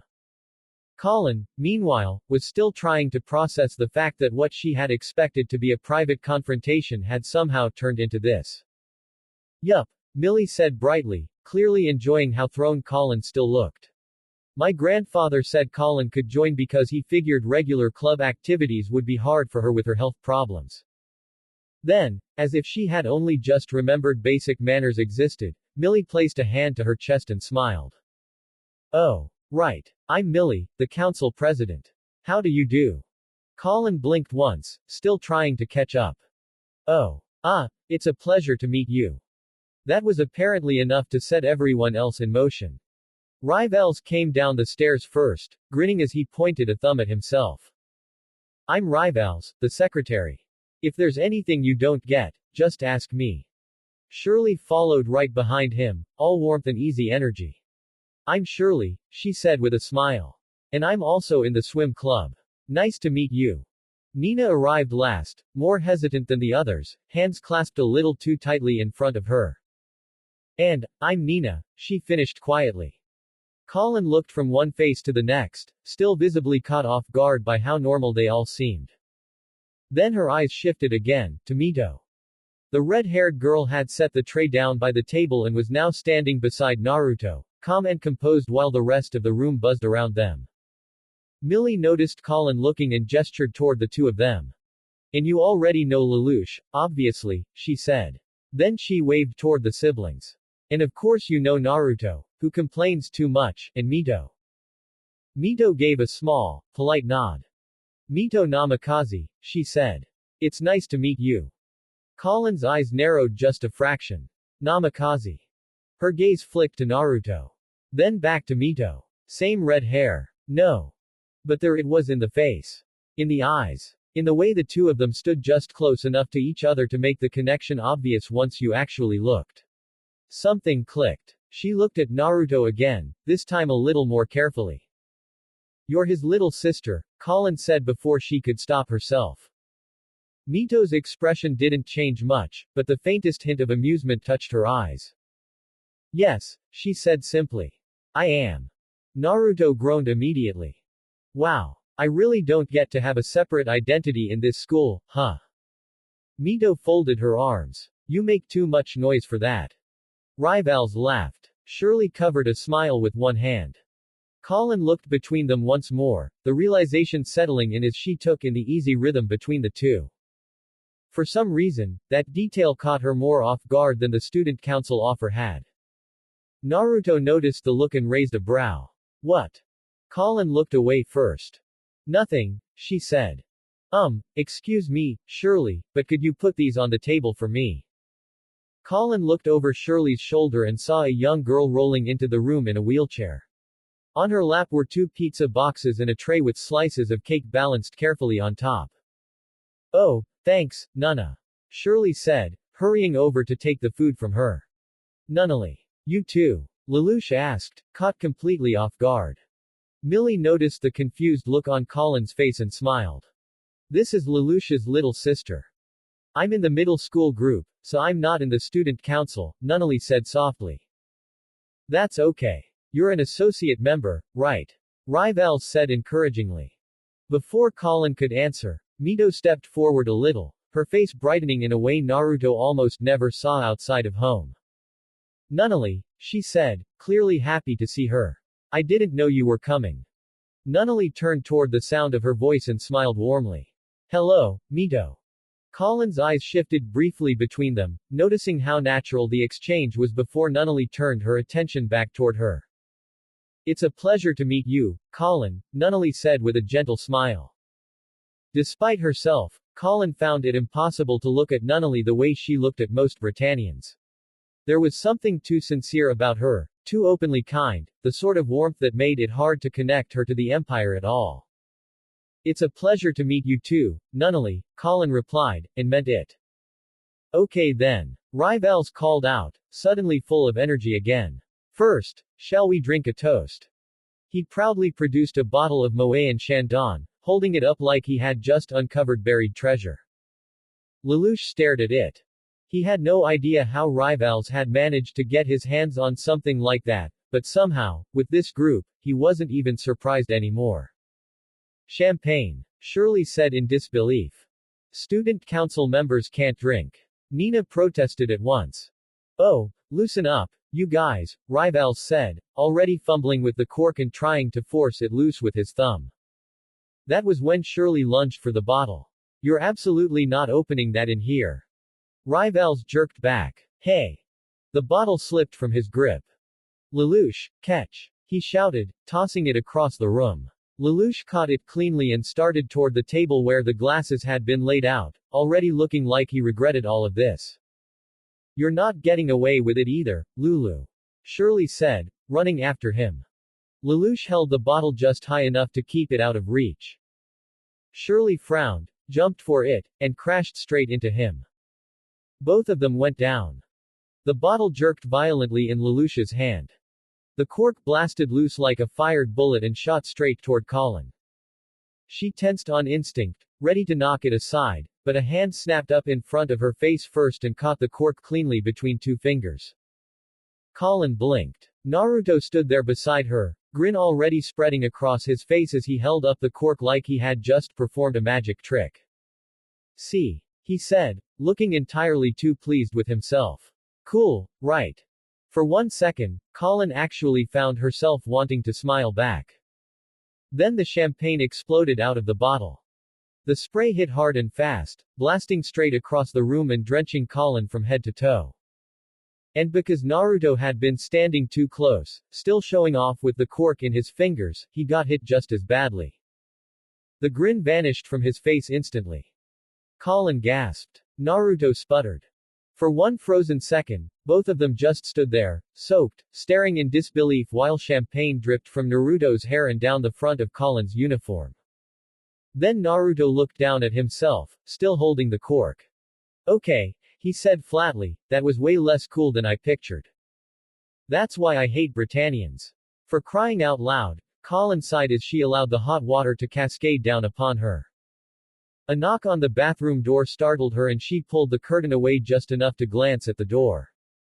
It's Lelouch. I brought you a change of clothes. You can come in. The shower curtains closed. She let the curtain fall back into place and heard the door open, then close again. So they were alone. That suited her just fine. There were a few things she wanted to ask him. Sorry about before, Lelouch said. They can all go over the top sometimes, so I should have expected that. It's fine. There's nothing wrong with cutting loose. Colin tried to sound casual. That was really fast, the way Naruto caught the cork. Lelouch gave a small shrug. Naruto has always been ridiculous about physical training, even when we were kids. Here. Some of my clothes. Millie and Shirley's were too large. It's fine, Colin answered, though that caught her attention more than she expected. So he's known Naruto that long. I've worn some of my brother's clothes before. That was fast, though. You went all the way back to the boys' dorm. I live here, actually, Lelouch said, his voice quieter now. Nunnally would have had a hard time living in the dorms. The principal let us stay at the clubhouse as a favor. Lelouch set the folded clothes down near the sink and turned slightly.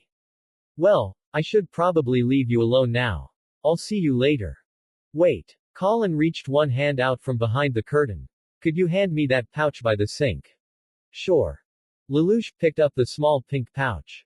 It weighed more than it looked like it should, but he said nothing as he placed it into her outstretched hand. He had barely started toward the door when her fingers shot out and caught his wrist. Lelouch stopped. Yesterday you brought up Shinjuku, Colin said, her voice lower now. I want to know why. Were you the voice, or that ghost? Lelouch frowned slightly. Voice. And what does she mean by ghost? Don't play dumb. Colin snapped. Why did you mention Shinjuku? Is there something wrong with Shinjuku? Don't answer my question with a question. She shot back. Is the answer yes or no? I don't want to hear anything else. The pouch slipped from her hand, landed in the tub, and with a flick of her thumb a hidden blade snapped out from one end. She brought it up and held it just over Lelouch's wrist. Lelouch stared at the gleaming blade without much reaction. Then the phone beside him started ringing. For just a second, the corner of his mouth twitched. If I don't answer that, someone might come. Slowly, carefully, Lelouch reached for the receiver. Hello. Ashford Academy, Student Council bathroom. No, I'm not in there with her. He listened for half a second, then held the phone out toward Colin. It's for you. He says you'll know him if you talk to him. Colin narrowed her eyes. She didn't want to lower the blade, but curiosity won out. She set the knife on the edge of the tub and took the receiver. Hello. I'm glad you're alive and well, Q-1. Colin's eyes widened. The day after tomorrow, at 4 o'clock. The observation deck of the old Tokyo Tower. Come alone. Who are you? Colin demanded. How did you arrange that ceasefire order? There was only a click. Hey. Don't hang up on me. In her frustration, she jerked the phone cord loose. The shower curtain went with it. Lelouch turned his head away at once. What do you mean, ceasefire order? He asked, though his tone was already distant, thoughtful. Sounds like you have some pretty dangerous friends. Oh, that was just. Colin scrambled for an answer. A game. It's a war game I play when I'm sick and stuck at home. Lelouch looked unconvinced, but he didn't press her. I see. He moved to the door, then paused just long enough to say, oh, and I can see you. Colin blinked. Then looked down. Then immediately shrieked and dropped back behind the curtain, yanking it closed again with both hands. By the time she recovered enough to glare at the door, Lelouch was already gone. She shut off the water, pressed a hand to her forehead, and let out a shaky breath. Guess I was wrong. Then there was another knock. Colin. Everything all right? This time it was Naruto. Colin froze. Why was he here now? She grabbed the towel around herself tighter and tried to keep her voice steady. Why yeah. Fine. The door opened a crack anyway. Naruto stepped in before she could stop him, one hand raised like he meant no harm. He had clearly just come from cleaning up too. His hair was still damp, a towel hung loosely around his neck, and he still hadn't gotten a clean shirt on yet. Colin looked up and her mind promptly stopped working. For one completely stupid, helpless second, all she could do was stare. Naruto blinked. Why are you looking at me like that? Colin opened her mouth. Nothing came out. The room tilted. Colin's eyes widened. Whoa. And then she fainted. Naruto moved on instinct, catching her before she could hit the floor. Got you, he said, only to immediately realize two things at once. 1. Colin had actually fainted. And 2. She was still only wrapped in a towel. Naruto's face went bright red instantly. Great, he muttered. For a second he just stood there, holding her awkwardly while trying very hard not to think about how soft she felt or how much worse this was going to look when literally anyone else saw it. A few minutes later, the bathroom door opened again. Naruto stepped out first, now fully dressed, carrying Colin bridal style in borrowed clothes after doing the best he could to make sure she was decent before bringing her out. His face was still red, and judging by the look in his eyes, he was already preparing to blame Lelouch for all of it. Which he did immediately. You could have warned me she wasn't even dressed, Naruto growled, glaring at Lelouch. Hell, I'd have settled for you helping me carry her. Lelouch looked at him once, then at Colin unconscious in his arms, and somehow managed to stay completely calm. You'll be fine, he said. You handled it often enough when we were kids. Naruto blinked. What? Lelouch folded his arms. Mito, he said flatly. Piggyback rides. Constantly. That made Naruto pause. Then scowled. That is not the same thing. Lelouch's expression didn't change. You're still carrying someone. Naruto looked down at Colin for half a second, then immediately looked away again, his blush somehow getting worse. Not that I mind carrying her like this, he thought, which only made him more annoyed at himself. You are the least helpful person I know, Naruto muttered. Lelouch glanced at Colin again, then back at Naruto. And yet, he said coolly, you caught her. Naruto clicked his tongue, still holding Colin carefully. Yeah, well, next time I'd appreciate less mystery, less fainting, and way less almost naked people. Lelouch actually looked like he might say something back to that. Then Colin stirred slightly in Naruto's arms, and both boys went quiet at once. Her eyes fluttered open. For a second she looked dazed, unfocused, still halfway between waking and memory. Naruto, in a moment of pure panic, smiled far too quickly. Oh, good morning, Hime-sama, he joked weakly. Sleep well. The second the words left his mouth, he wanted to slam his own head into the nearest wall. Why the hell did I say that? Colin blinked once. Her gaze shifted up to Naruto's face. Then down just enough to realize she was still in his arms. And, worse, that those arms were annoyingly warm and steady. Her face turned red immediately.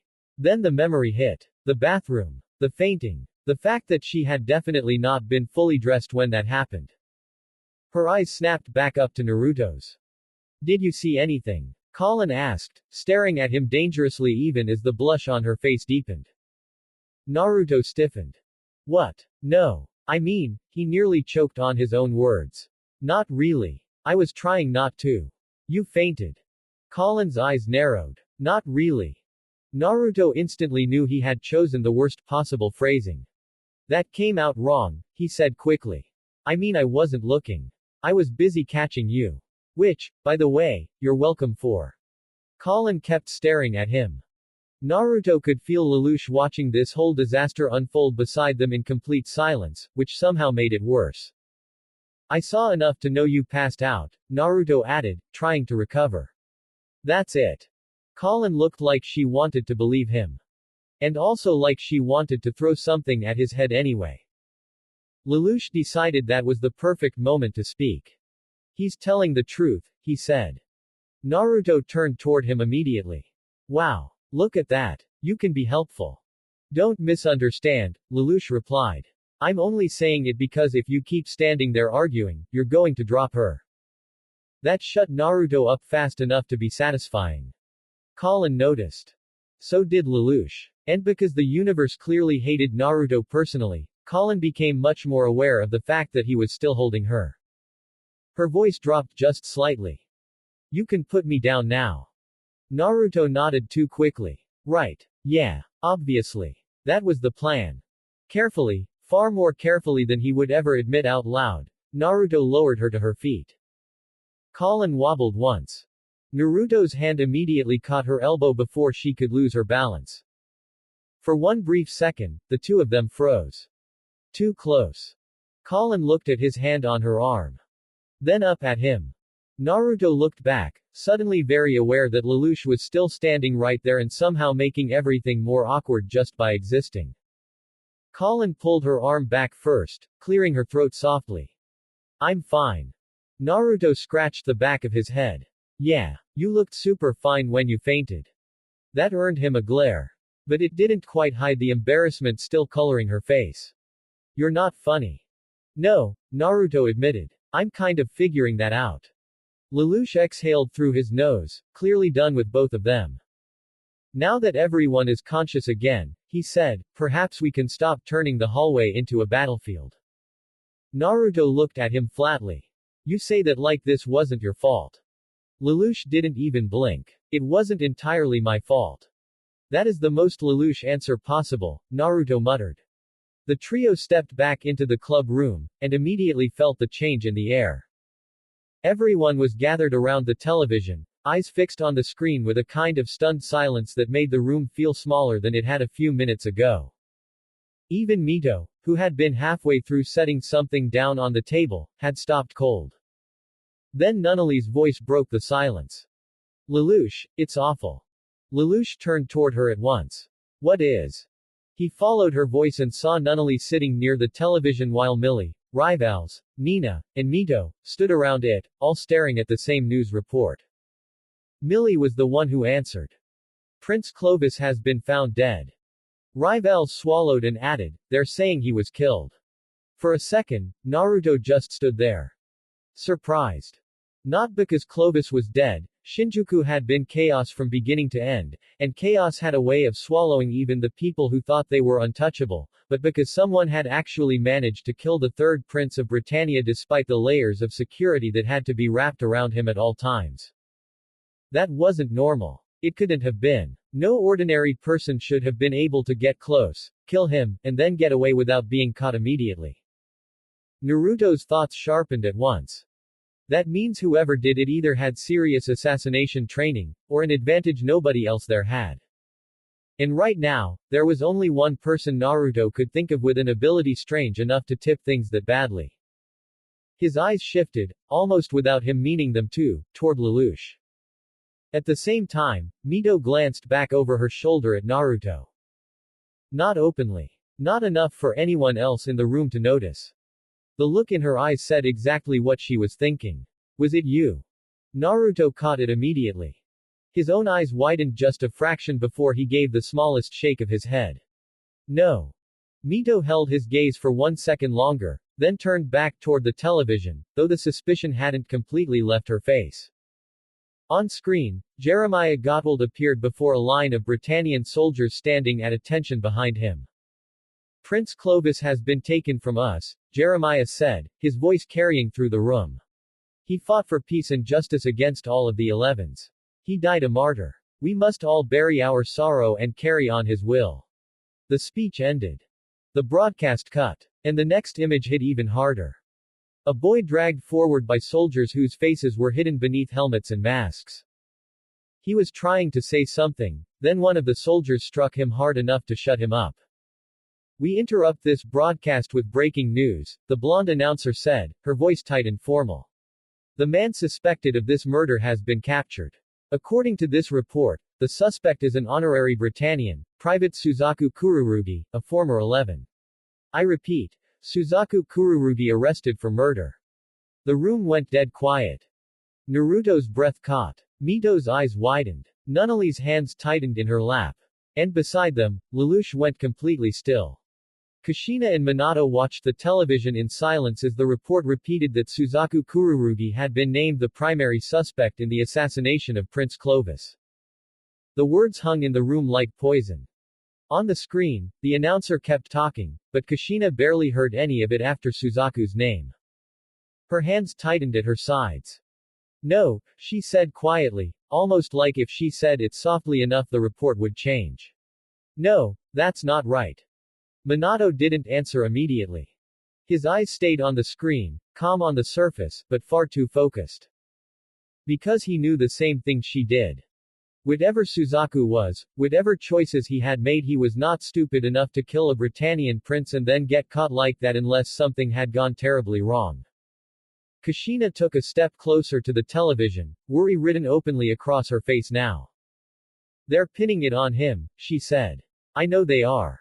Minato's gaze didn't waver. Most likely. Kushina turned toward him at once. Most likely. Minato, that's Suzaku. I know. The answer was quiet. But it carried enough weight to make her stop for half a second. Minato looked at the report a moment longer, then reached for the remote and switched the volume down. The room felt even quieter after that. Kushina folded her arms tightly across her chest. He's already in enough danger just for being who he is, she said. Now this. Her jaw tightened. They'll bury him. Minato stood. Kushina looked at him immediately. He picked up his coat from the back of the chair. I'm going to visit him. That made her blink. You're going to what? If they're holding him locally, Minato said, already thinking 3 steps ahead, I can get confirmation faster in person than I can waiting on whatever Britannia decides to release publicly. Kushina stared at him. Minato, she said carefully, is that really a good idea? He paused then, just long enough to look back at her. No, he said honestly. Probably not. Kushina let out a disbelieving breath. That is not comforting. Minato slipped on his coat anyway. But if Suzaku's been framed, he continued, then waiting quietly helps no one. Kushina's expression shifted, worry still there, but now mixed with something heavier. Because she understood exactly why he was doing this. Suzaku might not be their son by blood, but he was still theirs in every way that mattered. And Minato was not the kind of man who sat still when one of his own was being cornered. Kushina looked back toward the dim television, where Suzaku's image still flashed beneath the words primary suspect. Then she closed her eyes for a second. When you see him, she said quietly, tell him he's not alone. Minato's expression softened just slightly. I will. And with that, he headed for the door while Kushina stayed behind, eyes fixed on the screen, silently willing the world to stop taking children she had watched grow up and throwing them into wars they should never have had to fight.